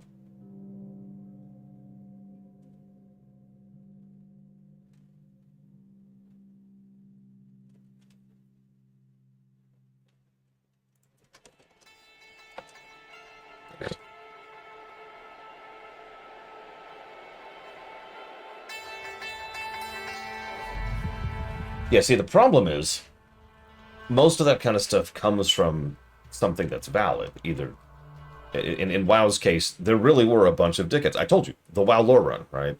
The one incident I told you about was not the only incident we had during the WoW lore run. The two big things they did, sorry, I didn't even finish my sentence. The two big things they did is, one, they restructured the game to encourage players to help each other and to discourage them from hurting each other. That was a pretty big change. But the second thing they did was they got better about their support staff. Blizzard's support staff was not great for a bit there. Nowadays, they're one of the best of the big three. You put in a support ticket and you'll have a response shortly. And that response will be right on top of it and will usually be helpful and help you with whatever you need. If I report someone, they'll be like, yep.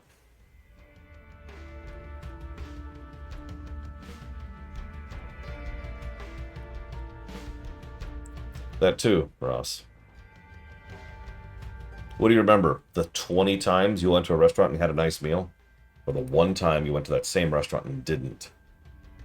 It's just psychology. Me too, actually, Kaisen. Some of you remember during the review run, I found an asshole who was botting in a really unique way. I reported his ass. I wasn't the only one who did. They got rid of him. Okay.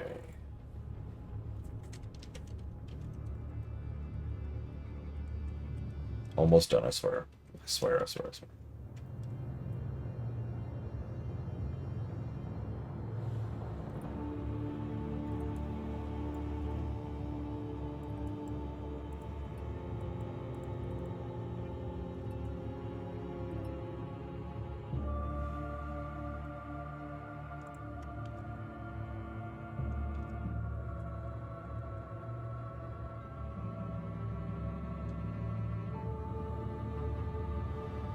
I'm just going to full screen this so I can see more of it. Give me 1 second, please. Because this is mostly just simple stuff. This, which I just need to do this with. Like I said, I'm doing a little bit of future proofing under the assumption that there's going to be more Guild Wars 2 in the future. Just like I did with FF14 and WoW.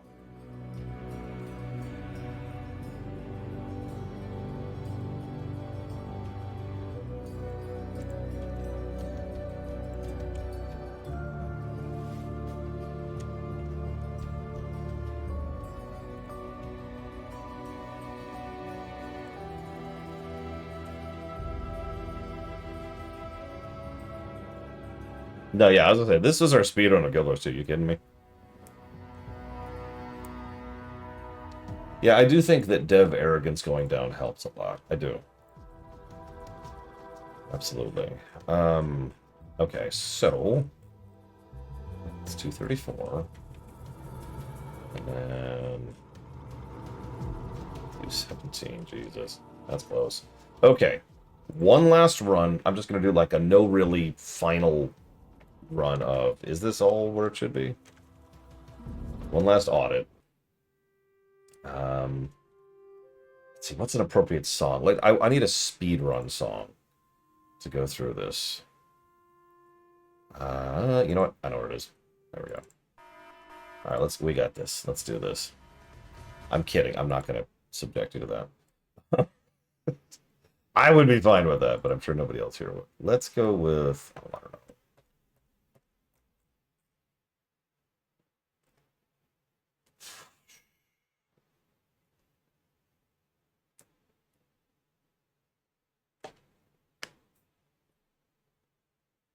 Sonic? Yes, but not here. Where's my Sonic stuff? Yeah, that has lyrics. I'm not comfortable playing that.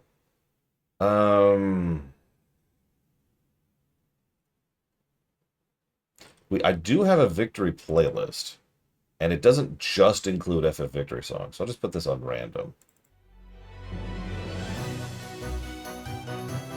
That works. Okay.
Most co-op positives we've given an MMO, by the way.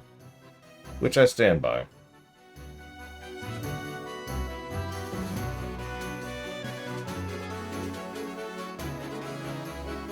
The only one that comes close is, well, WoW, but after that, Tor.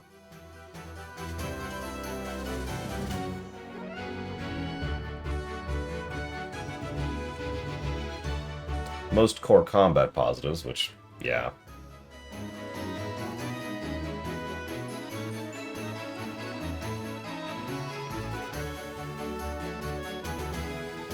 Yeah, J. Palmer, it is.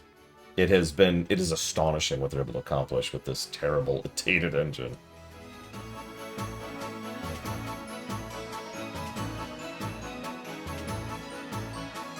Oh, Guild Wars 2 does plenty wrong.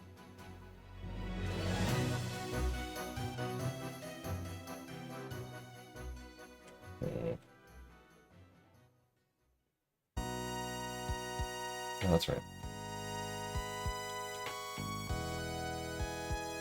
I mean, Creation Engine is worse than Guild Wars 1 engine. I'm gonna say that.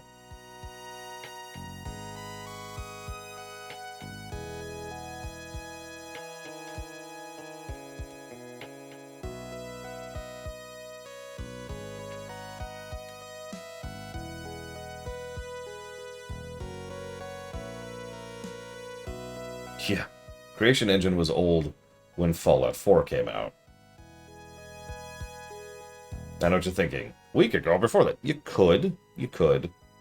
But my point is, by the time Fallout 4 came out, the Creation Engine was past the point, objectively, where it should have been chopped off. You could argue that Skyrim was the final thing. You could argue that Fallout 3 was the final thing.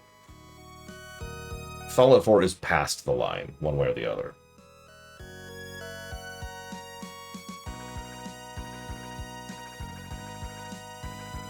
Yeah, Guild Wars 2, like many MMOs, really needs a list of here's what to do, here's what not to do, here's helping this, blah, blah, blah. Yeah, Fallout 76, oh my god. It's the Bethesda engine, Mook. Has been since basically Oblivion. However, the modern iteration of the engine started with Skyrim and hasn't changed since Skyrim. Starfield is still the same basic engine as Skyrim. And it shows. I'm up to the O's, speaking of which.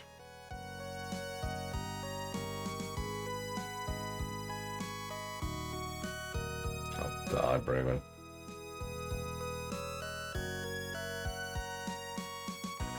Imagine Starfield, yes.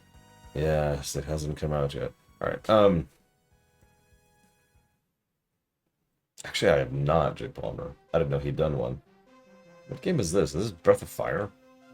It is Breath of Fire. Huh. I recognize that sound font anywhere.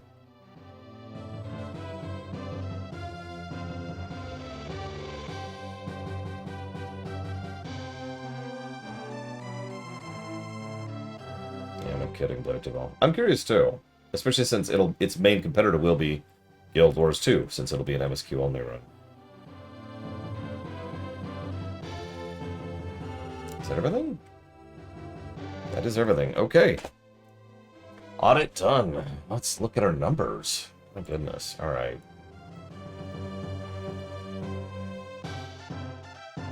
What? None of the screen? Oh, did Pax show up? Where's Pax? I don't see Pax.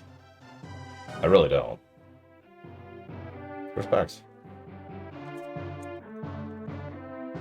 Oh, he's coming. Okay. I'll wait. I'll wait. I'm patient. So that is plus 398. Okay. Minus 146.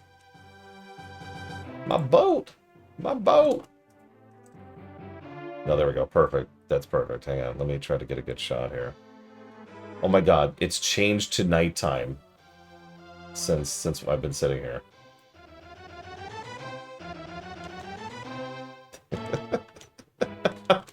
Which I would only know because I had the previous screenshot up still. Okay, and then that's 235. 217.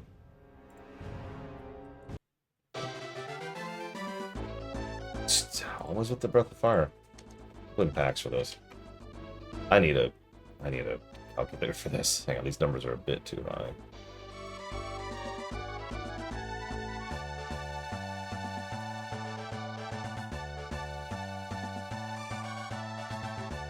I think WoW is one of the only big MMOs that actually does real-time lighting.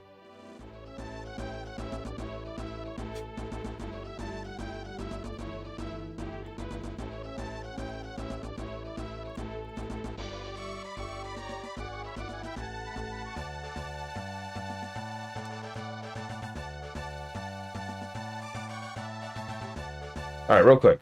Guesses on how long it was. That's hysterical. That is hysterical. 398.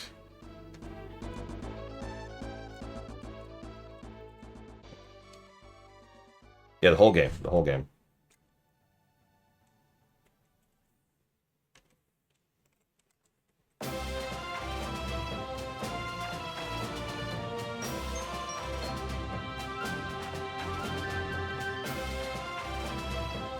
What are you doing, Pax? Oh, you're fishing. Like you're actually fishing.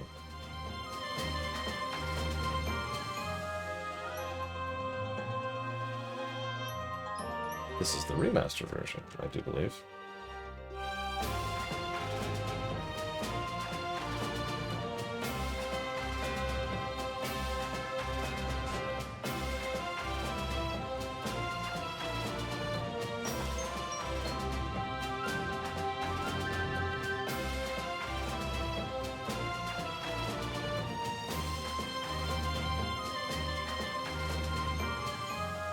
Yeah, okay.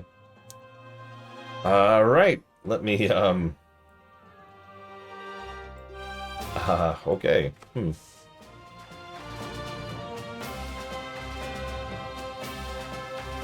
almost over, Von Falkenstein. Oh, of course I am, J. Palmer. We don't even know what the next expansion is, though, yet, so I can't really add it to the list. I mean, I guess you could and just say, Guild Wars 2, new expansion. Whatever it's gonna be, because we know it's coming out. We know one is coming out.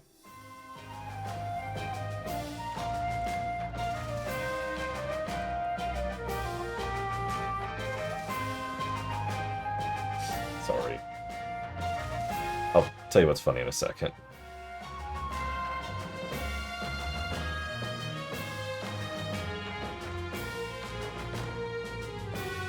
Okay, so...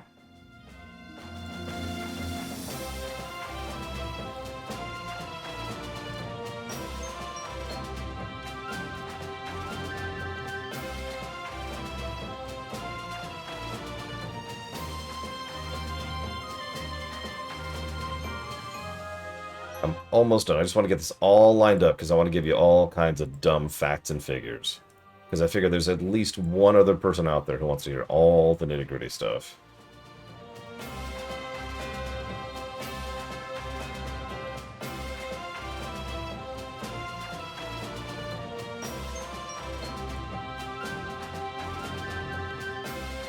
And I actually thought of a way to line this up better like 20 minutes ago, so I'm doing that really quick.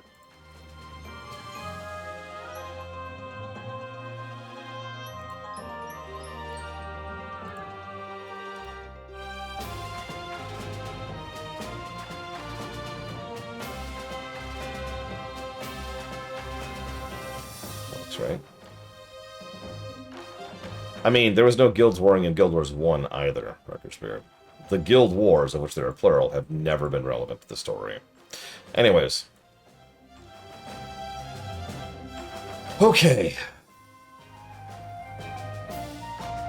Let's get the big numbers out of the way first. Guild Wars 2, final story score, plus 252.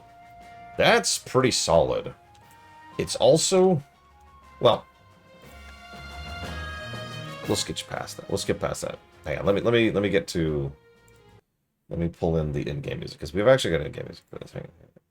There. Enjoy the in-game music. That is 1.59 pluses per hour, a ratio of 73%, which is about average. And that's it. Gameplay-wise, plus 18. That's 0.1 positives per hour, and a ratio of 52%, which is pretty terrible. Giving us a final platinum number.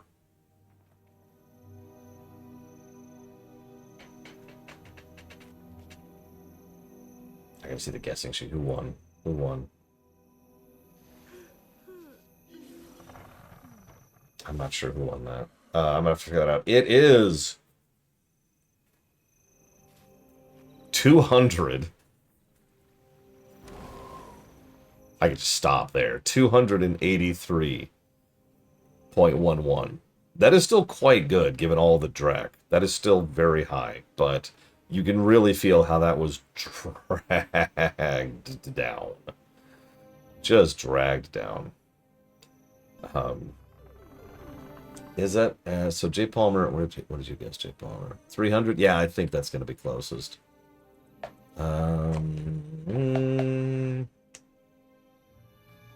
17 versus... What is that? 22. So, yeah. No, I think that is you. So, J. Palmer wins! Putting it towards the things... It makes it easier. I can just put it... I just add a 3 to the things you've already donated for today. So... let's go down the full list here while we're at it. So I mentioned, how long do you think the whole game was? 158.31 hours. For a bit of perspective, that is slightly longer than Endwalker. Just Endwalker. On the WoW side of things, that actually beats every WoW expansion except for Kata.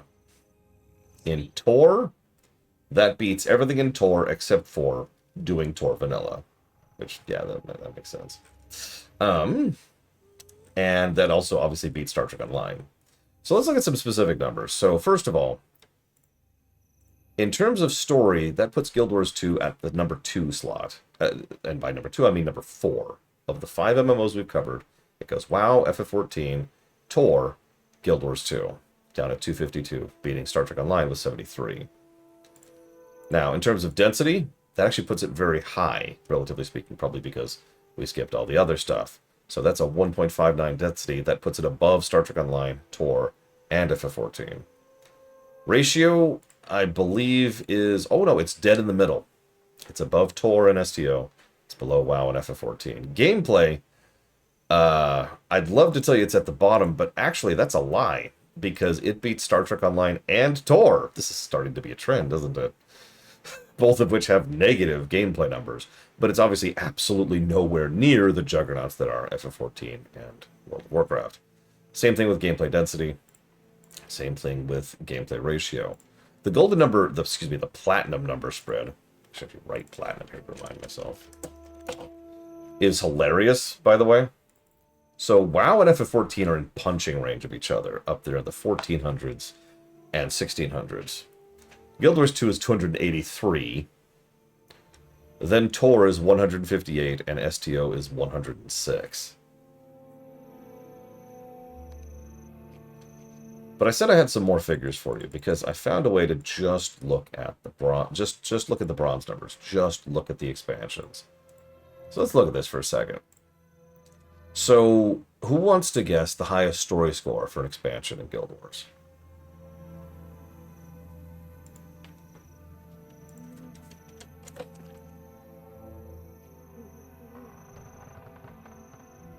I mean, it's Path of Fire. It's an easy one. I realized that as I was in the middle of saying it. Path of Fire is pretty high up there. In fact, it is above average in terms of story score for bronze numbers.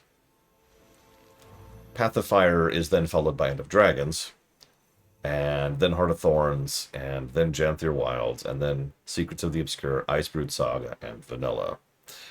Story density-wise, Guild Wars 2 actually tends to hover towards the top, because it's so short, because we're just doing the MSQ.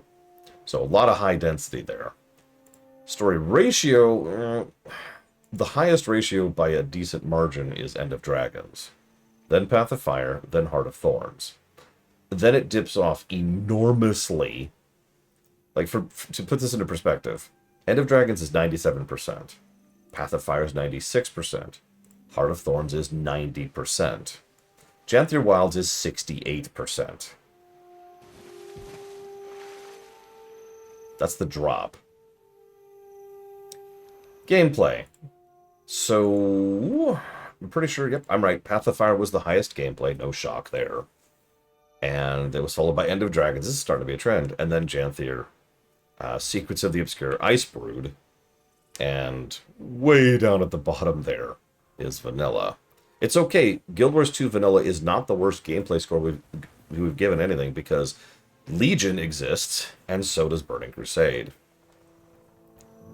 As usual, gameplay density is pretty high, for the same reasons we already mentioned. Oh, hey! Glad I got the picture. Whoops. Did the boat go away?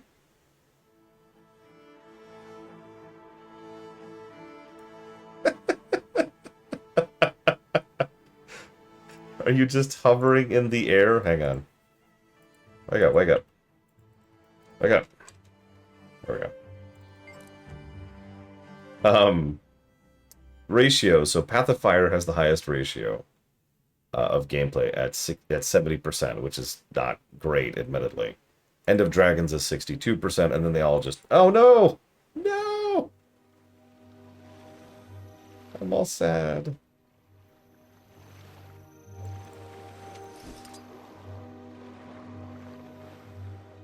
Whoa. That's, I believe you that you're floating on your screens. I mean, this is what it looks like on my screen. Yeah, take a picture, take a picture. Bronze numbers. Bronze numbers. So, Path of Fire is still reigning supreme. Right up there alongside Legion, for a bit of perspective. End of Dragons is right behind it, which is ahead of Dawn Trail, for a bit of perspective. And then we scroll down quite a bit to Heart of Thorns, then Janthir, and then it gets into the negatives. I think that's everything. I think that is absolutely everything. Let me go grab this picture. Oh, absolutely off the deep run. I've been wanting to get the big three covered for a while. There will still be more MMOs in the future, of course. But all of that will be the realm of catch-up material, which will not be even close to as long. You know, doing a patch, doing a launch, that's a joke at this point. That's basically the length of a normal game or less.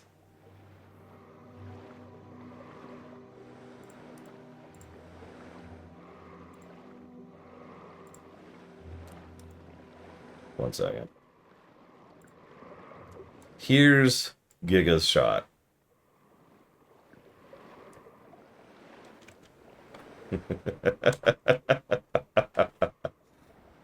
And on that bombshell, ladies and gentlemen, I do hope you've enjoyed. I am extraordinarily late for cutting off, so I'm going to go do that. I have some paperwork to do. I should probably eat dinner at some point. I hope you've had fun. I'll see you guys.